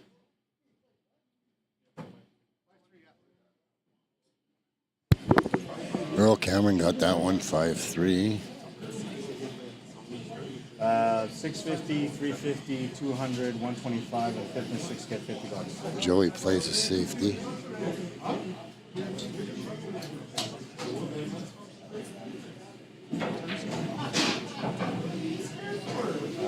What was I looking at? Oh, this one's behind. 5-3.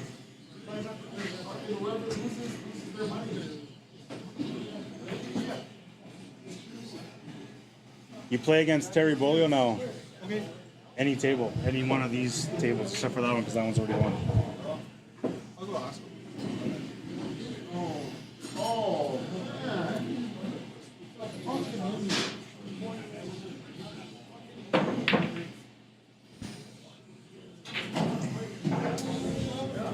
Okay, and I gotta set up the scoreboard here. So the official score was 5-3. I'll update it there for you guys. And I didn't spell quarterfinal properly. Quarterfinal. Oh, man. It's okay. I'll have to do this. I'll be back. Sorry, guys.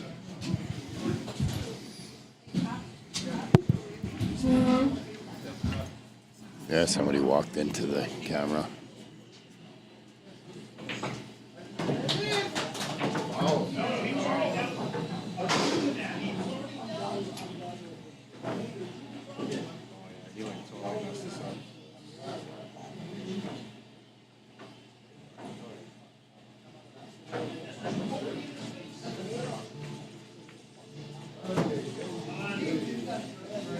Or you can see it all. It's about centered, right? Yeah, that's pretty good.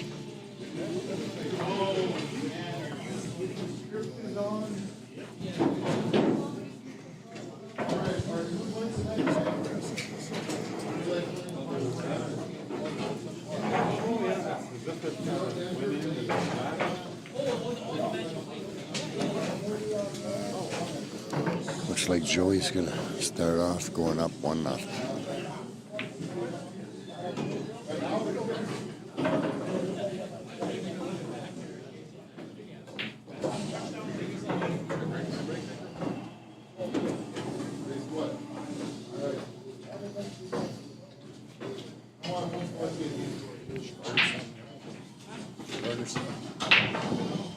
I think mine comes with a fry. She can have those.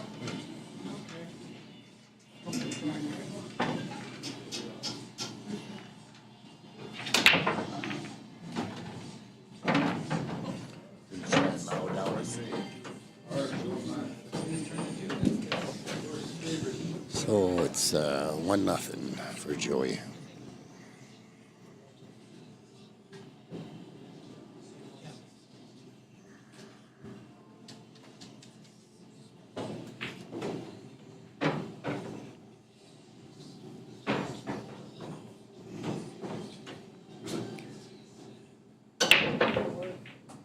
Big smashing break, but he scratched.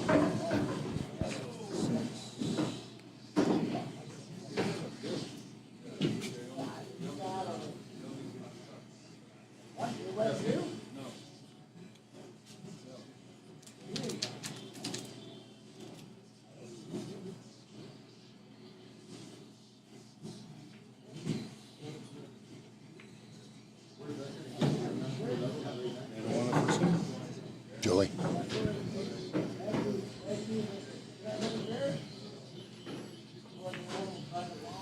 Two ball hangs on the pocket. All right, so Joey won the first game. We have the Fargo rates up now. It's 566 Fargo rate for Tyrone DESJARLAIS, 610 Fargo rate for Joey BEAULIEU. Rack number 2 is in play right now, and this is the A-side final, race to 6 on the A-side. Winner of this will be guaranteed no worse than second place. Loser here will be guaranteed no worse than third. And I got to take a breather because I haven't had a breather yet, so I'm going to take a quick break. I'll come back and update the scores after. Oh, he went right around it. You can leave this here. Look, see this little bomb down here? Right, the little bomb? Yeah. That's this. Okay. Yeah. So if you click on the bomb, I can exit. Update it. You only hit here, Okay. minus, right? Minimize it. Up or down, right? And Yeah. then update. Up or down, Okay. and update. That's it. I'm not going to be right now. Okay. No, that's fine. But I need something, man, because these guys are driving me nuts. Okay, everything looks like it's out in the open.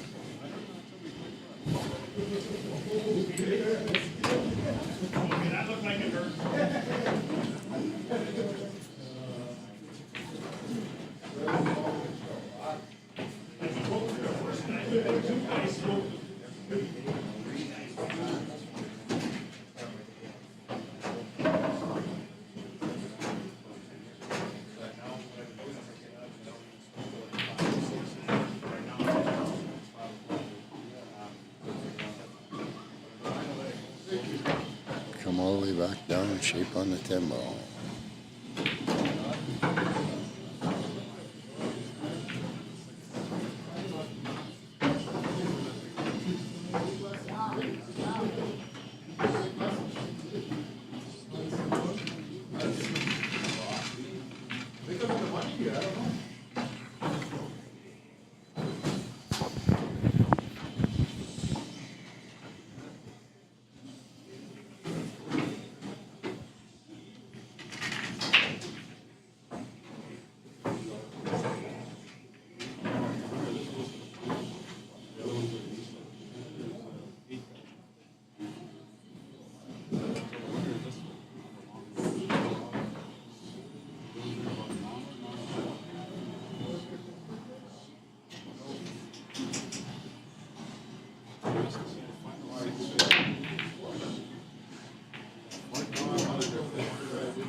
Good smash and break, but he come up dry.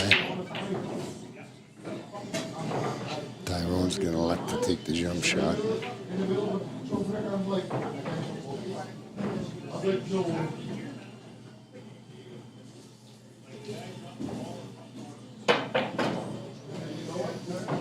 Nice jump shot. The shape on the 2.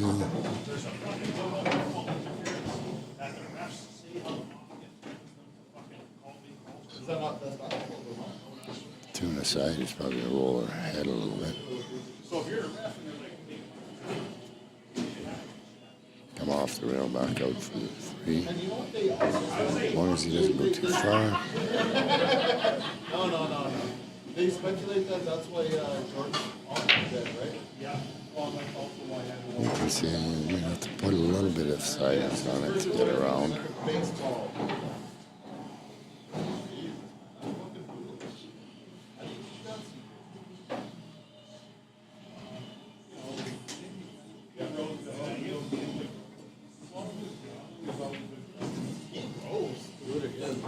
It's gonna go over the side. It doesn't have to go very far though. It's a little bit different. He doesn't have to go right over it. Walk him up, Will!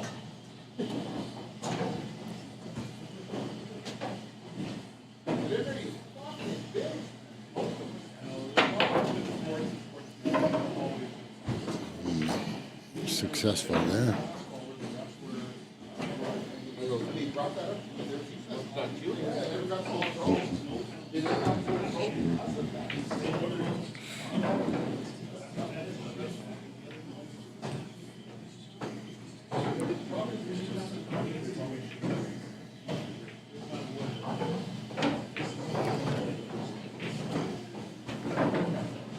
Good bounce off the 8.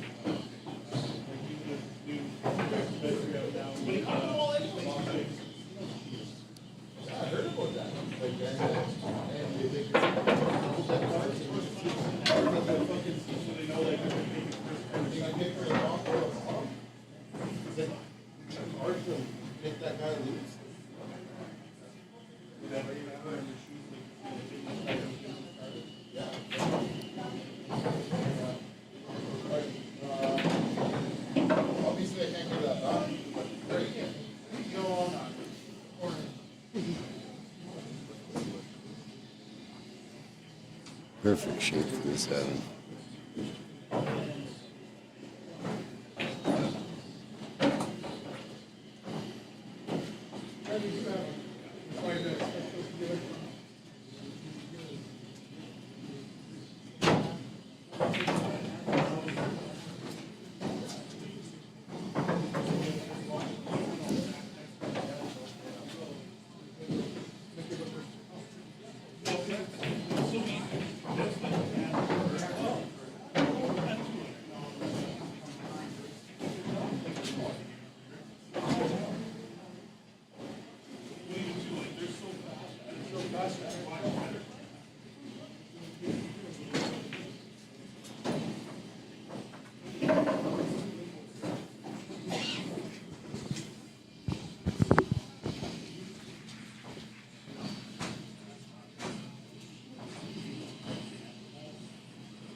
Tyrone gives that one up.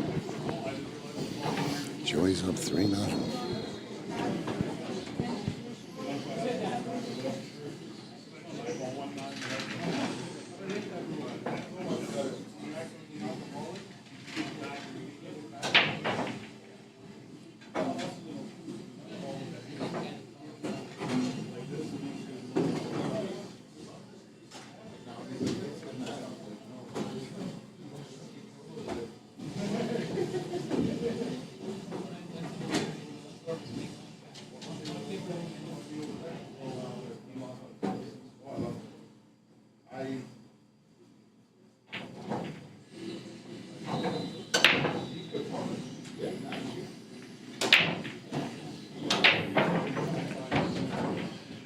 Good solid break. He didn't get sold out on the one though. So I'm gonna try the combination on the 8.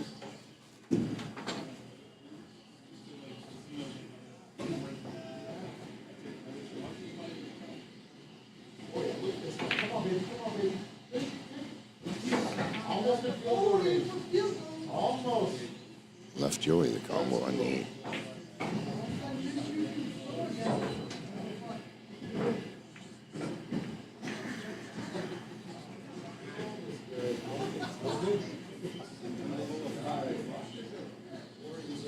Turns it back over to Tyrone.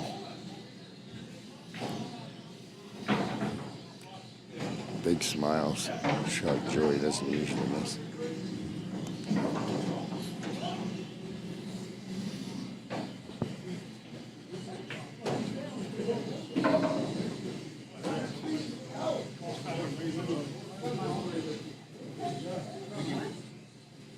That's career updated. Yeah, I just That's the updated it. most breathing room I've had in 5 years. Thank you. If there was ever a Christmas present that I could ask for, you just gave it to me, man. Just give me 5 minutes of breathing. Tyrone just made a bunch of nice jump shots and had everything set up, and then he blew the 10 ball. Oh, man. Give Joey the game after making 2 really nice jump shots. You guys want some mistletoe? That's that's the jitters, man. Being on the TV table. You can play your best game all day long, get to the very last match, and you avoid the TV table the whole time. Then you get to the last match, and you're on the TV table. It's like, fuck. Oops. It's like you can't get away from it. Sorry, I swore. Second time I've sworn ever on the stream. I can't believe I did that again. Yeah, and everybody thought it was going to be me with the foul moment. Yeah, that's right. I was the one. I'm sorry, guys. I apologize. I try to be more professional than that. I always swear off the stream. Anybody that knows me knows that. But on the stream, I try to be professional. Me and my daughter do a stream on her YouTube. Okay. It's the millennial and the boomer. Okay. We do these snack crates. She gets one a month from all over the world. Yeah. And we open them up and we do a stream. It's kind of funny. Hey, we test all this stuff out. Oh, cool. Yeah. I've seen people doing all that kind of stuff on like TikTok and stuff too. Yeah, it's a fun time. And so what? These crates are all donated? No, she bought a subscription. Oh, okay. And one time you're getting one from China, then you get one from India. Cool. And I guess the subscription pays for all of that, right? So. Well, she buys a subscription for it. I don't know what it costs her, $200 or whatever. Anyways, you can watch us on YouTube. It's Boomer and the Millennial Snack Crates. I'll just go over here somewhere. Okay, I'm going to have something to eat now, too. Yeah, hopefully you like it. It's my favorite dish, man. I eat it all the time. I'll let you know. Yep. Maybe Harold will sit in. Then the controversial stuff will come. 3-1, Tyrone DESJARLAIS is on the board now. Catching up, Errol, yeah, that's right, he did win. It was 5-3, thank you.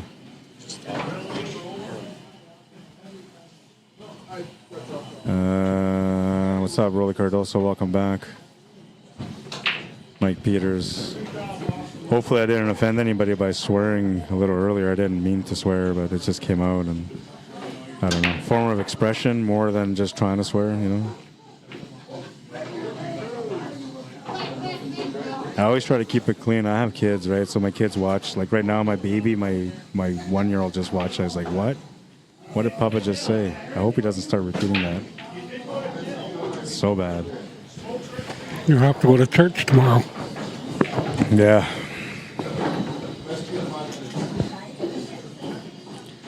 All right, so it looks like he's trying to play a safety, and it's not going to work out. He's going to leave him somewhat over the 5 ball, though, so it might work out. But I feel like Joey can make the shot. The only thing here is that the 2 ball is sitting all the way at the top of the table, so it doesn't really help him in any way to make this 1 ball. So maybe he's not going to make the 1 ball and just try to play a safety here instead. The only thing I can think of is maybe just banking it in. Oh, he can't even see the ball directly. He's got to go off the rail first. I thought he could see the one ball directly, but I guess he's leaning on the 6. That'll be a foul and a ball in hand for Tyrone DESJARLAIS. That's one. Yeah, we got to keep track of this now. No more arguments, man. What's up, Dave Olson? Welcome to the stream, man. How are you? Mr. Matt Cole, welcome to the stream. He's my moderator / helper on YouTube, which, by the way, I got to go check on YouTube. I got to keep rooting for Joey, says Puckins. And Maddie had a comment on here, says, I've been tuned in both times it's happened, Rod. Yeah, it seems to happen, right? I don't know. It's I wish it wasn't like that, but unfortunately, those moments happen in pool. And some arguments can get pretty heated with pool players, man. Like, they just lose their cool and snap, and it almost got to that point over there. Now you gotta think about it this way. I'm like 5'10", and the guys that are like about to get in an argument are both over 6 feet, and one guy can probably toss me around with just one arm. So I'm looking at this like, okay, guys, this doesn't have to go this way. Good thing I look a little intimidating, because otherwise I would have been like, what are you going to do about it? It worked out okay. It looks like a 5-9 combo. Yeah, pretty close to the pockets. He should be able to make this. Running into the 10 ball is going to slow down the cue ball, which will give him a shot on the 5 as well. No real problems here, I don't think. You just got to bring the cue ball over to the right for the 6 ball. You could even just bring it down the rail slightly, but because of the angle that he has, he's going to have to play it with a little bit more pace. Perfect right there to hit the 7 ball. It's got good angle here, too, to set up for the 7. Smart to create some more angle here. Natural angle, too, where you're playing into the shot instead of off the shot when you're trying to draw away. Here would have liked to be a little bit straighter, but I guess you can just play this 2 rails back and forth and set up that way. Yeah, just like that.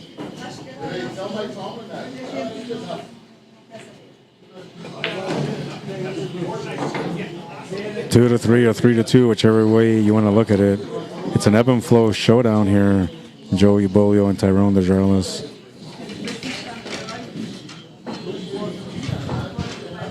I want to say that, like, I don't know, maybe 80% of the tournaments that I've ever been invited to stream, or even my own tournaments, like almost 80% of the times it's somebody from Ebb and Flow in the top spots. Almost every time. They claim that they don't teach each other either, so all these guys learn on their own, which is, interesting. But I think they kind of learn off each other because they do have similar styles, some of them. And they probably smudge before the game. Yeah, medicine.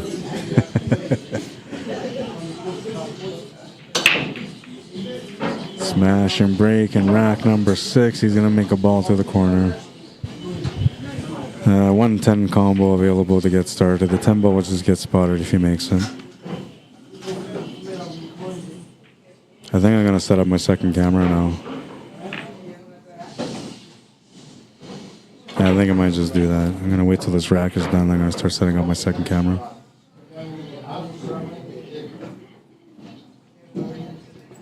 It's just nice to have that extra angle, I prefer to have more than one, but right now today I started off with one just because there was a lot of players here. I didn't want the tripods to be knocked over or bothered, and it's going to miss the 1 ball. 2 balls going to go in, though.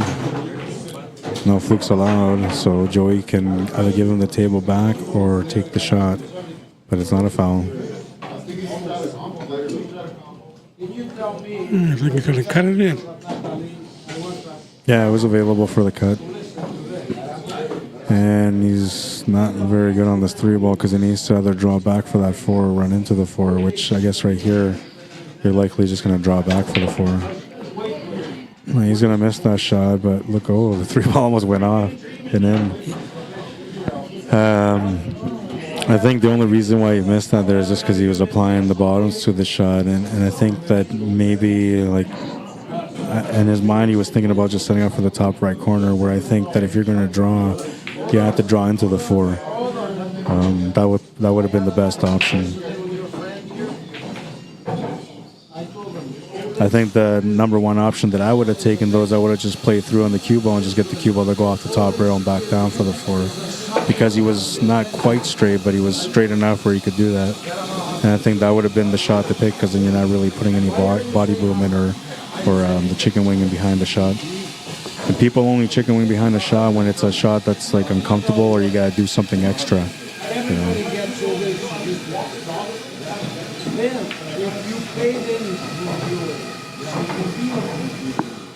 These are very forgiving pockets. Yeah, these valley tables are for sure. Looks like Tyrone's trying to make a comeback here in this one. He was down 3-0 when I came in. And he's a couple of balls away from making it a 3-all matchup. Good pace on the cue ball for the 10. He's going to end up with a nice line.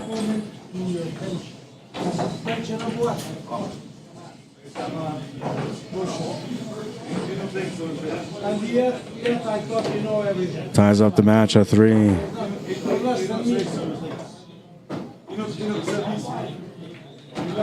So going back to that shot and what happened there, so like, you know, when they say like a guy can't talk to a girl, like they're not comfortable talking to women or vice versa, and they always say like every time, you know, like when I'm trying to be smooth, I end up saying something stupid or I say something dumb, you know, whatever, I fumble my words, whatever the case. So and that what happens there is that first of all, you don't have confidence. Second of all, mentally you're not really prepared for the situation. And that's what applied there in that pool shot is the same concept, that he wasn't quite ready for the shot because he knew that he had to draw it back, but he wasn't really committed to where he wanted to draw it back, and he wasn't even 100% sure that he wanted to draw it back in that situation, because I think originally he was trying to set up something where it was easier, and instead he got something where he had to force the shot a bit. So mentally he just wasn't ready for the shot, and that's the reason why he missed, and that's the reason why most of us have that extra body movement when we're missing. It's just not enough commitment to what you're doing at the table. There's something in the back of your mind, right? Like you weren't comfortable with the shot, you didn't get the shape that you wanted. Maybe you changed your spin, whatever it is. Maybe you're thinking about the next shots, right? And maybe you didn't, like you plan out the next shot, but you didn't plan out the next one after that. And so you went to the table saying, well, I'll figure that one out after I make this one. And then you missed that one because you didn't figure that out. And mentally you wanted to be prepared for it. Instead you decide not to do it. Therefore you got the result where the body movement comes in.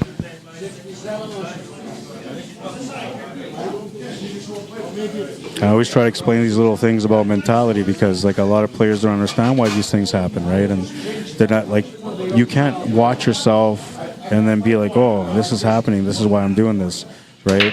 But if you have somebody watching you, which is what I do through my streaming, you get to see these little things, right? And that's how I was able to grow through my mentality, is by watching a lot of these players, watching the mistakes that we're doing, and then just assimilating that with the way that I used to miss in those situations and what I was thinking and doing at those times. So it helps me understand that there's, you know, a process, a mental process that every player has to try to find and develop, because that's the true success of the game, is when you can develop that mentality. Most of us can make a ball from anywhere, and like if you're having fun with your friends, you have no pressure, you'll probably make most of those shots too. But as soon as you start competing, you put a person into it, you put an emotion into it, it just changes your mindset altogether. So now like you're questioning yourself, or you're having moments where you're like missed, the brain farts they call it, right? Right. I think it's important to talk a little bit more about the mentality in pool, where a lot of times as commentators try to talk about what's happening at the table. And that's important too, don't get me wrong, but I think it's a benefit to the viewers when they get a chance to kind of discuss or understand a little bit more about mentality. So I bring up mentality a lot. What's up, Joel? Yeah, I'm down to 3 tables. Yeah. This one is good.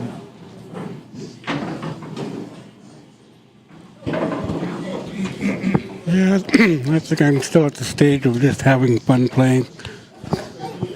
Yeah, and that's the thing, is like most people think like that, right? And you should, I mean, because pool is fun.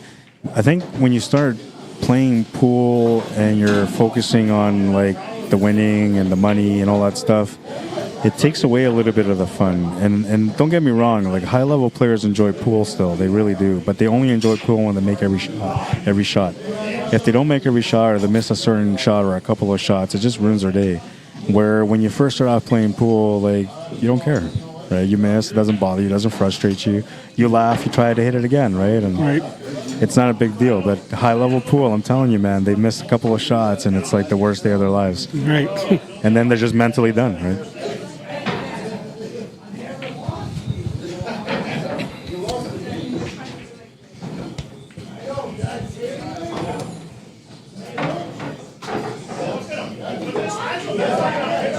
That was a good shot. Yeah, and he's got a nice little layout now. The 7 ball is close to the 9 ball, but he can get in there. Definitely get in there.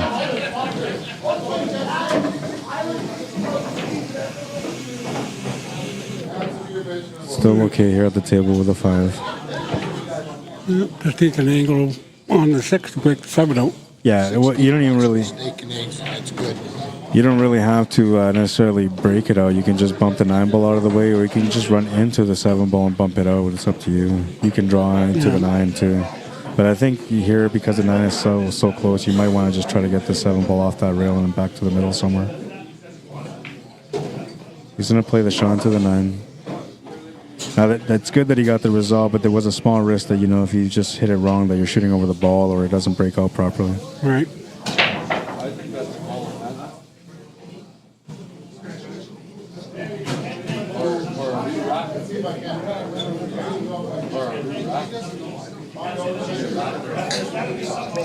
Eric Hoffman says, I wish I had the young confidence that Joey plays with. Yeah, he's a fun player to watch. Okay, what happened? Okay. I gotta go check out a rule here. Something happened.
They call me over and I see Tim flipping a coin. I'm thinking, oh my God, it's going to be another one.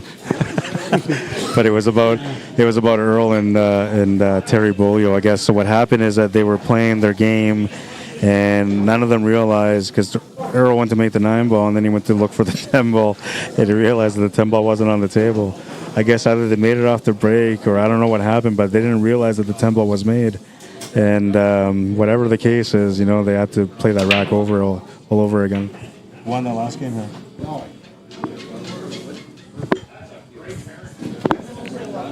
Don't know what his name is.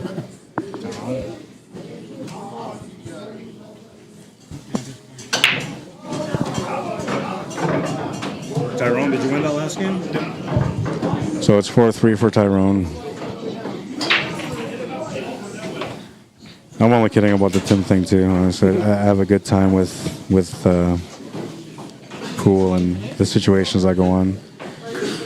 Mike Friesen, how you doing? Says, where are these guys from? My mom is a DESJARLAIS from Sandy Bay in Manitoba. They're from Ebb and Flow. Maybe originally from Sandy Bay though, but as far as I know, they live out in Ebb and Flow. Ebb and Flow, Manitoba. What's up, Petra Monkman?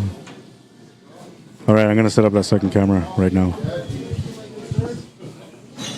I'll be back. I'm a little scared right now because that was pretty nice.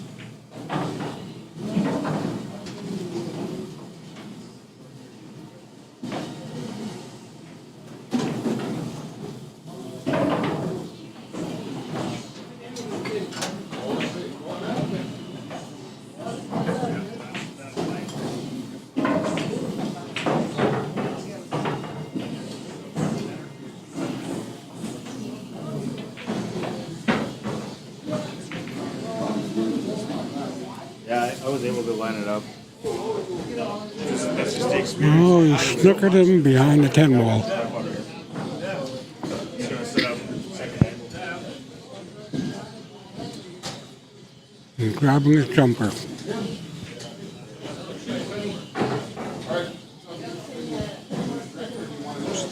Hey? Oh.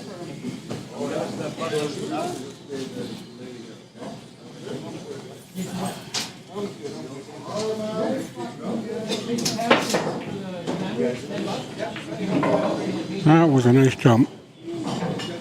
And he's got a shot on the 8 ball.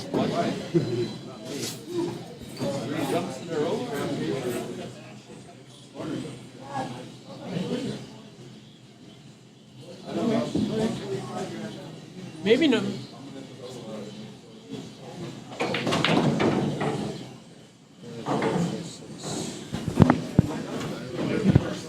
There's an easy up and down for a 10 ball.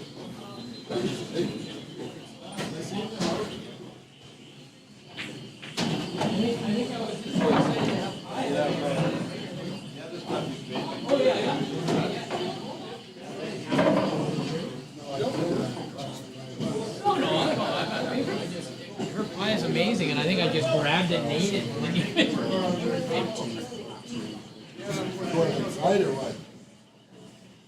Hey?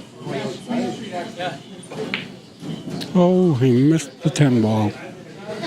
Sold it out over the corner pocket to Joey. I believe it's a 4-4 tie now. There was extra 5 shots.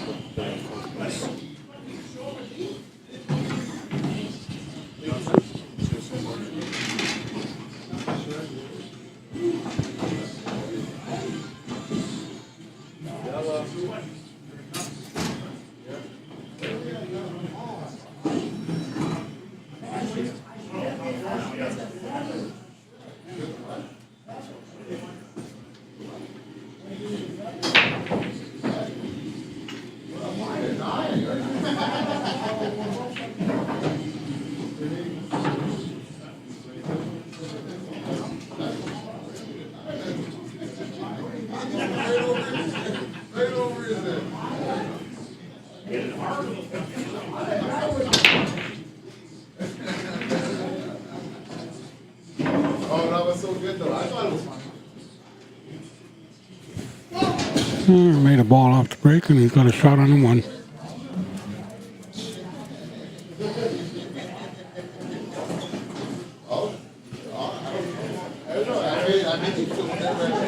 Oh, he missed the 1 ball. When I need to win, that's when I see what I'm serious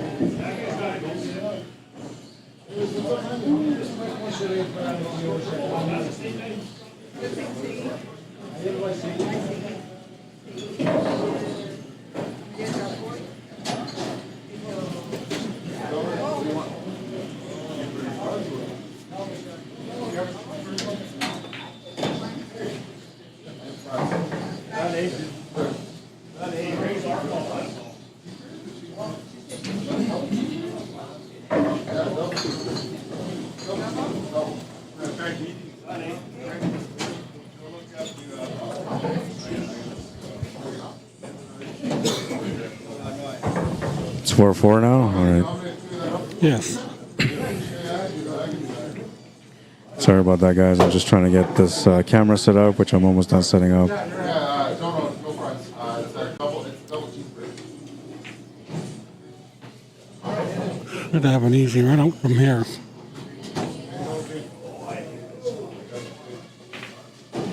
Ooh. Ends up funny on the 7 ball.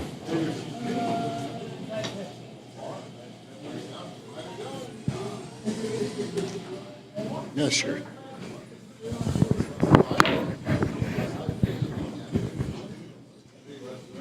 It's going to leave the shot here on the 7 ball. That's deep. All right.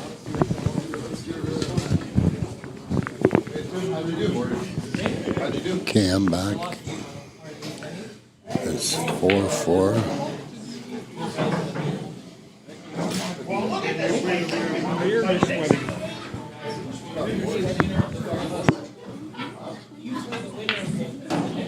Oh, you bubbled there. You hung there for a second, then it dropped. Ooh. And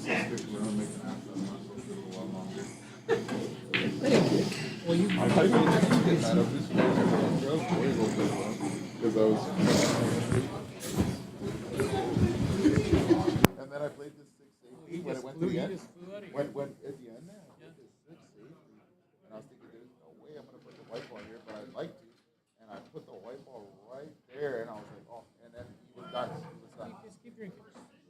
I ain't stopping. I ain't stopping. You got all the pockets.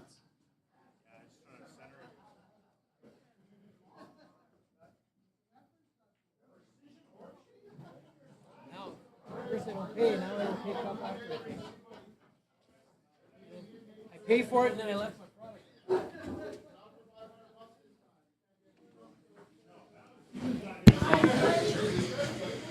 No, actually,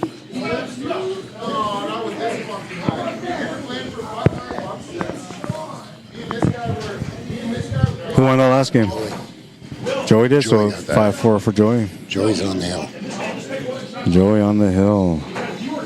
Young gun, that guy, but he's making himself known even more.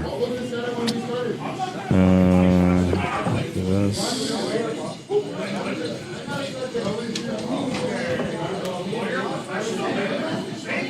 ever since then you learned who's your partner. Will.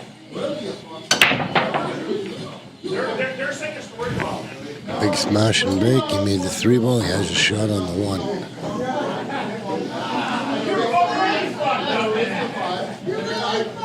2 ball. He might set up for a 2-9 combo.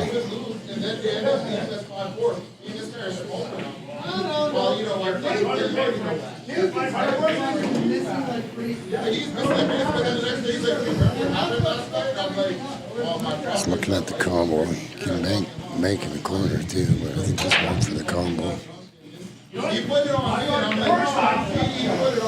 Yeah, he is. Overcut that. All right, and we have the second angle now. I kind of feel like I got to bring this back. It's maybe too close. Or maybe I'll just bring this one in.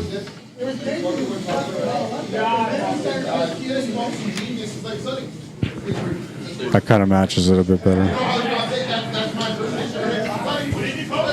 think he's trying to bank. No, he's playing him safe. Yeah, he said safety. Came out the other side. He had a great idea, though. It was going to be good, man. It's going to be good. Just a little bit too much pace. They need to run into a ball there. Slow it Well, down. he grazed once just slightly, but it wasn't enough, and ended up pushing the cue ball out in the open. I ended up paying for him because I lost $500. And this is going to be a tough challenge here because he's got to get back to the 4 and then back from the 4 to the 5. As long as he doesn't go too far and get himself with the 6. Oh, nice shot. Perfect weight. Was that the same date? That was. When you finished No.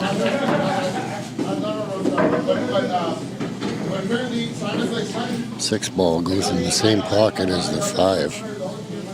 Yeah, so, but I don't know, man. I don't know if he's going to play that. Like the options here are very limited. Or you can come in this bottom side here.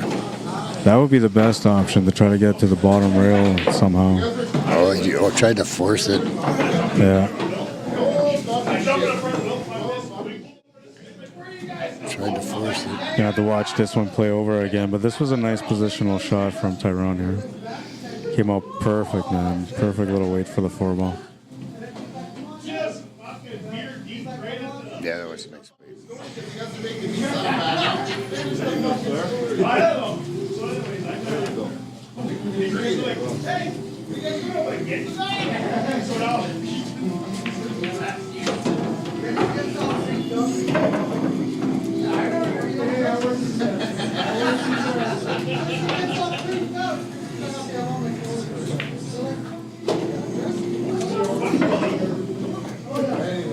Seven must go past the 10.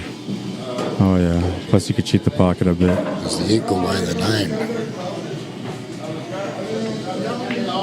No. Let's go to the Chop side. it on the side. Just gotta let the cue ball go a little bit here. You're so big, Sonny. I thought you were bigger, Sonny. That's what you said. I thought you were bigger, Sonny.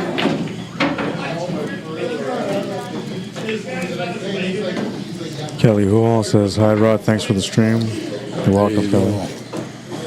That's the match? 6-4, yeah. 6-4. Touchdown, baby. Yeah. It's funny, touchdown, baby. All right, so I got to bring the camera back. So the young fella's in the final. Yeah. Oops. I was trying to press that.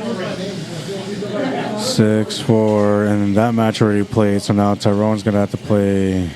Hang on. Oh, no, that match is playing right now.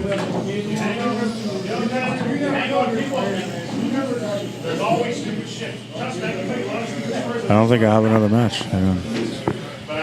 So, Tim will be playing the winner of these guys. We can switch that over. oh, yeah, because they're playing a match right now, right? They're almost done.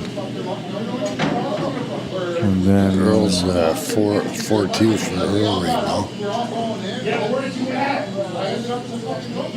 Oh, wrong way.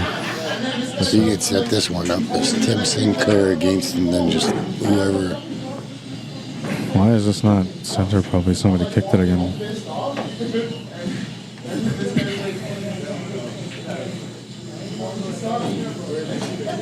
These guys are at 4-2, and I guess Earl's on the lead. Yeah, Earl was up 4-0, I think, at one time. Oh, he just babied it. Let the table get him.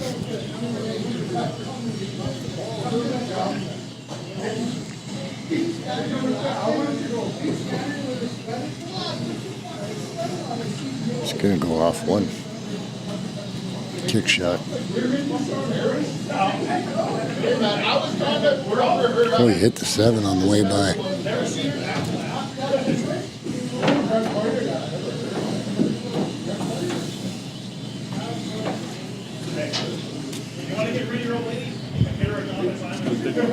Are you?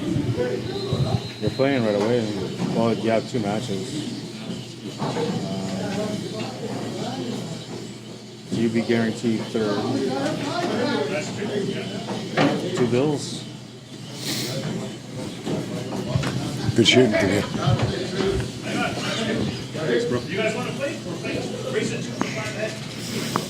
Thought you were gonna come all the way back there. Yeah, well, not. Kid's pretty good, eh?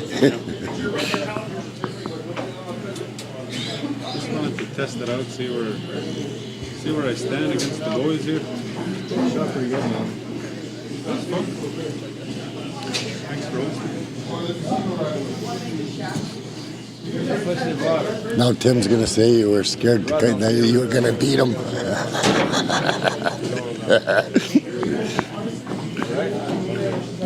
It's always fun to come to Joe's.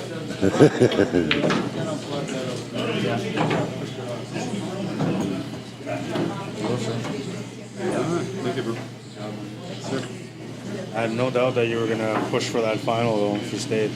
I think I would have. I was going to leave I think you might have had to play him all over again. I don't think that would have been a good experience.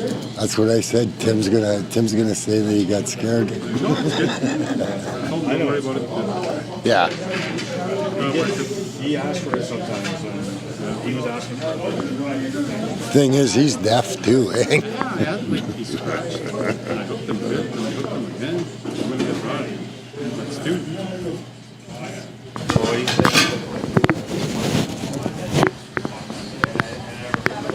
The last time I ran a tournament, I had to talk to his ear, in his ear. Well, remember he lost 2, I guess. So you didn't remember. You're gonna get a bye if you get there, Tim.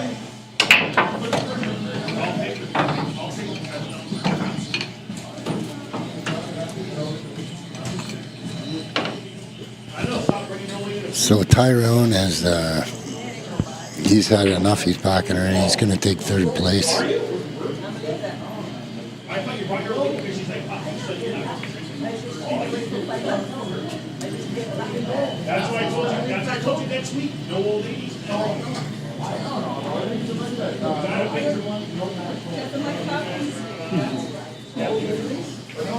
Hold on, I got a cab here.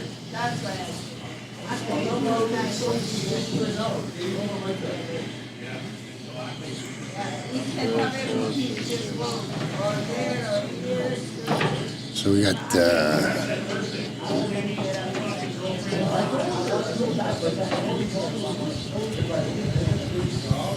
4-3. 4-3. Terry's coming back.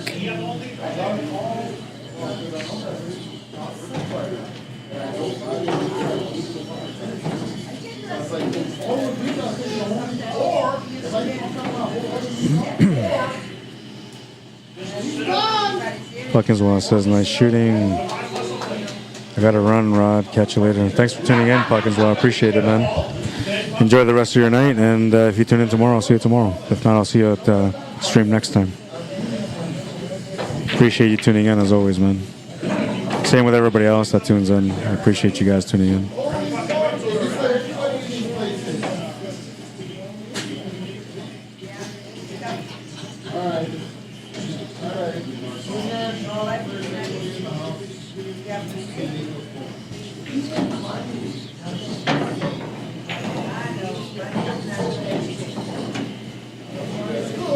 No, he fits in, Johnny, he fits in from his Fargo rate and his CSR. He barely made it though, like honestly, 619 and just slightly over on the CSR, but I go by the Fargo rate first. As long as I got at least 200 games played, then I'll honor their Fargo rate. The CSR was more or less for the players that never play Fargo, and so they try to get into these tournaments. I can't say no to them because they're like, hey, well, I'm Super Vegas or I'm Vegas, I want to play, man. And then I'm like, no, sorry, you don't have a Fargo rate. So then the CSR was an implementation to be able to deal with that, to be able to figure out what a player's caliber is and convert that into a Fargo rating. Looks like Earl's got a chance here. Yeah, he should be out now. There it is, 5-3. 5-3 final score. It's always good when the guy that beat me stays alive. Yeah, that feels nice because then you feel like, well, he was meant to do better, so it's all good. I always find, like, for some reason, like, every time I go back-to-back knockout, I always lose to the guys that win the tournament. Yeah, that's what happened to me quite often. You guys can play here. Did Tyrone just leave? Yeah. Yeah. He's not playing. No. That helps us out. So he took third and left. Yeah. The winner of yours will play Sonny. And then the winner of that goes straight to the Goes championship. straight to the final. What was third place? 200. That's not bad. Okay. All right. So that was. No, he doesn't want to play. He said he forfeits. You forfeit what? Forfeit what? He's trying to find a way into the championship. So what happened? He just played like 3 in a row. Hang on. So you can go ahead. You can tell me whatever you want to tell me. I want him to cool off a little bit too, man. He's just been running rack after rack. Yeah, so Tyrone left. So the winner of your match will play against Sonny. The winner of that match will go right to the finals. It doesn't matter. The third place guy left.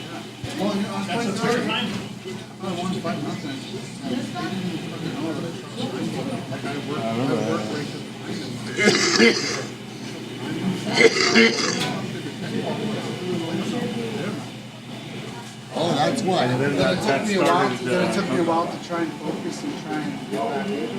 Yeah, I get it, man. 9 ball in the 10 was they must have got sunset. Yeah, no, they had no idea where the 10 Maybe ball off was. the break even. They should have just looked at the rack, like the balls in the chamber, and they would have had a good idea when it went down. Yeah, might have been off the break. Well, and if it was sitting in the front, to the very front of all the balls, then that would have meant that it was never racked, right? Or it went off the break, one or the other. Yeah. All right, so this is going to be Errol and Tim Sinclair. We have evidence now.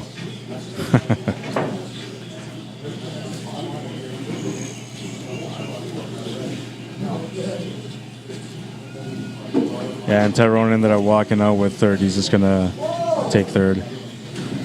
All right, and this is B-side quarterfinal or semifinal. Race to 5. Quarterfinal. Semifinal. Yeah, it's race to 5.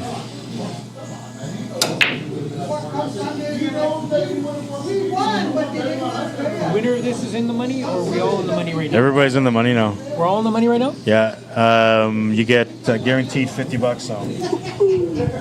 That means I'm only 25 in the ditch. But if you win this one, you're skipping. Then it goes, what, 125? 130, then 200, then 350, then 650. Rules and gambling. You're gonna spend 900, you win 950, that's okay.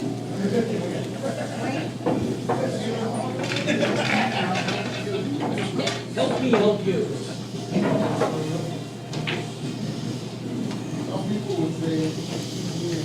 So Earl Cameron against Tim Sinclair, race to 5. Pretty good.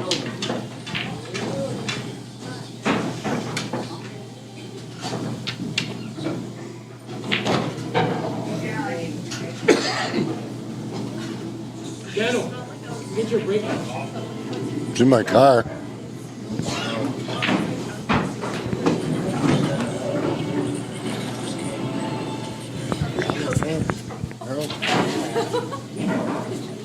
Is it here? It's in the car. What's in the I car? can get it. Hey, Will, fuck you, I see yours was worse. A perfect horn shape.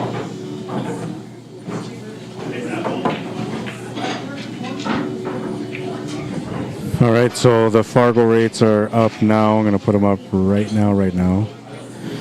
610 for Earl Cameron and a 600 for Tim Sinclair.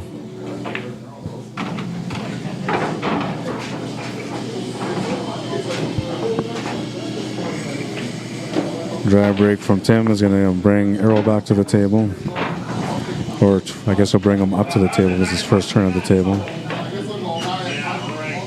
And he's just playing a safety. Yeah, not much you can do on this table, but I don't know about that safety, man.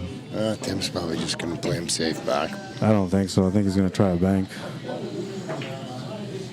Well, maybe he is playing safety. He's shooting on the right side of the one. I don't think he hit it as hard as he wanted to, though. No, and I'm thinking maybe he was trying to get either between that 6 and 2 or on top of that 2. Yeah, he's trying to get in by the 2 for sure.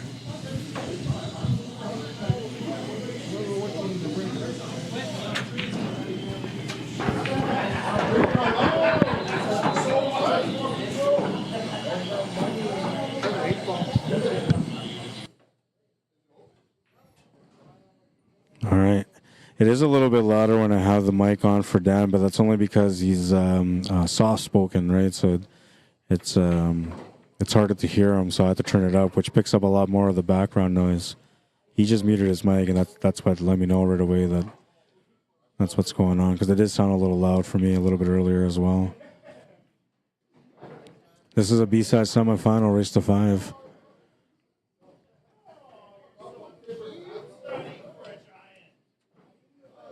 Yeah, but see, so Johnny, I was explaining this at the very beginning of the stream. I kind of explained this because I think a lot of people misunderstand the rating systems.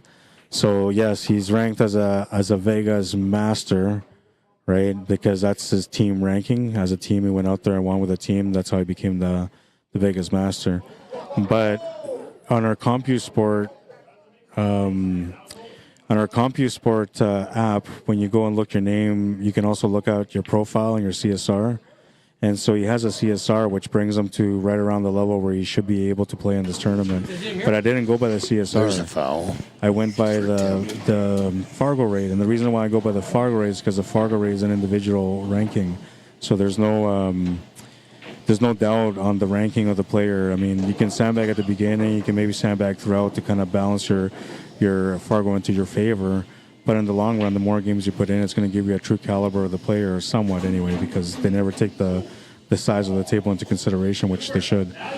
So that's why I use the Fargo rate as a main tool. And now for this tournament, it was a 625 and under, not a CSR and under. But I put CSR in there so that way the players that normally play an active that don't have a Fargo ranking because they don't like to play in Fargo rated events, then I would have to go by their CSR to figure out what kind of caliber they are so I can give them a somewhat accurate Fargo rating. But in the end, the CSR is not being used. It's only being used to convert into a Fargo rating. And the Fargo rating, he's a 619. This was a 625 and under. So technically, he qualified by 6 points still. And he's established. And it's not like a weak robustness.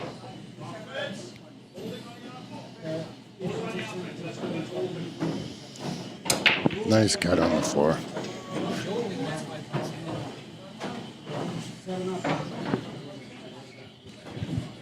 I don't know if that 5 goes to the corner. I don't think it does. But to the side, it should be all right. I think it might go in the end.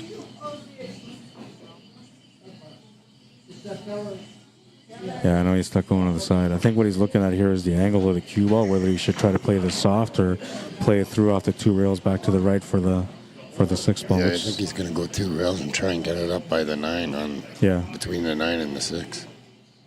He's actually putting a little bit of left-hand spin on here. It looks like he was trying to kill the speed of the ball.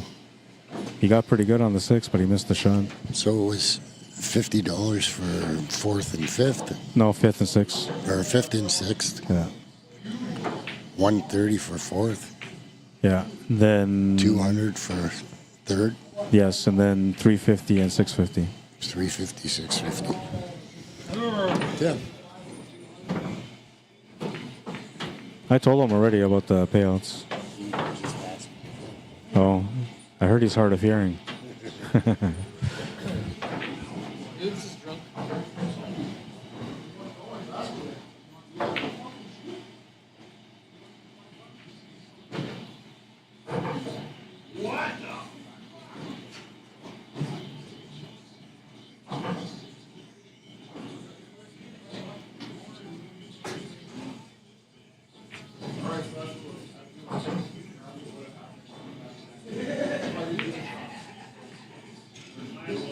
Not sure what's going on, but there's something going on here on the side.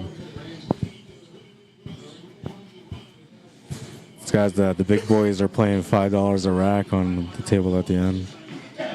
If you're around here, the blue room, and you want to come out and shoot some pool, $5 a rack right now. If you want to make some money, but it'll be tough, man. I'll tell you that right now.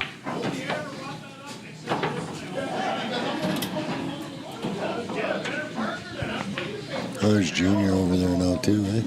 Is Junior here? Oh yeah, he's here too. I didn't see him.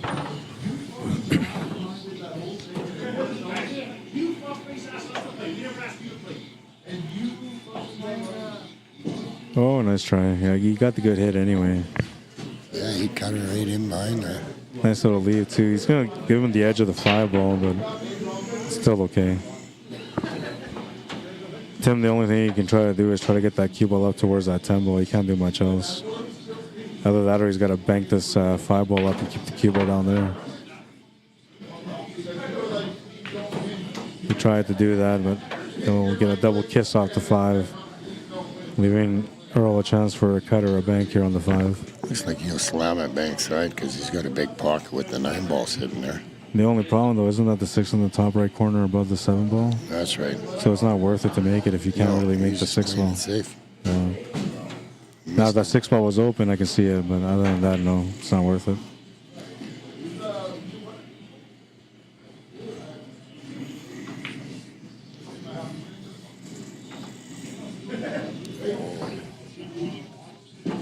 It's going to be good enough.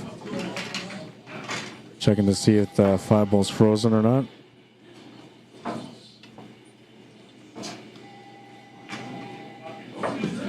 Well, I think he might have cushion hooked him.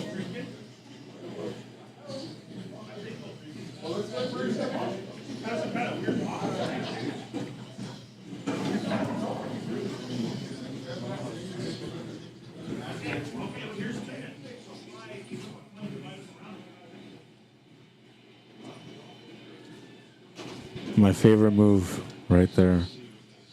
Especially on the 9-foot, man. It always stumps the players out. No idea how to reply to it.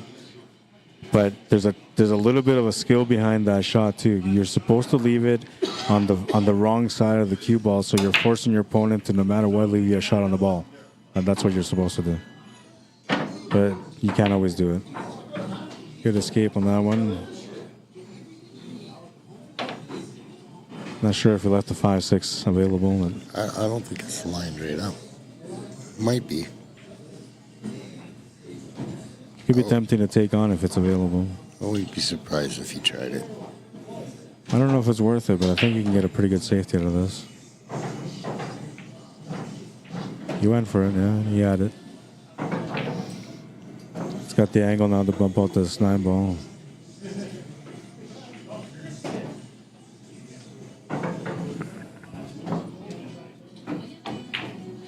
Back to where he's standing roughly for this 8 ball. They're a little hard, but he's okay.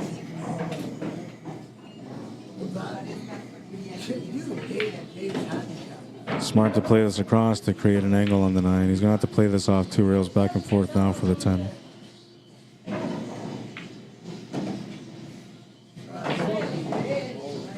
Just missed the 10 ball on both ways. That's going to help him here.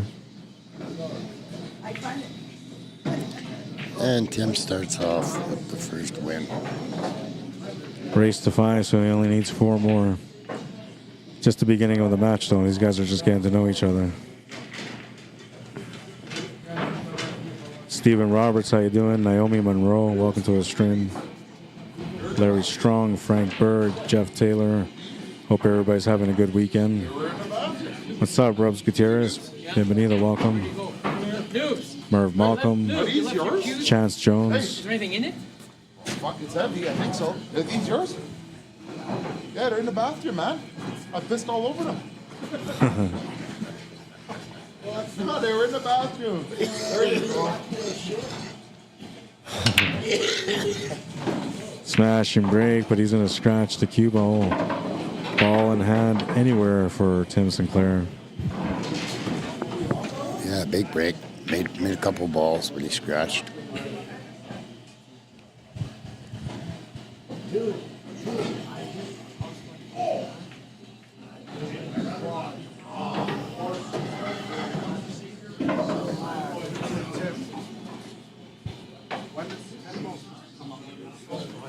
Did it again, no 10 ball.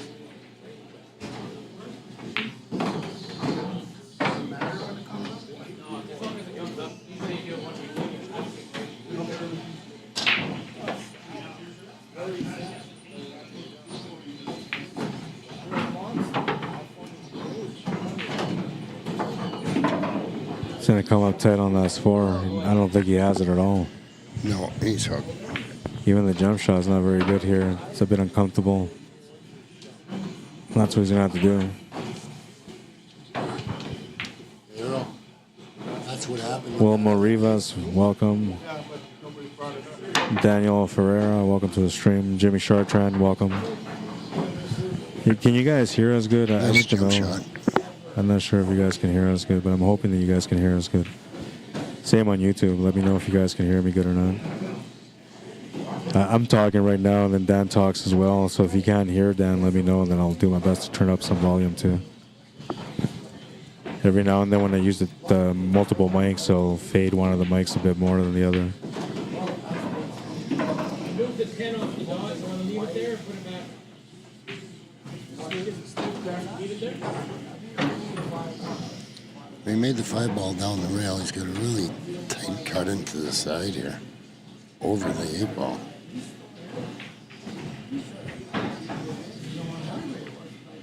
And he made it.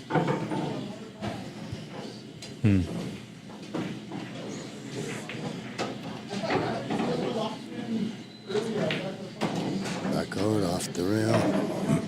How you doing, Arlene Mand on YouTube says, "Hey Rod, just tuning in. Nice. You have someone in the box with you. Who is it?" It's Mr. Dan Anderson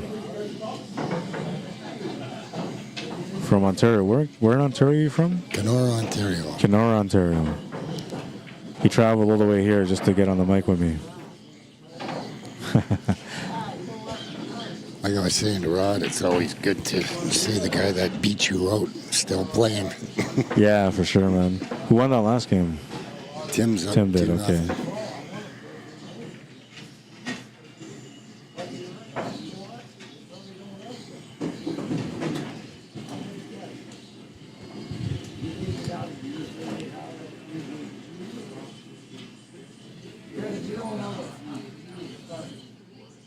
Oh, please.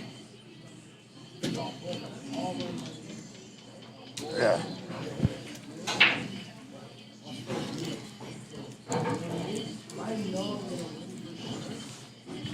Rack number 3. He's got a 2-game lead right now. Made a ball off the break. One ball. Looks like the 2 ball is going to go high behind the 4. You'll have to do a push-out shot. Yeah, sometimes they'd rather hit this, though. They got a chance to. He's got a pretty good chance to hit it, yeah. I don't think it would be anything that will benefit him. And if he hits it at the wrong angle, it might even scratch the cue ball off the hit. So that's why I would just push it. Yeah, he might be able to hit it and hook him, though. It depends on how much rail he's got there. It looks to me like you can see maybe the first diamond on the top right. On the very top.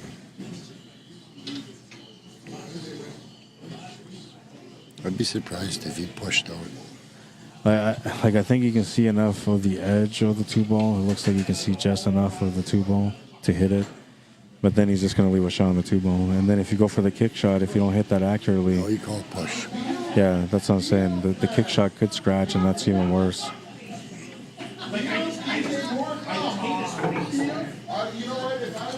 Decided to leave a C. Change the angle here so you can get a better contact on that 2 ball. Now he's got to decide if he can make the masse or if he believes Tim can make it. Yeah, but that's see. I always say, like, if you're gonna hook your opponent on a push shot, you want to make sure you give him a shot that he's not gonna want to take. He'll consider it maybe, but he's always gonna give it back to you.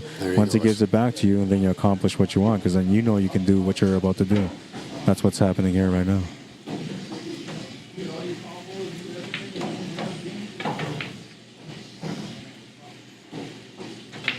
He's just going safe, trying a safety. Yeah, he didn't really have much for that 2 ball. Like, if anything, he was just going to play a safety. But the only thing about moving the ball forward on that push was that it would give him a different angle that almost guaranteed that he wasn't going to scratch the cue ball off the contact with it, too.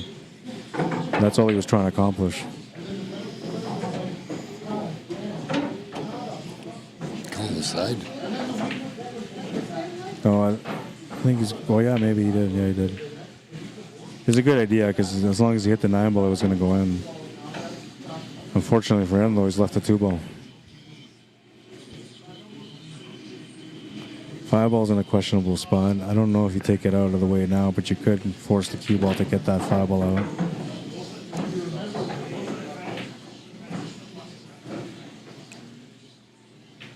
He does have a decent 4 ball, though. It's all about the shape from the 3 to the 4 right now.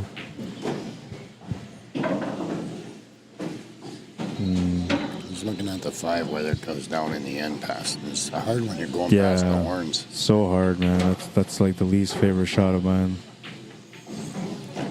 But if he gets on it, good. Yeah, and it's off the rail just a bit, so like the risk of it hitting the horn is a little bit smaller, but there's still a little bit of a risk there. And he's over there for the 8 now, too. Makes it no problem, though.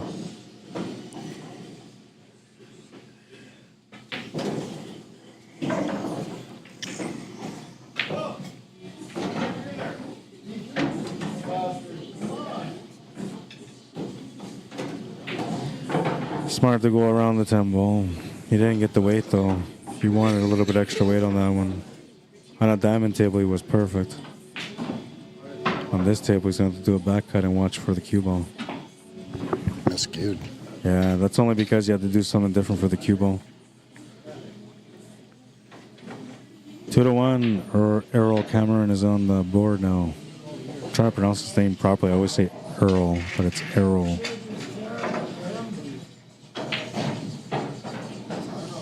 Dave Drake, how you doing? Angelina Spence, welcome to the stream. Emmett Cartagena, welcome, bienvenido. Mr. Brad Beardy, how you doing, man? Where you been, my friend? I haven't seen you in a while. Hope you're enjoying the month so far. I know it's crazy with Christmas and all that. Mike Peters says loud and clear. Thank you, Mike Peters. Appreciate that. Ashton Monroe's Henry, welcome to the stream. Mr. Bob Wolf, how you doing? Tanya Hoffman says we hear you fine. Thank you. How about Dan? Do you guys hear him good? I just want to make sure because I have him turned up pretty good, but I can turn it up a little bit more if I need to. Well, looks like a dry break again. Tim's going to push out here.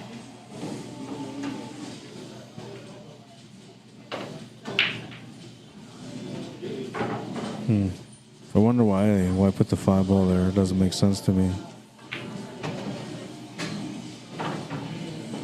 It doesn't make the 5 difficult. It doesn't make the 4 difficult. It doesn't change the pattern at all. I guess he's just writing that he's going to miss the shot. That's all he's hoping for. And, well, I guess he was right.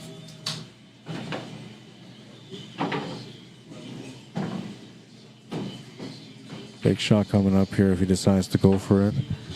I'm thinking we're probably going to try to play safety, but he's going to go for it. Corner. Yeah, I'm surprised by that.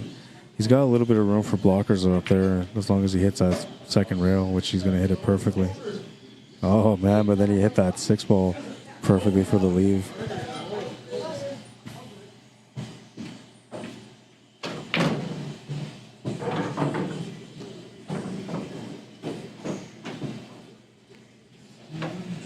Three balls in a tight spot because of where the 6 ball is.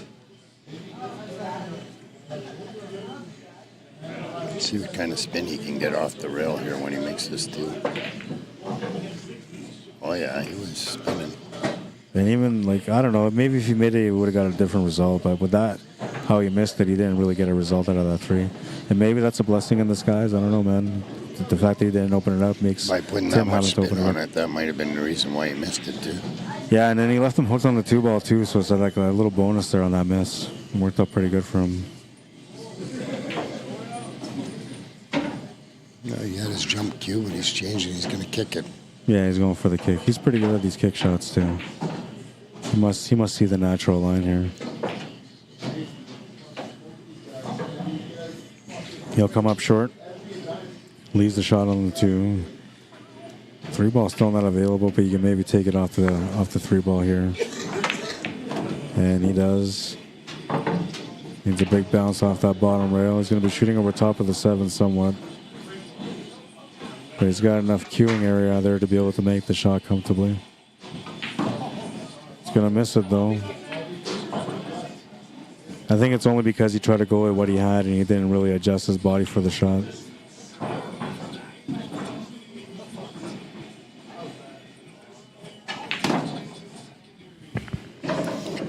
Tim better take advantage of the breaks when he gets them.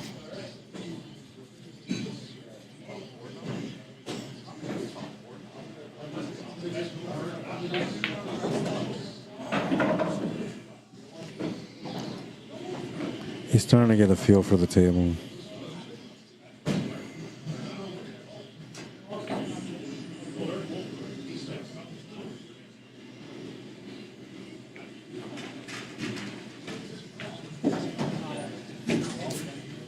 Called a foul on himself. I didn't see it. I didn't see it either, man. Called a foul on himself. I didn't see it hit. I'm looking at it right now to see. The 10 ball would be the only ball that I can see him hitting. I don't know. He said he hit the 10.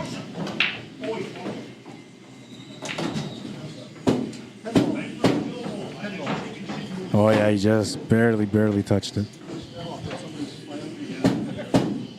Called it 10 ball? Oh, yeah.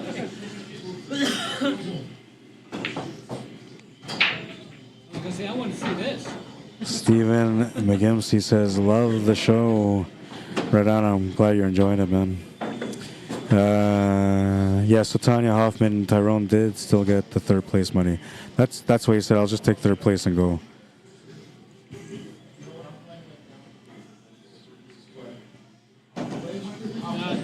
There's a nice carom shot. Played good shape for the 7. Can come out for the 9. And I missed it. Tie match. Oh yeah, it was nice. Almost a natural angle for that carom there. The last carom that he just made. Played it with really good weight, though. A lot of guys just slam it, eh? That's right, yeah, and that's the key of how you use it. He used it to his advantage, got shape for the 7. 2-2. Race to 3 now between these guys. It's a race to 5 in the B-side semifinal. I'll be right back. I need to get a water.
We try and kick it and get safe here, I guess.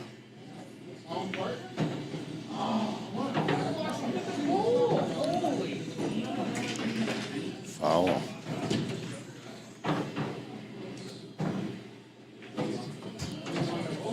Yeah.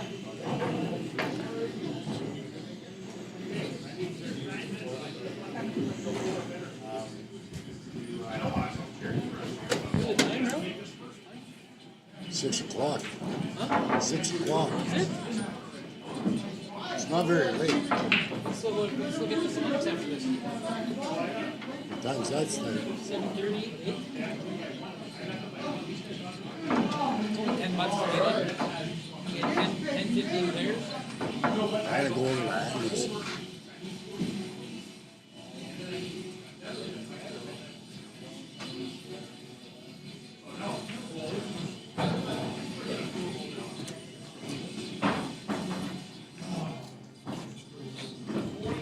And he just played safe. Tim's probably gonna kick. Call the 10 ball. Oh, this is a messy one. Well, he's gonna try and kick and make the 10, I guess. Yeah, he doesn't really have any other options, really. I don't think he'll make it. It looks to me like it's a high percentage chance he's going to run that 3 ball into the 9. But maybe. He's got lots of room there. All you got to do is get between the rail. Yeah, see? So he hit the 9 ball. I knew he was going to hit the 9 ball. Good hit, though. Good hit. That's all that matters, really. But he still gave him a shot.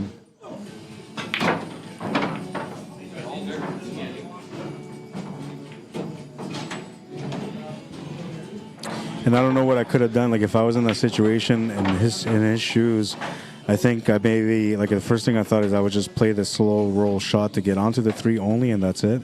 But then that leaves room for your opponent to hook you. So he was almost kind of stuck going for that 10 ball there. Yeah, I think he had to shoot with a little more pace.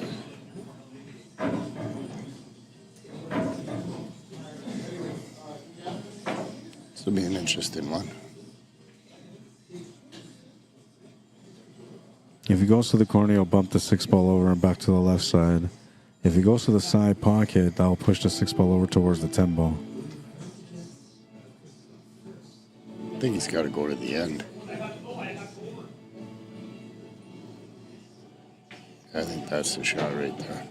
Yeah, and then you kind of have to just, like, hope for good shape, but, like, guesstimate where the cue ball is going to push that 6 ball to, and then just hope for the best result. I don't like saying hope for the best result because it makes it sound like they're slashing. It's calling just a shot. I like that. He might have given him the shot on the 5-ball though, but I like that option. He wasn't really comfortable. There wasn't like any way that he could avoid moving that 6-ball towards either the 10 or back to the left side. And if he moved it back to the left side, there was no guarantee he was going to have a shot on it.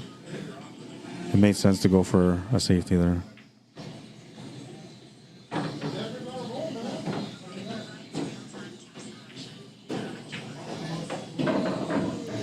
I think this 10 or the 6 makes it by the 10 too, so. Tanya Hoffman says, wow, maybe I'm harsh, but I feel like if you get to a money spot before the left side is done, you should forfeit the money along with the rank. There are still players vying to get where you build. Yeah, but the thing is, like he couldn't do worse than third. He could have actually finished in second, so he actually gave up a good amount of money just by forfeiting. But I don't know. It's the player's choice. But technically, like, had he lost in the next match that he played, it wouldn't have made a difference. He would have walked out with third. Had he won, he would have came out with second. So by him forfeiting and taking third, he's done basically just guaranteed that he's not going to win. So now what happens is you have a player that's sitting in, say, the spot where you're going to play for third and fourth, and now when they win that match being guaranteed third, they bump over automatically to second. So that's a bonus for them.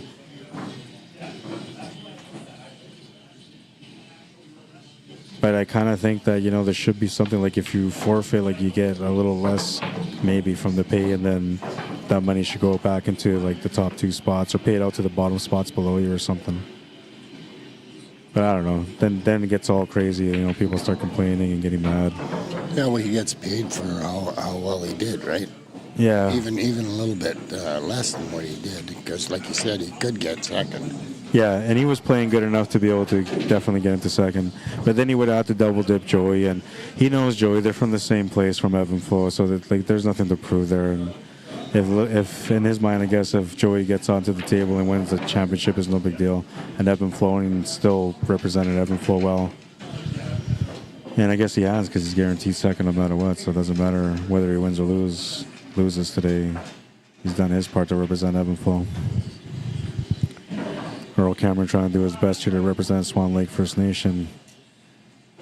Playing against Tim Sinclair, who I don't know where he's from. But he used to be from Winnipeg, he used to be in Alberta, and then he came back to Winnipeg. I have no idea where he's from.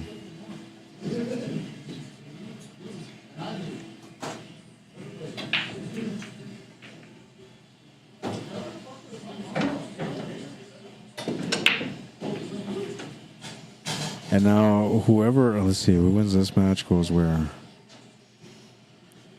Whoever wins this plays against Sterling. Sonny. Yeah, and that's going to be a tough match. 'Cause like Sonny, like he's saying, like I don't even know what's going on. He doesn't even know the rules.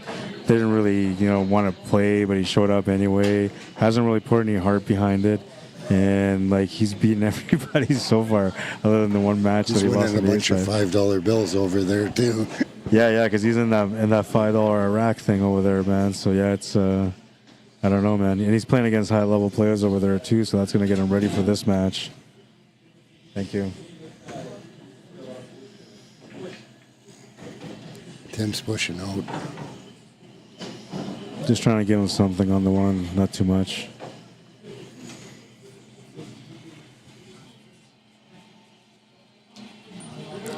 It's kind of a smart shot, because he leaves an angle where the cue ball's going to run into the 9 and will just stop the cue ball from going anywhere unless he puts a lot of force on it.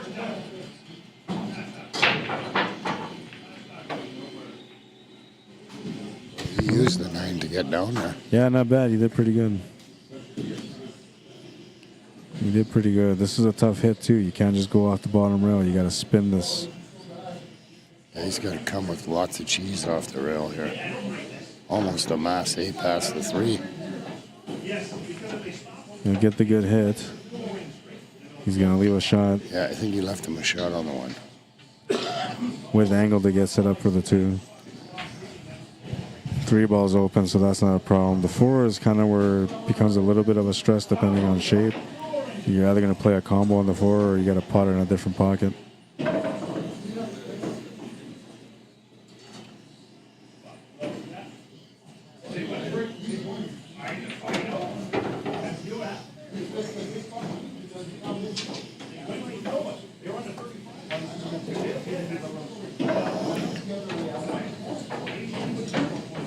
draw that back so he can shoot the 4.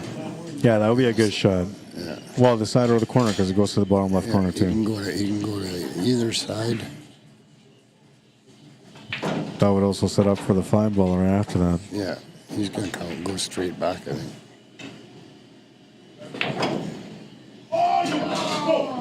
He's going to get the side option.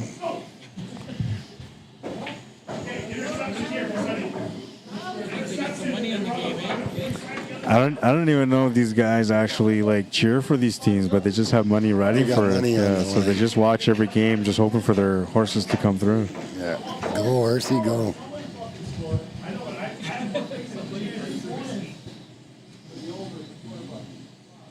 Tough shot to the side now, the way it's set up. Corner might be the better option. But that's a bit more challenging because now you got to add some extra pace, which is going to include a little bit of body movement. The biggest thing for these kind of shots is just to stay down, you know, wait till the cue ball stops moving, they say. And that's basically like 3 seconds is what you got to wait for. But it's better just to watch the cue ball wait completely to when it stops, because then that allows for complete stillness while you're shooting. Watch his head, watch his arm, see if there's any body movement. You see that? He popped up a little bit. Yeah. So, and the reason why is because he's putting some extra pace on it, right? So it wasn't a comfortable shot, it wasn't a guaranteed, but he was trying to make sure that he left something challenging if he didn't make it, and a little bit of questioning himself there ends up coming up short. The body movement is always going to be there whenever a player is not quite committed to finishing the table. And I shouldn't say that when they're not quite committed to making the shot, because everybody's committed to finishing the table, but they're not always committed to the pattern that they're playing. Well, sometimes you're not sure of the exact shape you want, whether you're going back or forth, and you have to be clear in your mind. Yeah. Whether you're going to try and stop it there or go back and forth. Look at this, he's coming too far. No, perfect. Oh, perfect pace. Perfect pace. On those diamonds, you would have been buying 8.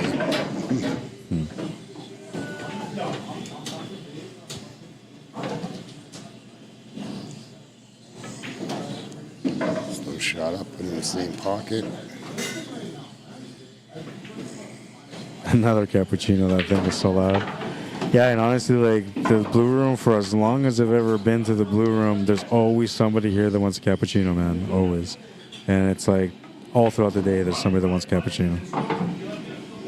I've never had one, but I understand that they're very, very strong coffees. That steak and eggs that you recommended was pretty good, and the price was good too, $16. What did you think about that sauce? Yeah, it was good. It's good, right? Yeah, he makes it really good. His wife makes it good too. So, and the price is good, $16, steak and eggs and fries. Yeah, never, man. That normally it's like a $22, $23 plate. Yeah. And then there's taxes and all that on top. No, you just told me flat $16. I gave Yeah, him yeah. $20 and told him to keep the change. Yeah, no, it's good pricing for sure. But it was a good steak. A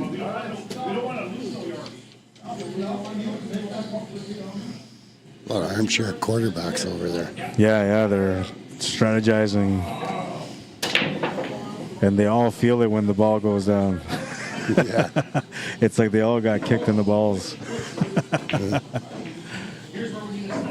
They all jumped up in the air to catch it, and they got their feet knocked out from under.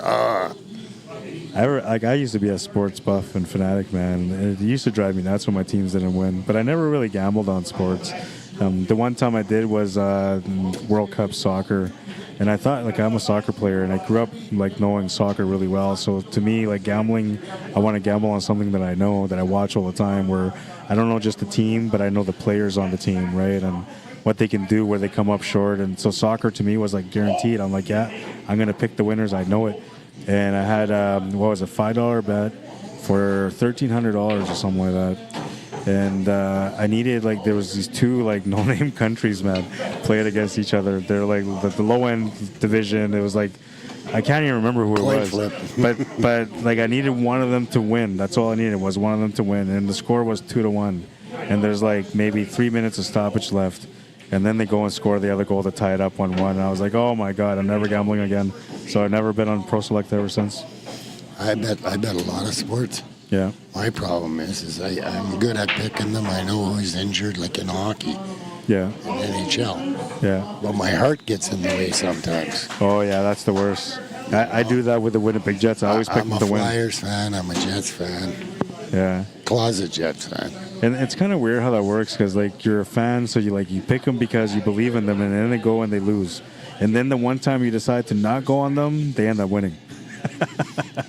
Well, my team wasn't supposed to be doing good this year, and they're doing pretty good. Philadelphia Flyers. Nice. Yeah, they weren't supposed to do good at all. You No, know? but they got some good young players. They got a good goalie. And they're saying that what's his name is like too old to coach anymore. But he was a really good coach though at every single team that he took on. Yeah, John Tortorella. He was a good coach. I mean, he was one of those guys that was questionable. But as far as like getting players disciplined and competing to their best, he was good at doing that. Oh yeah, he's got connecting, playing good.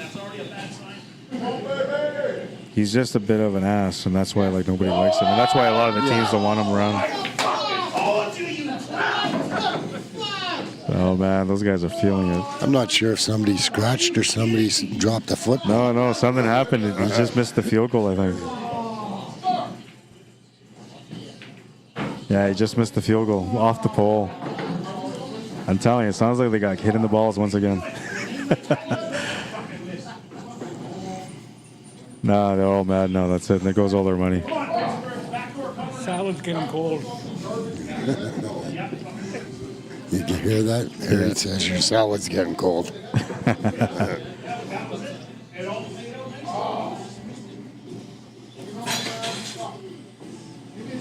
3-3 straight up race to 2 now, eh? Yeah. This was a weird rack, though, right from the beginning, and it's still kind of playing out that way. He's jacking up quite a bit. Lucille Garcia, welcome to the stream. Slow cheese in there, nice. Eric Hoffman says, Rod, get a French vanilla cappuccino. Pretty tasty. Yeah, but I don't know if it makes that much noise. I don't know if it's worth it, man. Feels like they're literally squeezing something to death just to get the juice out. Tanya Hoffman said, that's a fair answer, Rod. Thanks. I just never give up when I play tournaments. I'm always in for the long haul. Yeah, and I'm like that too. Like, I don't like to split, but I've split lately.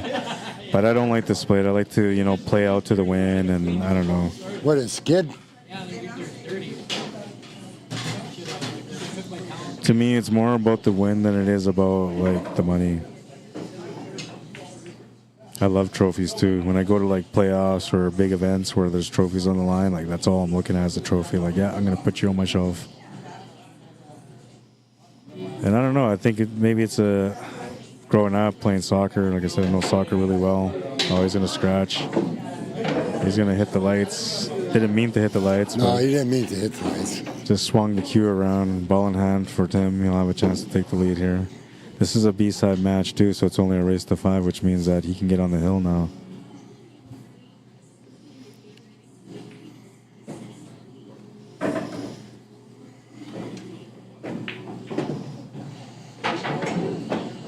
Four to 3, Tim Sinclair on the hill. Yeah, I don't know how I feel about the whole split thing too. So like when I have the King of the Hill, winner take all, I always say like they must play the championship match.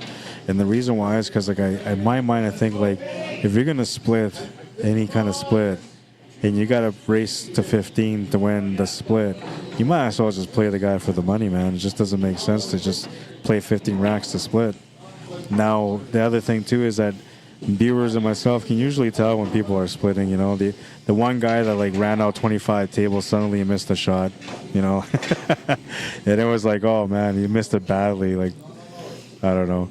You can always tell. Don't be that guy. We know. We're on to you. Play to win. If you lose, it's okay. You know, you put up your best battle. And usually, like, the way I look at it is the person that approaches you for a split is the one that's intimidated.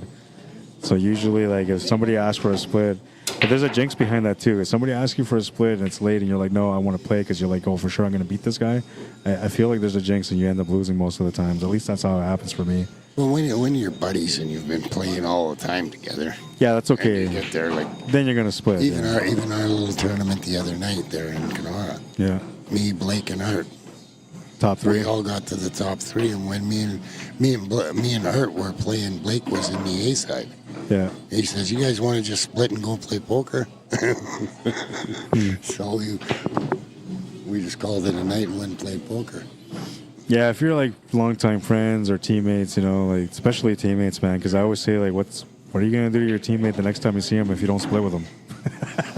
And you're gonna see him once a week, every week, so you got to keep that guy. And if he's a good shooter in your team, you got to make sure you keep that guy happy all season. Well, we were there all day, all night together, right? And we were planning on going to play poker. Oh yeah. And when it got down, it's just the 3 of us. Do we want to sit around here for another hour and a half? Yeah.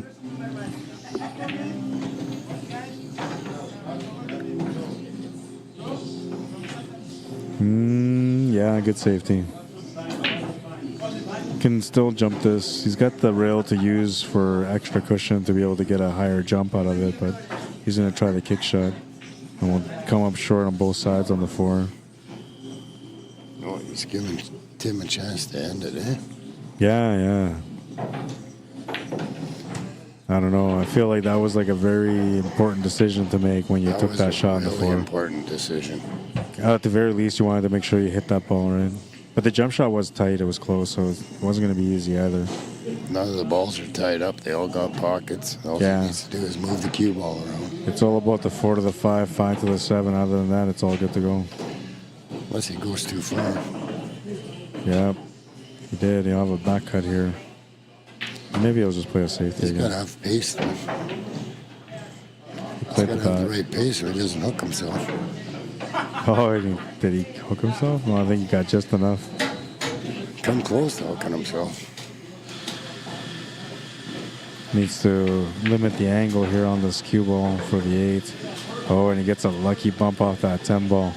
That's going to set him up for the 8 ball to the side pocket on the back cut. Is he 8 in the side or is he going bank side? One or the other. He's going bank side. Bank side. I think bank side's easier than right in the side. I think so too, yeah. And it's easier for the control on the shape for the 9 ball. Makes a great shot. He didn't overhit it neither. Maybe a little bit, man. He's in that weird split area where you have to pick a pocket. Normally here, I think most people will try to go for a bank, but the 10 ball is blocking it, so he's got to come up with a shot.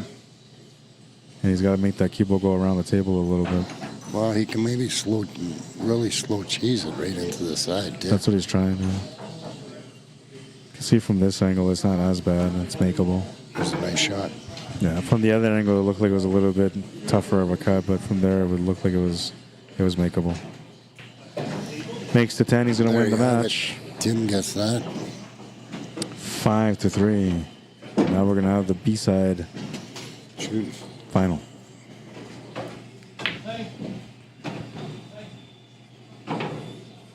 He's calling his opponents out now. He's ready to go. He went out for a smoke, I think, or vape. I think he vapes. He doesn't smoke. Yeah, he vapes. Here, we'll let Harold sit back in. All right, we're going to get the board set up for you guys here. Set up their Fargo rates and everything else.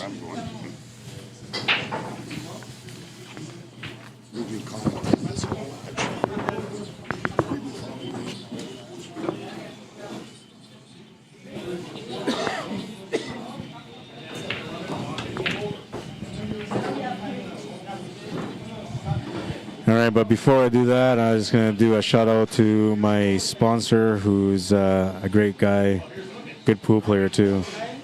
Brock's Office Supplies for your business. Visit their website for great deals and savings. They have every week items that are featured for a special. As soon as you go onto the website and you look at the very bottom of the website, you'll see these items pop up.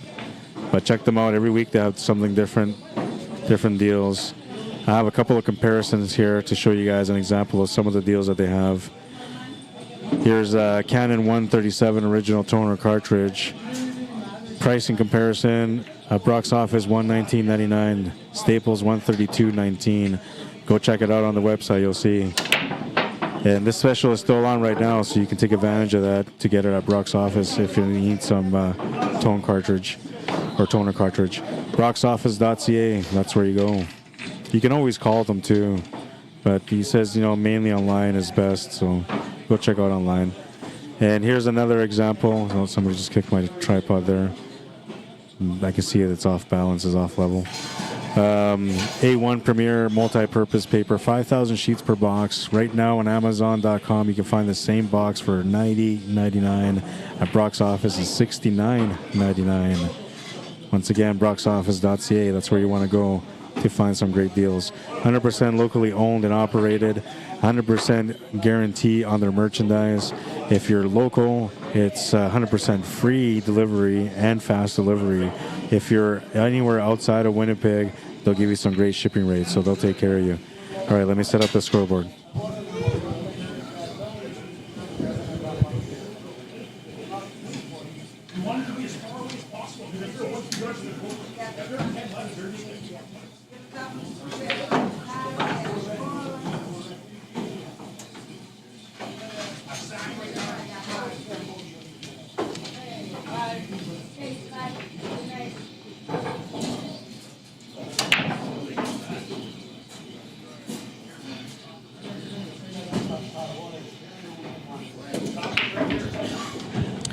All right, so it's the B-side final. I got to bring up their Fargo rates. I don't know if I remember them now, but oh yeah, Sunny was a 604.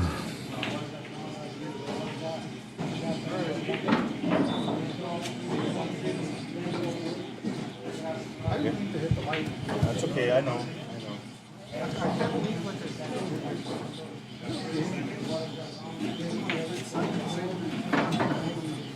Yeah, because that was for yeah, I get it.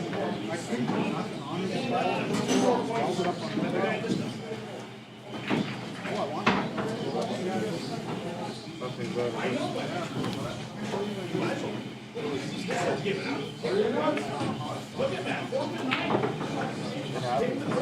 you know, like you can play back at the same time. That's how the brain works. Let's go get you, little fuck. Get your Minshew out there. Get your Minshew out. Yeah! You wow! Are you kidding me? Yeah! Hang on. Hang on a second here. This is... No, they're already putting it in. But, hang on a second here. Hang on. First thing, I'm saying this. Yeah. Yes, exactly. You listen to the ball. Come on, baby. Come on, baby. Come on, baby. Come on, baby. Shut up. Yes! Yes! Yes! Yeah! All right. All right. That was a selfish shit I see. Now you're in trouble. Now you're in trouble, my man. Woo! Holy shit, that was nice.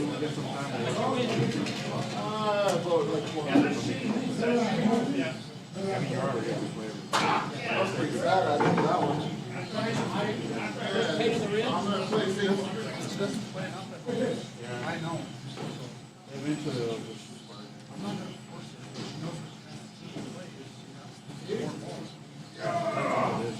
Woo! 10,000 balls later. No, it's like real yeah.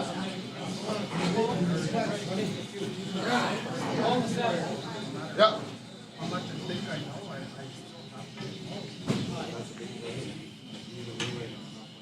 All day long. All day, every day.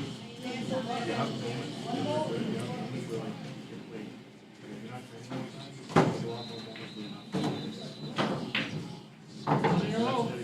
Huh? One in a row. Yeah, that's all I got, I guess.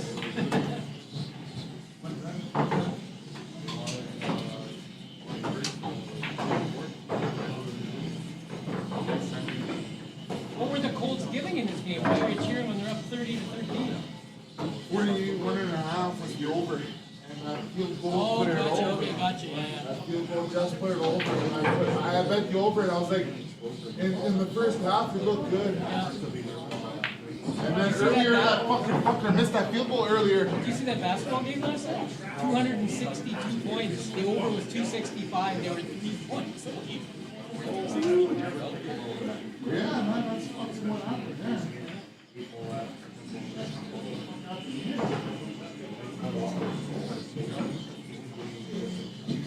Yeah.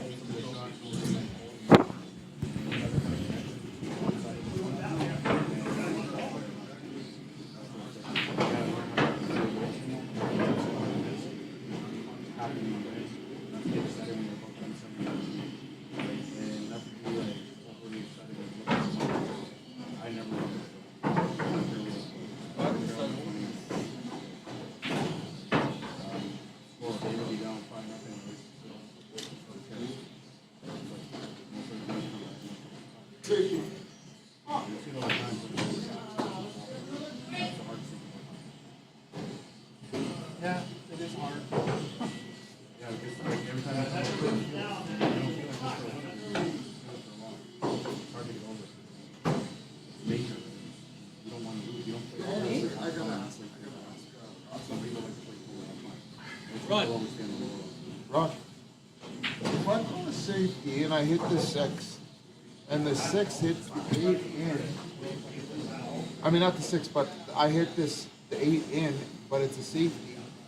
You can't call safety in tempo. No. So you can play a safety. Yeah. It just you can't call it. If you make the 10, I can make you shoot again. Yeah, if you make any ball. Remember I said. Remember I said anytime your opponent makes a ball they didn't call, right?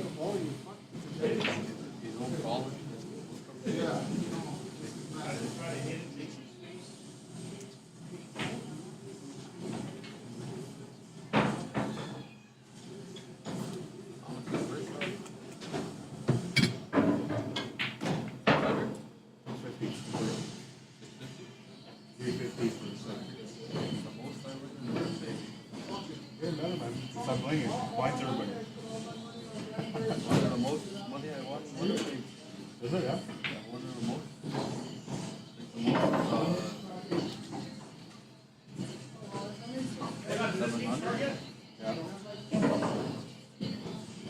I got like 20 seconds.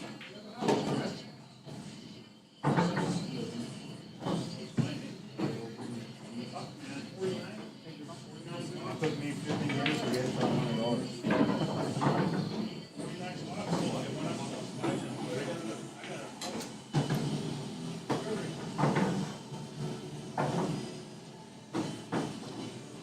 Fucking man. I wish I knew how to play before I even started. This is just. Okay. It's frustrating now. So the biggest thing is anybody makes the ball that is That's the biggest thing. It's like, the other one that's important that almost never comes up.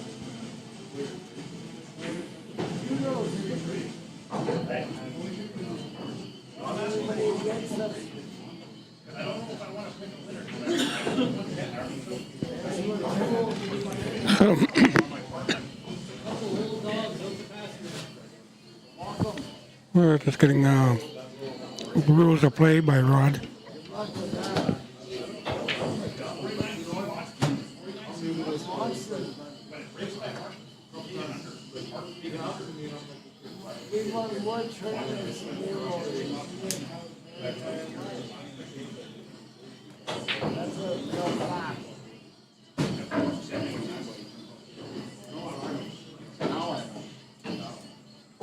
anyways. Okay, so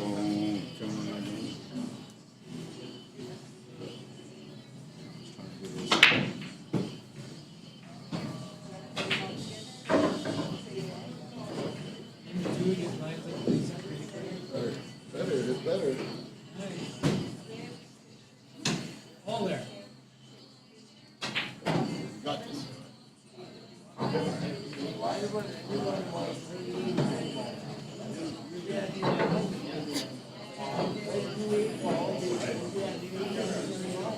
Eight ball, 9 ball, 10 ball, playing. It's slippery now. Playing.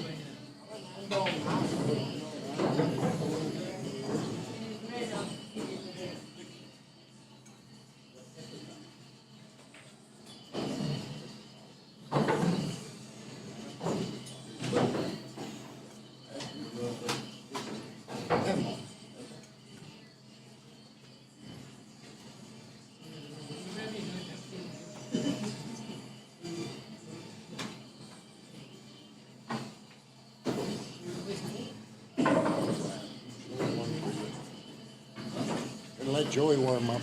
Oh, I like them cold.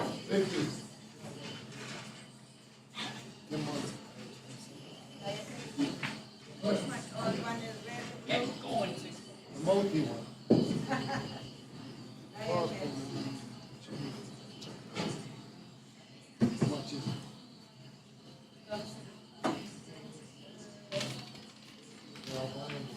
Yes.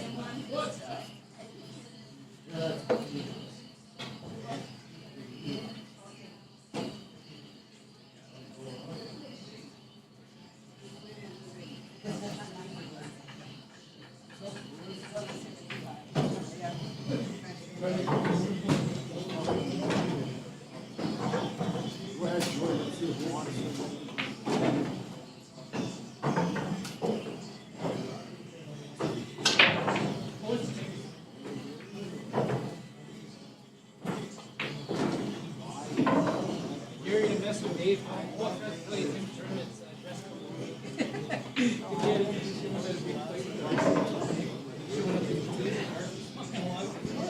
Snooker? Yeah, but no, but like that's a prestigious thing. That's what he fucking gets. I told him, you idiot. Like, And we're all tied up. I don't think there's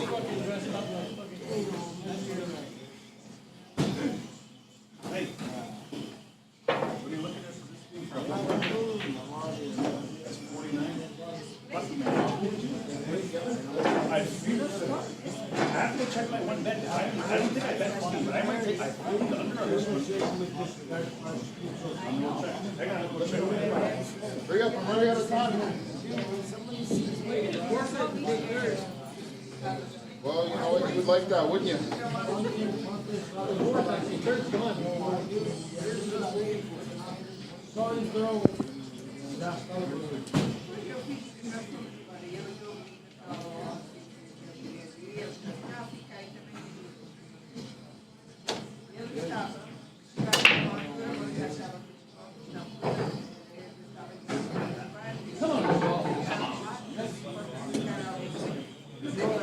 I made one off the break, but not very good shot on the one. And he called the push.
I'll probably roll down for the 4-6 combo.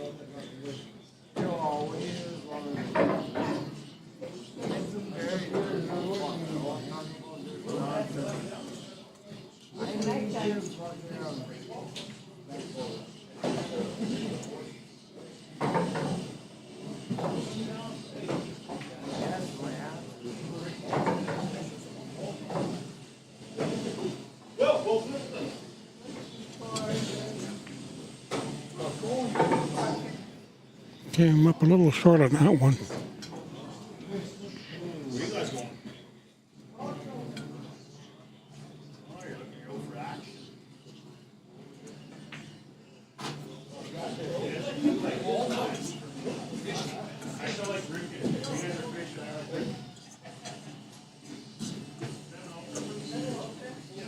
A little draw shot.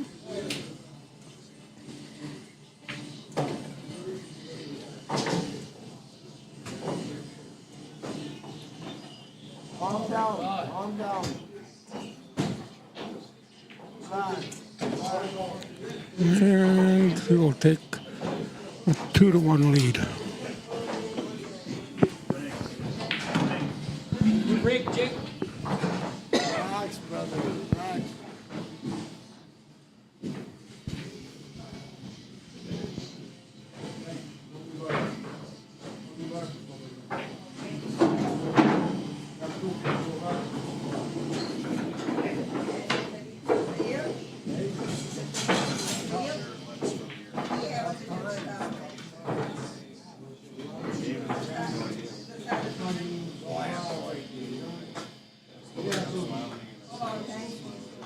I have no idea.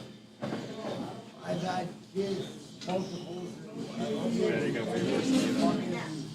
I'm lucky because like my older ones are older now. Get along, get along. No, not really. My daughter and my son. That's really like years ago. I got a 4 off the break. Trying the best.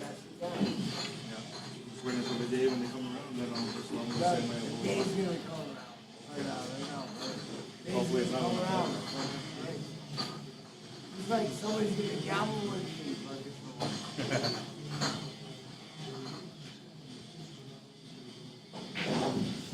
Oh, he left an opening for the one in the corner.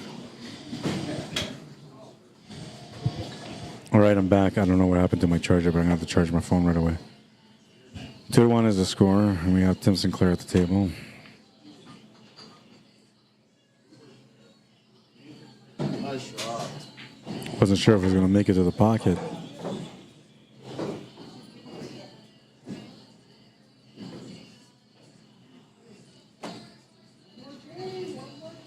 Looks like you can cheat the pocket here on the 3-ball.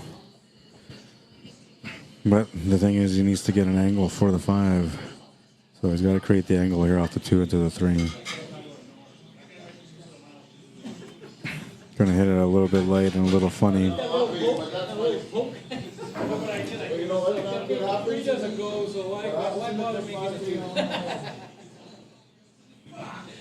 Oh, I'm an old man. Explaining the miss of the shot.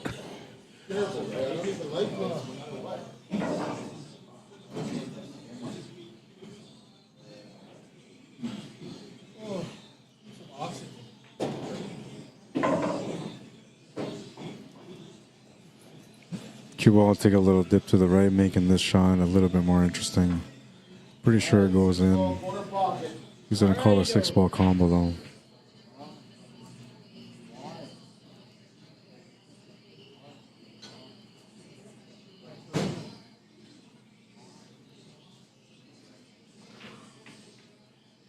Makes the combo. Gets a little bit unfortunate here with the 3-ball. Can play a safety though, and that's what he's going to call. I'm thinking he's going to try to bring that cue ball towards that 9. Come on, Tim. Pipe it down over there.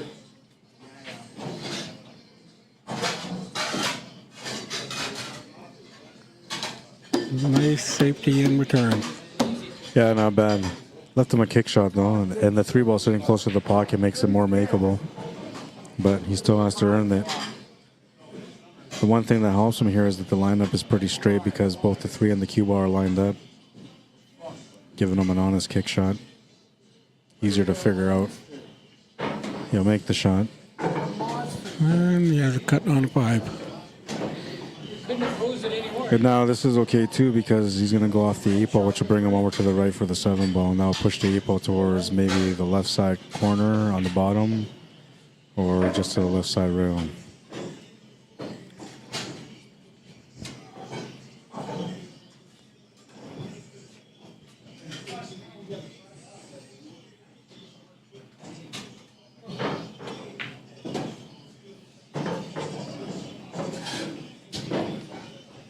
would you draw or Yeah, topping? there's no other choice except for a draw. And you don't have to get perfect either, just to the right side cushion. Oh, not hard enough.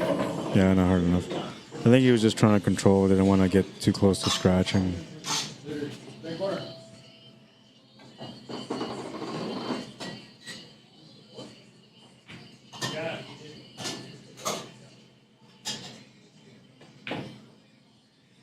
And it's in. Nice shot. Easy 10 for the finish on this rack. 3-1. It's 2 more to win the match. It's a nice little bank. Hit it right on the mark.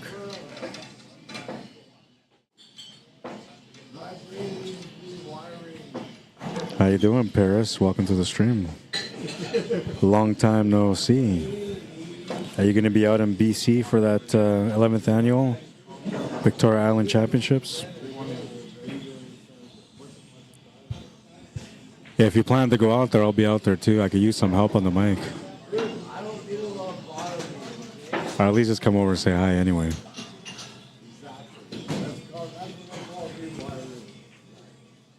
All right, we're moving into rack number 5.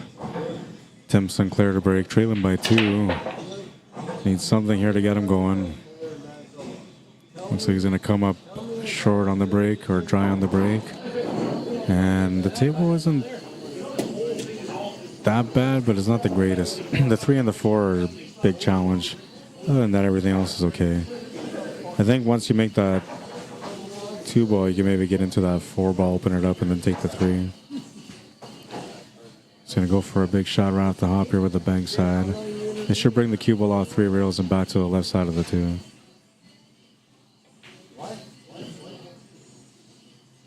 I thought he was going to hit it with way more power than that. I'm thinking he's going to try to force that shot to get over and around for the 2 ball, but he was just trying to make it. I guess the way he's looking at it is as long as he gets a shot on the 3, he can break out the 4.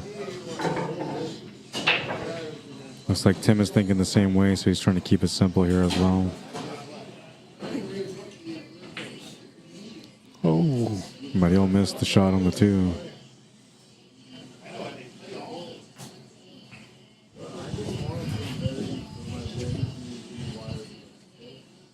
Interesting situation at the table now because, you know, don't really have a lot of options except for a bank or a safe. He's calling the 5. Not enough speed. No, almost had the angle, but definitely didn't have enough speed. And now, like, what do you do here? I guess he's got to try to draw this cue ball into the 3 to make the 5 and then have the shot on the 3. That's the only thing he can really do. Or play the combo, I guess that would be another option too. Yeah. I don't know why I didn't think of that. It's wired, so trying to do too much with no necessity to do that much. He still needs a breakout on the 4. Yeah, so he's going to have to do the draw here for the breakout on the 4, and he needs to make sure that he has a shot on the 3 ball at the same time. Because he needs to put a little bit extra power, that's going to bring the 3 ball off the top rail and back to the right slightly. Unless he has a good angle off the 5, then maybe he can push off the 5 to the left side, but doesn't really want to do that. I'll probably draw back here for the breakout. I figured he was going to do the breakout there and just set up for the 3 ball as an escape shot, but it looks like he's leaving the 3 ball here and he's going to try the draw off the 3. But not sure. Then you're just really hoping you get some at the shootout. Looks like it worked out for him, though. On these tables, anyway, you can squeeze this 4 ball past the 9, no problem. Comes out quite short on the draw, though, and he's going to have to do something different here for the 6 ball. Kick shot, I guess. Off 2 rails. The only problem with the 2 rails is that you're going to maybe run into the 7 first. So if you're going to do 2 rails, then you have to do further contact from this first rail. Instead of hitting below the side pocket, you have to hit above it. He's got the 7. Yeah, and so even hitting 1 rail was still going to be a problem anyway, right? You had to go off a second rail, but you couldn't go off the rail from the below that side pocket. You had to go just above it. And that was going to be challenging. Yeah, a few stop shots here. We should have it. Pedro Navajas, bienvenido. Welcome to the stream. Bella Maria, how you doing? Welcome to the stream. Blake Lamra says, thanks for the invite, Daniel Anderson.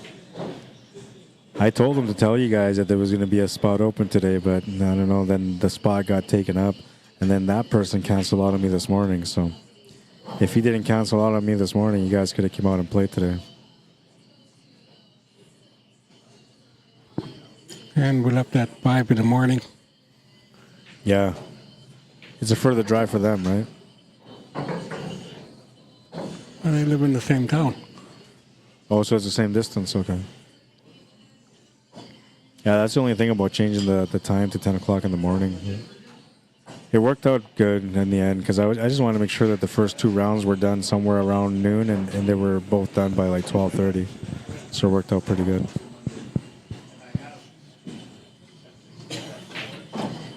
He's letting him back into the match. Yeah, I'm not sure you want to do that against him. Nope. He's going to hook himself. He's got a back rail. Yeah, he hooked himself. He's laughing about it.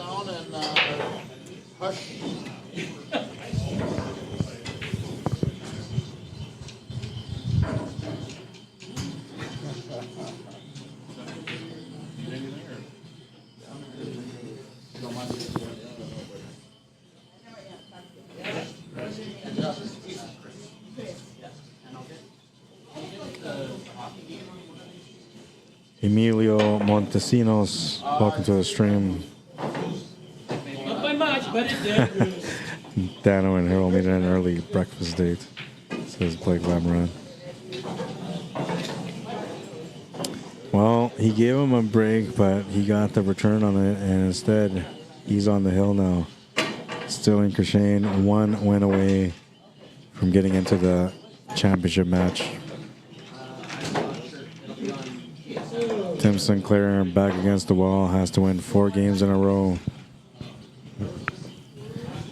It's been done before. I'm sure he can find a way. Just has to be a little bit more focused on the tables now. Kevin Baker, how you doing? Sanjeev Nandra, welcome to the stream. Marlo Tinko, welcome to the stream. Dennis Wilders, how you doing? All right, we're going to move into rack number 6 now. You need something to get going here now. No other choice. I don't think I've seen any break-and runs today. You don't really see much of those in 10 ball. I don't know why. Like you would and you should, but you don't. And I think that all just depends on how good the player is. You know, if they got the skill level to run tables, then like if they run, say, like, I don't know, 6 or 7 out of 10, then those are the kind of players that can normally like break and run a table on 10 ball. But if it's a player that can only run like maybe 1 rack every 2 or 3 racks, they don't really ever get the run out. Usually it's like 4, 5, 6, or even 7 balls, and they get in trouble. But a lot of that also depends on whether or not you make a ball off the break in your starting position, which, you know, these guys haven't had any great starting positions yet. And no table's been wide open for them either. I don't believe he's got the combo. Oh, he does.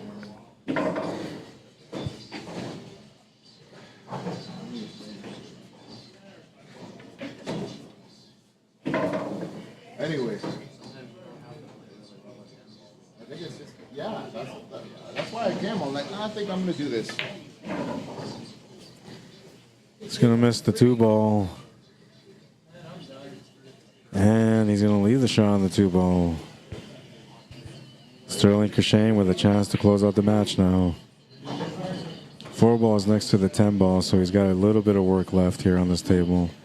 It actually starts off here from the 2 to the 3. And he's going to get hooked on it. Tall player, though, so he can maybe do a jump shot here.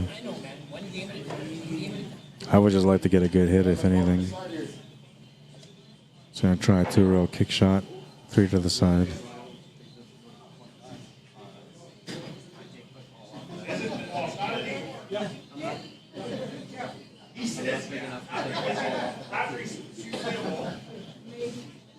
He's gonna miss the 3 ball. It's a ball in hand for Tim.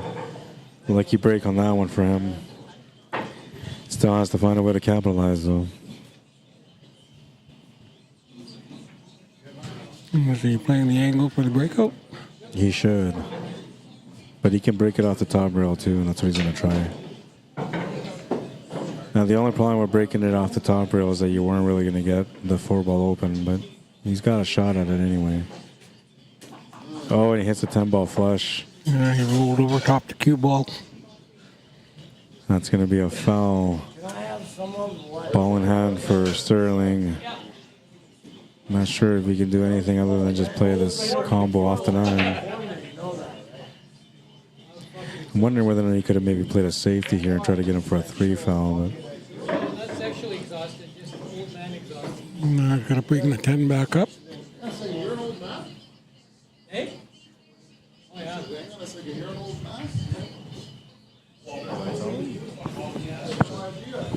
I don't know if I should tell him, but it's like he made the combo and he's got a.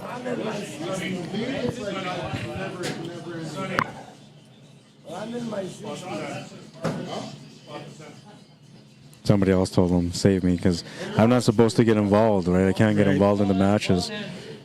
But if somebody tells him, you know, outside of me, then that's okay. You're off the hook, Rod. I'm off the hook. I wanted to tell him, but only because, you know, like it's the right thing to do. Yeah. If you're going to win, you have to win because you're the best player, not because you took an edge or had an advantage. At least that's the way I look at it.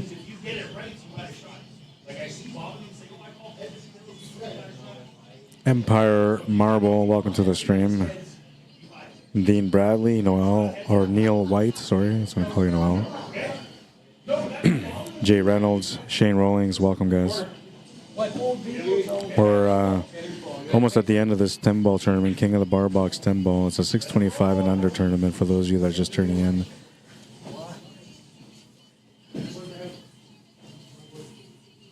This is the B-side final, and after this we're going to have the championship match, which will be the last match of the night. It is a double dip for the final. If the B-side winner can win the first match against the A-side winner, A-side winner being Joey BEAULIEU today, the young 14-year-old from Evanflow.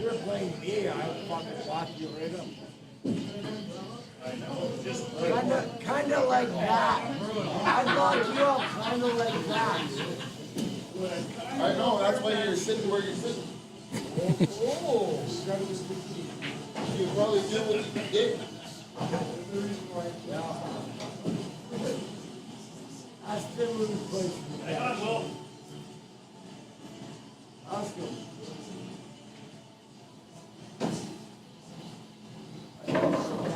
He's at that weird spot where like he can make it to the sides of the corner. I think side is the best way to go, but there's a scratch angle possibility, so maybe the corner is best. I can come up with 2 rails to the bottom. Yeah, you can just draw off this 7 ball, come off the right cushion on above the 7, then the top rail, then the left rail. That will give him the 8 ball.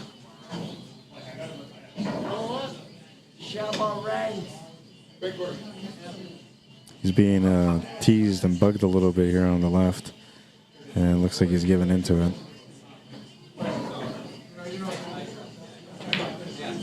He's gonna make a really good shot. Wow, what a shot! When push comes to shove, I guess. Yeah, well, he pushed him a little bit, man. He's kind of teasing him and stuff, like, why don't you go for the shot, man? And so he's like, okay, I'm gonna go for the bank then. And then he made it. Just 10 ball remaining to win the match. Well, it was good to fight through the teasing. Yeah, that's a good mentality there to be able to still play even though he's being razzed. 5-1, the final score. That brings us to the championship match. But it's like, we're playing here, you know what I mean? Okay. 5-1. Yeah, no, it's okay. When people say they'll gamble with me, it's like, Well, yeah, but this it's is gambling. hilarious. This is the tournament. This is the tournament. This I ain't know, gambling. you're right, you're right. You Yeah. Yes, I apologize. All right, and you know what? I accept it, and then Thank we'll move you. on. Thank you for. Joey, you're up. You're right. You're right. You're right. No problem. Joey Beaulieu, Sterling Kershane, championship match. Sterling, you're up now. Again? Yeah, this last match of the night. Oh, a final too? This is championship. Yeah, because you were supposed to play against Tyrone, but Tyrone left and took third. So because you won that match, you automatically make second place.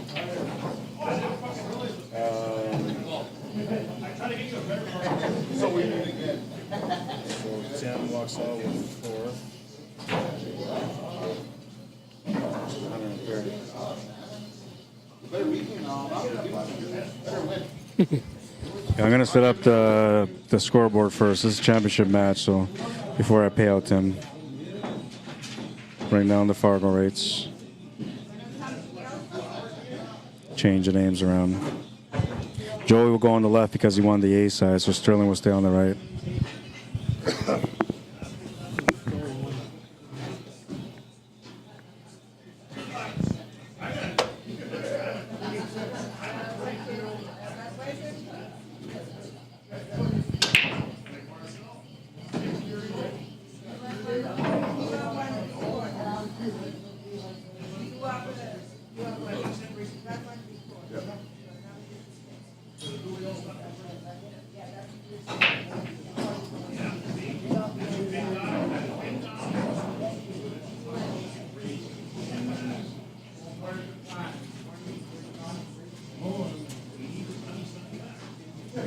New kid on the block. No kidding, hey? Fuck this kid, man. Yeah, I ain't just seen him before. I know.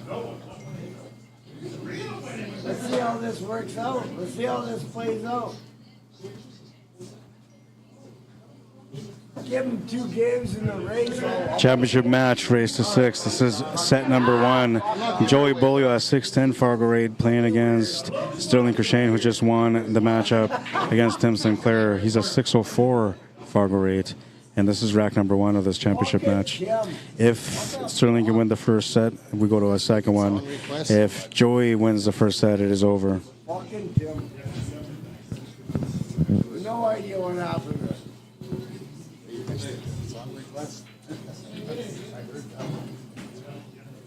Not quite sure, Tim, what's going on, but something. He's going to come up short for a rail. Abnormal.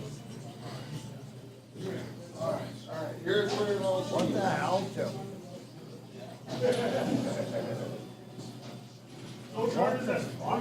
Love getting old. What are you getting them? You go double your money at the end there. They're doing $5 racks though. Oh, I'll fucking. I'll jump in that over there.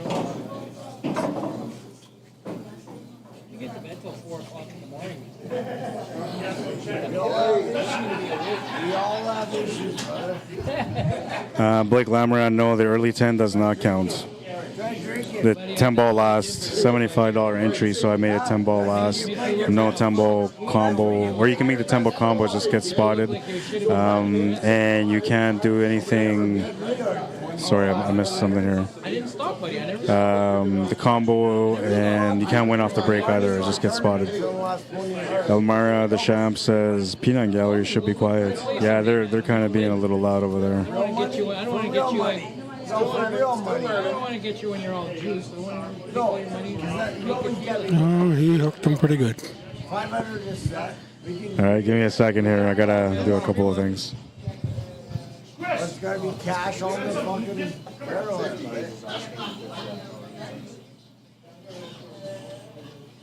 They got some fancy shit here that I'm familiar with that I never tried before. Can I try one? You know that rum I drink? Hey, I need more when I only get 16. No, this one's better. Oh, that one. Huh? Oh, you talked about 6, yeah. It's all good. That's orange. Hit that one way, that little one way in the corner. Wait. everybody says they'll pay you for cash, but everybody Let's get some shape on the 7. Everybody's It's always been You should be off to the races now. Bro, I believe it. You know when you put the balls out and you do it. I know. It's a fucking joke, though. They go, what cool when I make fun of nobody or nothing. Well, that's all we got, so you might as well just keep the ball in, Joe. Fucking nice shot. That was Now, beautiful. because he lost one.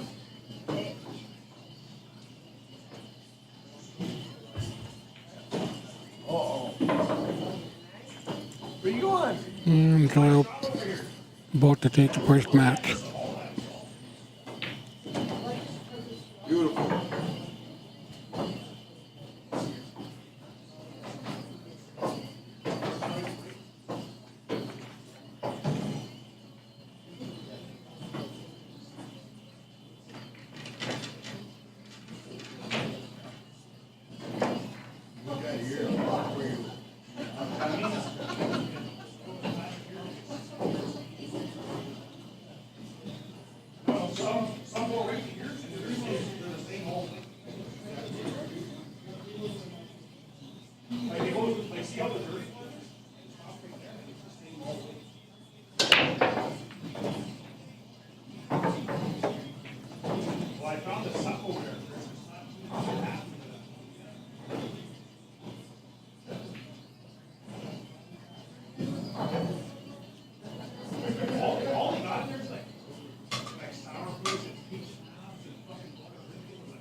Nice shot.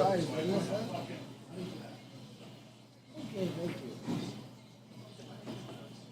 Beauty. All right. I don't know where my jumper is anymore. You wanna borrow mine? No, I You know wanna borrow a real jumper or what?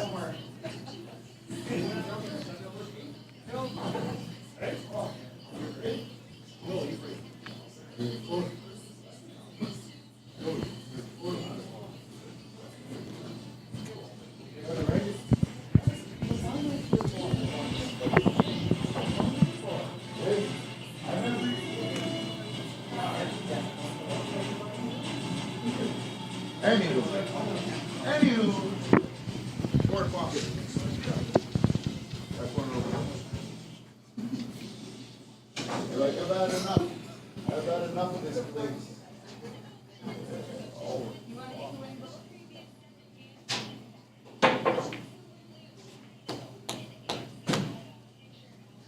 Come on, man. Care a bit. We'll try and care a bit. Come on, Yeah, brother. He's calling the 1 ball probably after 9. Come on, try. And Sterling will probably have to do a kick shot. Safety.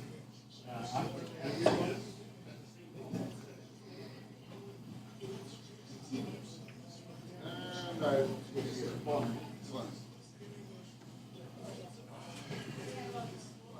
Come on, buddy.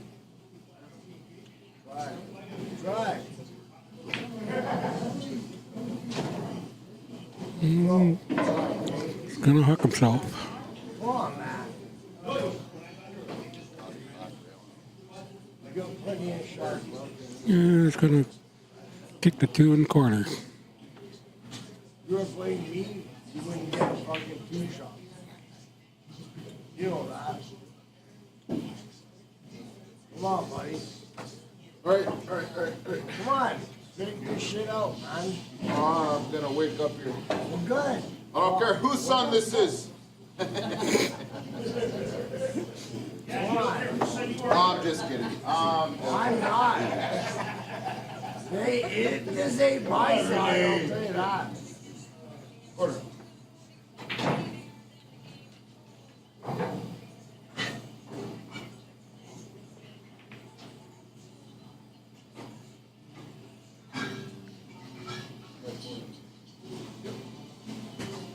All right.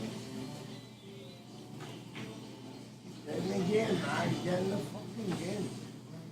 Relax.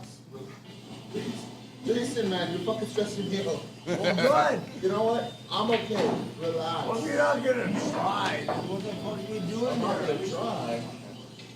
Fucking try then. I'm pretty sure I'm trying, man. Yeah, okay. Anyway, 2 ball. Corner.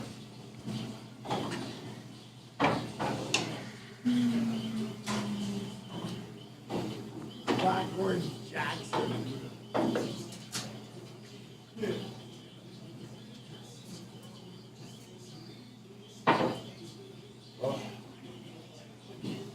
Going in.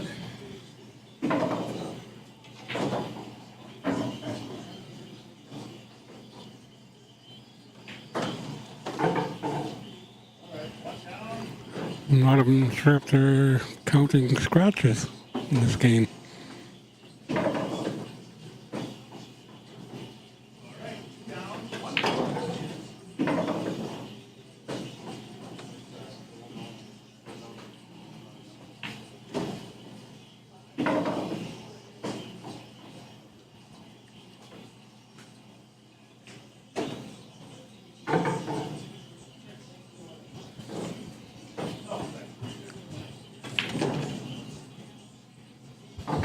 Who won the first game?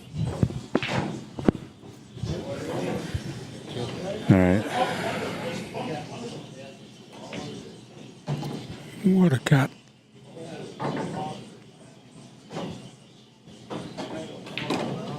Good shot. 2-0.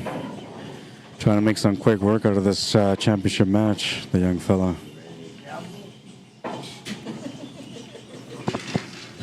No, man, you're hilarious. You are hilarious. Winner break? Alternate. Why? Has he broke all 3? I think so. Is this one 6 or 5? Race to 6, and it's alternate breaks, eh? He's saying that maybe he broke all the racks so far, but I guess we gotta restart. Nah, I don't care. I missed the first couple of racks, so I didn't see. I don't care. Oh, man. You almost had to just hand over the money.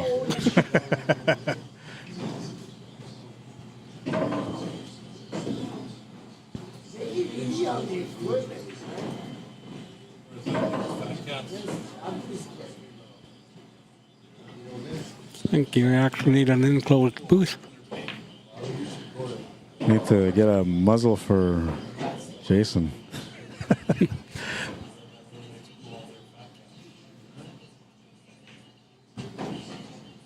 Eric Hoffman says, wow, chirp, chirp, chirp from the guys in the background. It's a championship match.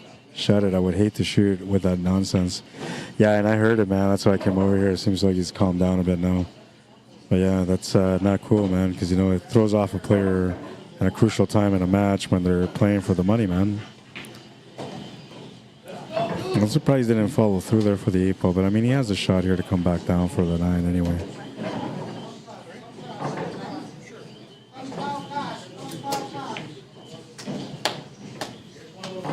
There's a nice rhythm there. Yeah, I think he's getting a little bit more focus on this match. 2-1. The peanut gallery claps. Good job. Good job.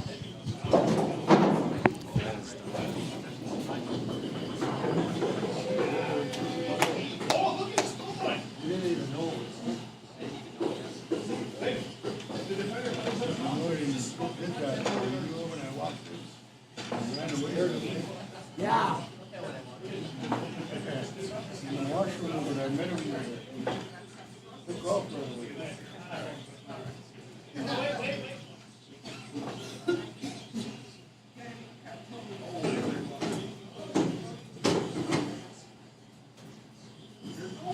Very good run, man. Very good run.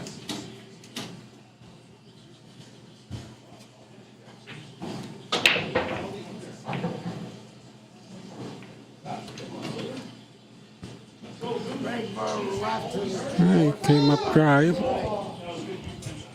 And Joey's gonna call a push. No, he's calling it. Calling it in the end. Weird angle on the fucking 10 ball. Swing and a miss. Yep. And I think he was calling it, right? So. Yes. He's got to watch because like Sterling can handle the noise in the background because he's been in noisy places where people kind of act up like this. He's comfortable in this scenario, sort of, where Joey may not be. So we'll see how this affects Joey.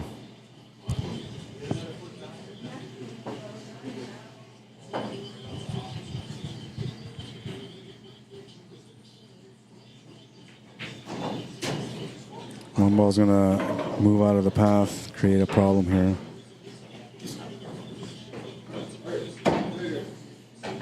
Calling a reverse bank corner.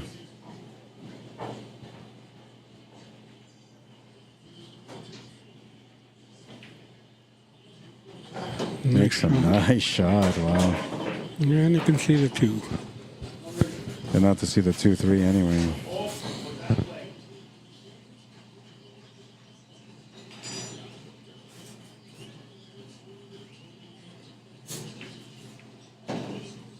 Good control there on the combo.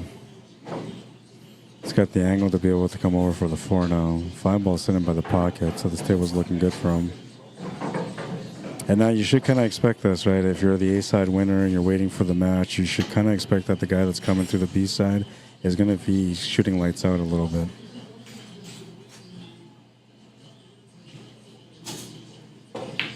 But I don't think that's going to really bother Joey. Landed perfect for shape. Yeah, nice forward angle here for the 6 ball too. Oh. Looks like he's trying to play a favorable angle. Okay there. Yeah.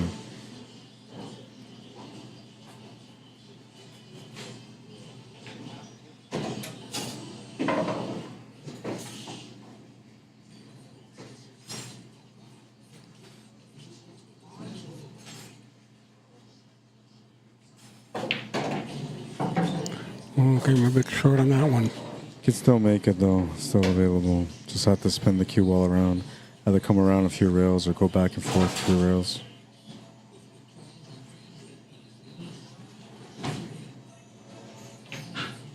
Trying to play the back and forth, you'll make the shot and get the shape. Yeah, I think it'll be tied up.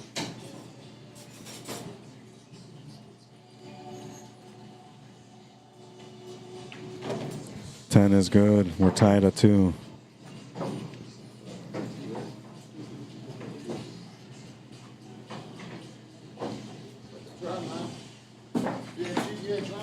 If you're in an office setting and you're looking for some great deals for your work, you can go to broxoffice.ca to check out some of their specials.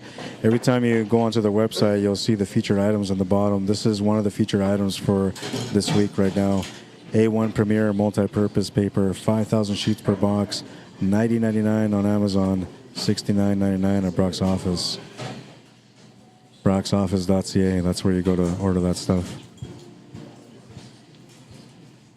They do office supplies and more, so there's always something different there you can get. Renee,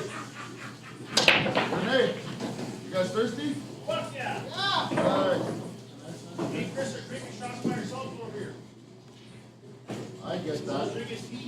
All right. Can I get down a bunch of old man drinks? Ultra. Like, you know what the old man drinks? Anyway, no. 2 Ultra and then one Bud Light. I'll take a Bud. Hey, you drink.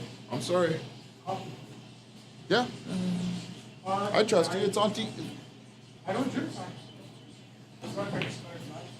Oh, nice kick shot. I just. What? Nice shot. I don't even know how I'm here right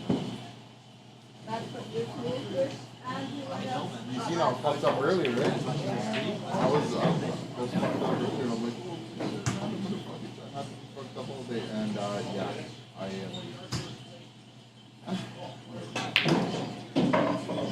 Oh, almost scratched.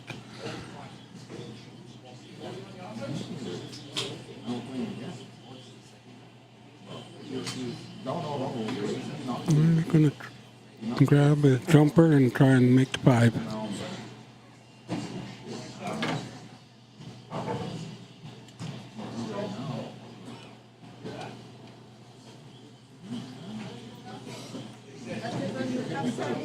this is on the better than all of them. Yeah.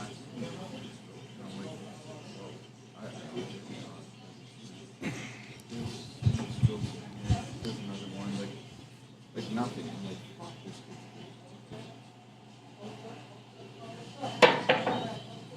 Good jump. The cue ball's going to scratch, though. I don't know if I caught it. I did catch it. Nice kick shot. There's been a few of those today.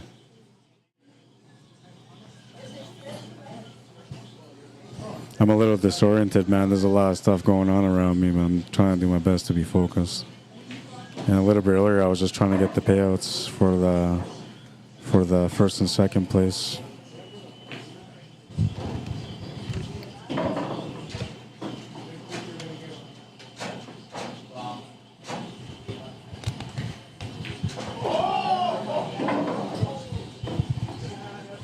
Nice shape on the 8. Stop dead. Yeah, he's turned up now, man. He's finding his rhythm. Makes him a very dangerous player because now, like, he knows he's playing for the money. So he didn't care throughout the entire day or whatever happened. But now he's playing for the money, so he's focused.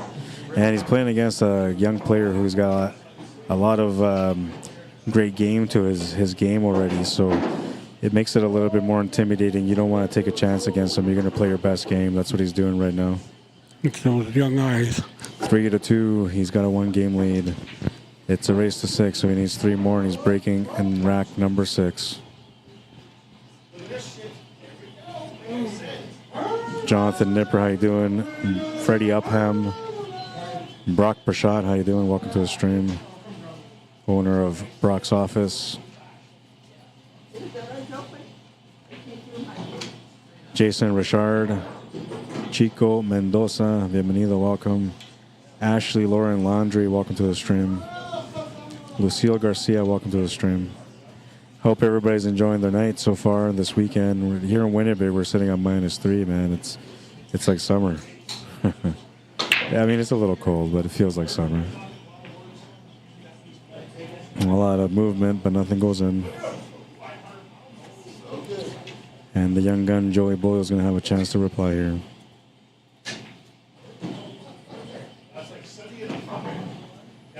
Running into the 4-ball was part of the plan, but he wasn't counting on a bad angle on the 2.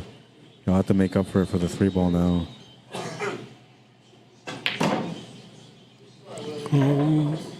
He was going to be stuck there. With that option to draw back, he was going to get stuck there no matter what. And even if he tried to go around it, he wasn't going to be able to do it. I think the only thing he could have done was like a bank corner. Then that would have changed the angle. You can see the 3-ball. He just missed it.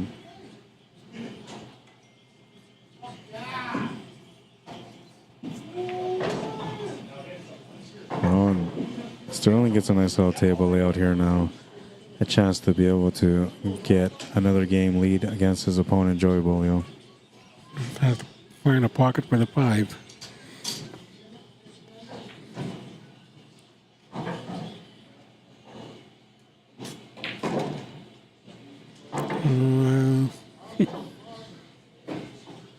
I can shoot up to the left corner.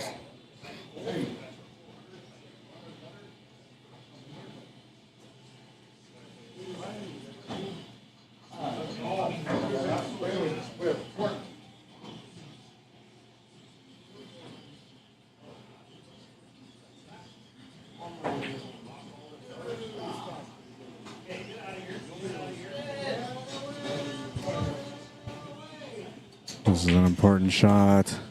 He'll make it. Huge shot right there, man. He comes up short. He sells the table. It can be a 3-3 game, and now the young kid can come through and maybe take over the match on the next rack. him making that shot allows him to be able to get a 2-game lead, and that changes the momentum. That gives him an advantage, puts a little bit of pressure on his opponent. Still has to finish his table out, though. He's working on it right now. Drawing out 3 cushions around for the 7-ball. Oh, he's going to hit that 8-ball instead, though. Had he missed that 8-ball, he would have got that 3rd cushion, and then he would have been perfect on the 7. Running into the 8-ball leaves him tough on it.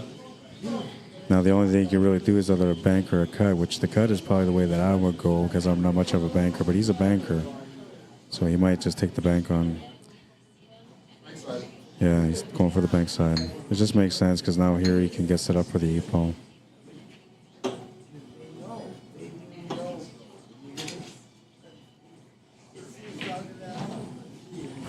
Oh, he makes a beautiful shot.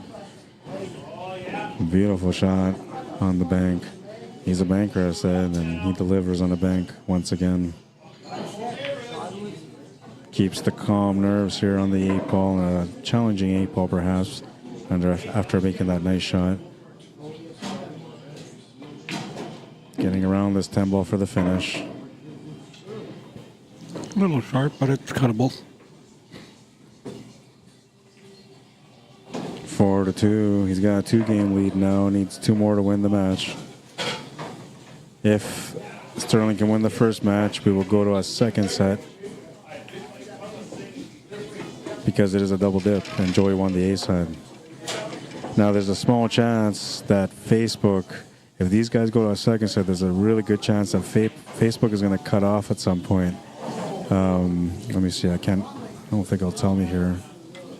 I have an hour left, less than an hour left. So if these guys don't finish their match in less than an hour, then the YouTube channel will continue to stream, but the Facebook channel will come to a stop. I've noticed you haven't had the time clock on the corner for a while. Yeah, no, I use different setups for different events. I was going to say, I was going somewhere, but I forgot now. Trying to look at what I was going to do here.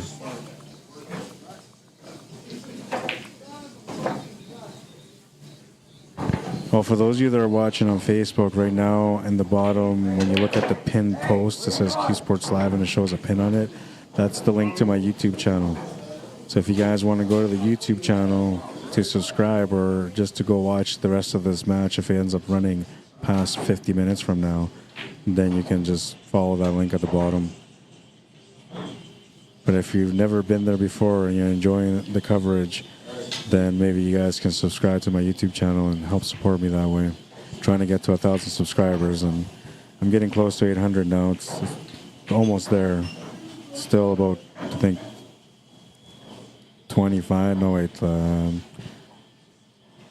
65 away or something like that when I came in today from 800.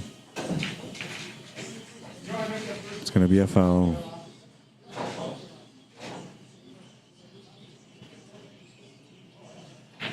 Joe is feeling a little bit frustrated here because he's losing grip on this matchup. But this is what the growing is all about, you know. When you have to learn, they say you got to grow into the game.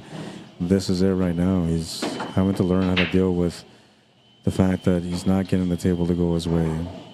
The fact that his opponent is shooting good and putting some pressure on him. All these things he's going to have to learn how to deal with as he progresses in his pool career. So this is just the beginning of learning all this stuff.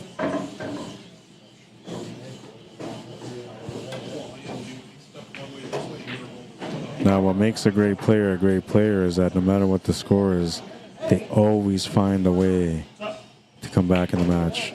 And they never give up. No matter what the score is, they never give up, no matter what. We'll see how Joey Boyle deals with a little bit of controversy, perhaps, in his mind, because he maybe felt like he should have just came out and won this match. But right now, it looks like Sonny's trying to do so instead.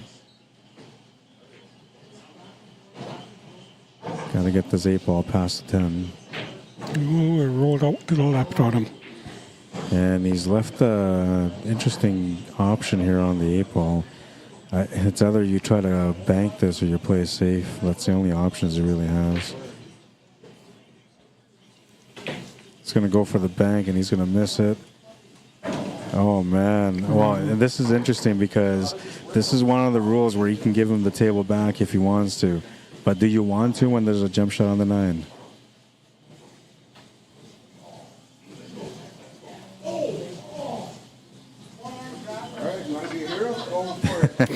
You want to be a hero? Go for it, he says. He's going to give him the table back. This is a tough situation to be in because you're kind of all in on the jump now. You can't worry about that 10 ball anymore. You got to worry about just making this 9. How's the viewers?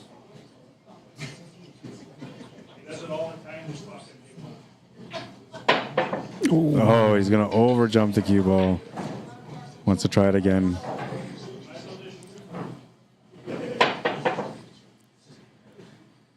All right, so that's gonna. Oh wait, it's a race to 6, so they still got to play. Never mind. 5-2.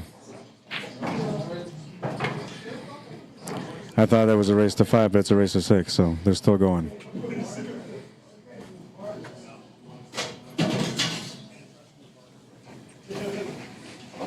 And I don't know whose break it is.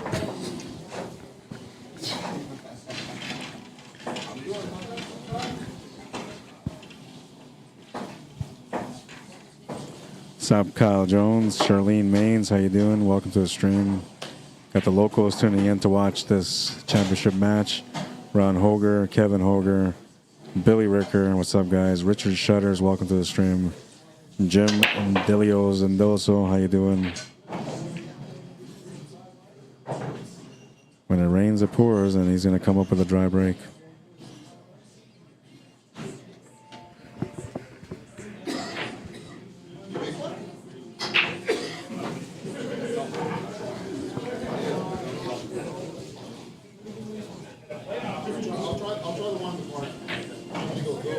Going to try to do a little mass A shot here on the 1. Oh, he just missed it.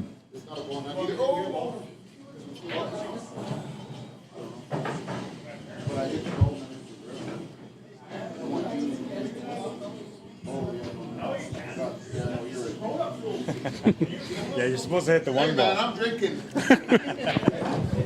He makes a lot of sense there, yeah. He thought he got a good hit, but then I was like, well, you're supposed to hit the 1 ball, and you didn't hit the 1 ball at all. That to me, I'm like, A little bit unfortunate there, but at the same time, it's still okay.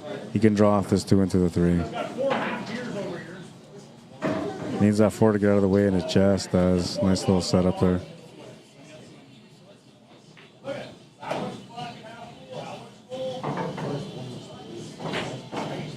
Just got to work out this table here. Patience is key. This is where he's being tested. I could say something there, but not a lot, not a lot. Run up to the corner. No, no, going up to the I side. go side. Just play this through for the 6 in the top left corner. Can stomp the ball here or run into the 10 ball. It's still okay, whichever way he wants to do it. I'd rather run into the 10 ball myself. He's trying to play shape and avoid the 10 ball. And now he's going to miss the shot and turn the table over on the 6 ball. Sterling crocheting with a chance to close out the first set.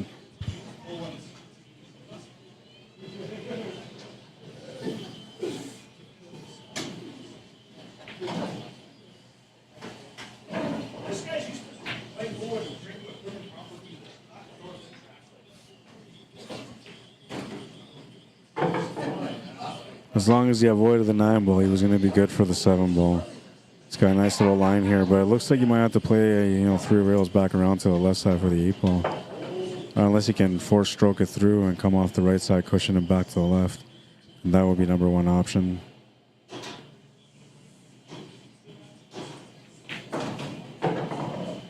Plays the 3 rails. It's going to get a nice little line up here on the 8 ball.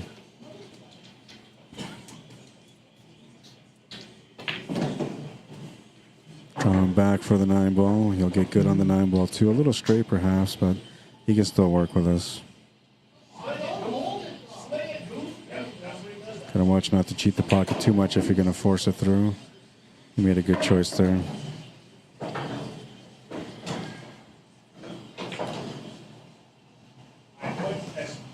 You think the split is in order? No. Only if he draws them. 6-2, and then they'll have a choice to play the second set or split. Yeah. Play again.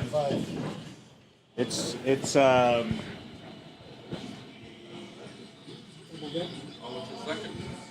there's 1,000 altogether. 650, 350. 500 each. If you guys split, that's what you guys can do.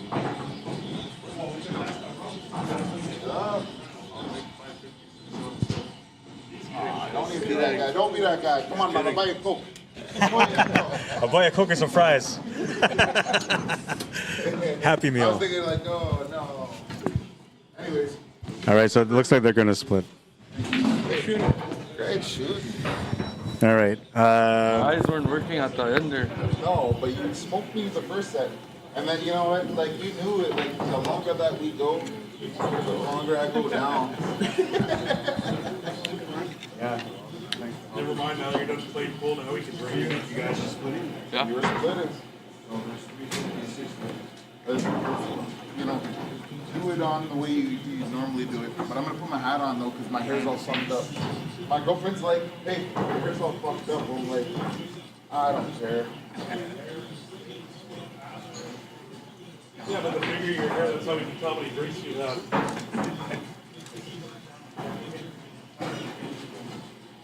That. Drop kicking my ass. Give me a second. Let me close out this stream and I'll show you guys pictures. You know what? I didn't take you seriously, but now I will. All right, so they decided to split, which is okay with me. If they want to split, I can't force them to play. They played the first set, so that's all I can really ask from them, and they did a good job by following through on the first set. It was a good battle. I really had a feeling, though, if they went to the second set, that maybe it was going to be a hill matchup, some crazy rounds. So perhaps we got a little bit robbed, just a little bit, but it's not that big of a deal. It's okay. The kid walks out with some good money. Sterling, who came in today, not really caring about playing, he just wanted to come out and shoot. He's going to walk out with a nice little payday himself, so it works out pretty good for both of them. Shout out to my sponsor, Brock's Office, supplies for your business. Visit our website for great deals and savings at brocksoffice.ca. When you go on there, I'll show you another item here. Well, I guess, did I show you the items? I must have. But I'll show them again now because this will be the last time today. So here's one of the items that's currently featured on the website. If you go to brocksoffice.ca and you scroll down to the bottom, you'll instantly see these featured items that I'm talking about. Canon 137 original toner cartridge at Brock's Office, $119.99. Staples, $132.99. So you save a decent coin there on that one. They also have this on special on there right now, a featured item, A1 Premier Multi-Purpose Paper, 5,000 sheets per box. On Amazon.com, $90.99. Brock's Office, $69.99. So just a couple examples on how you can save some pretty good money if you're in the office setting. Even if you're at home, and you have an office at home, you can buy some stuff from them and save some money. They do 100%. 100%. Free delivery here in the city. If you're outside of the city, they'll give you some great shipping rates. They're accessible 24 hours a day, so you can order anytime that you want. They're 100% locally owned and operated, and they back their products by 100% guarantee on all their merchandise. So good little opportunity for you if you're maybe somebody looking for a way to be able to save some money throughout the year. Maybe you got an office setting. Think about it this way. The average office will order about 5 of these boxes per month, sometimes per every 2 weeks. So when you order 5 of these boxes, you're saving basically $100. It's a really good deal in a sense. And if you take that times 12, let's say you order 5 boxes a month times 12, you're saving $1,200 a year. That can go into something else in your office. Just an idea, just so you guys know. Anyways, that's going to be it. I'm going to go over to the last highlight quickly. Nice little bank shot here to give him the finish. It was what made the most sense for the 8-ball. Great little finish there. Blue Room Billiards, if you guys ever get a chance to come check them out, they're the ones that hosted this event today. You can see the setting here. They are located at 866 Notre Dame Avenue, which is near Arlington and Notre Dame. So I'm just trying to get my camera to back up a little bit so you can see a little bit more of the atmosphere. And all right, we're going to get going. If you want to go and have fun at an event where I'm going to be at streaming, you can come check out the 11th Annual Vancouver Island Championships happening in Victoria Island, BC, at the Victorian Conference Center, also known as the Fairmont Hotel. If you want to register for this event, you need to be a CCS member or an ACS member to be able to play in the team and doubles. If you want to play in the singles, you can show up there, pay your entry fee, pay your sanction fee, and you're good enough to play in the singles. Check them out, www.cdnqsport.com, to find out more about that. All right, is that it? Well, I guess we'll do these things here that I usually do. Yeah, man, that's what I fucking love you. Find me on YouTube if you haven't already, Arriagada/CSL@gmail.com. That's where you find me. And if you're there, please subscribe to the channel. I could use the support. Trying to find a way to monetize from the work that I do, and the only way to do so, apparently, is by getting 1,000 subscribers. So I've been on it for a while. Where's mine? Here we are. If you want to find me on Facebook, you can look me up under Arriagada. Make sure you add me or follow me. It would be a pleasure to have you on my friends list. Just don't be a spammer, though, all right? We're not good on that. All right, let's call it a day. Let's go to the pool wisdom. The more you sweat and practice, the less you bleed and battle. Get to those tables, become the champion within. You can't get there without practice, man. I'm telling you right now. Just go out there, work hard, put in the effort, and before you know it, you'll be the champion within. Tanya Hoffman says, so I guess it's king of the Barbox. It's kings of the Barbox. Do they split custody? Just kidding, just kidding. Yeah, well, you know, I don't know. They had the right to do it. As long as I played the first set, I was going to be okay with it. I didn't offer them to split, but they talked about it because they said, well, you know, we could play another 45 minutes, or maybe I could just walk out with $500 right now. That's the way they looked at it. All right, my name is Arriagada. If you guys want to add me or follow me on Facebook, you can. If you want to message me to come on to your town to cover an event, even if it's not pool, I do a lot of multiple things. I'm fairly good at all the stuff that I do. CSLmanitoba@gmail.com. If you have an event that you want to promote, message me and send me the poster, and I'll promote that event for you whenever I go live. All right. Donations, anything, if you want to support my work through donations, you can do so via PayPal e-transfer at CSLmanitoba@gmail.com. That's it. I'm done. Thank you for watching, and thank you for liking and sharing the stream. I appreciate you guys taking the time to interact with me. You're awesome. I hope that you guys enjoyed the stream.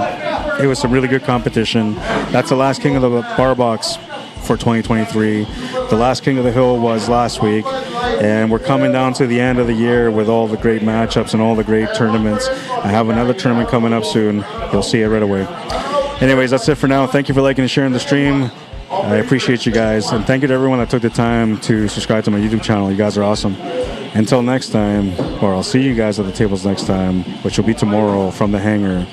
Until then, have a good night, everyone. Cheers.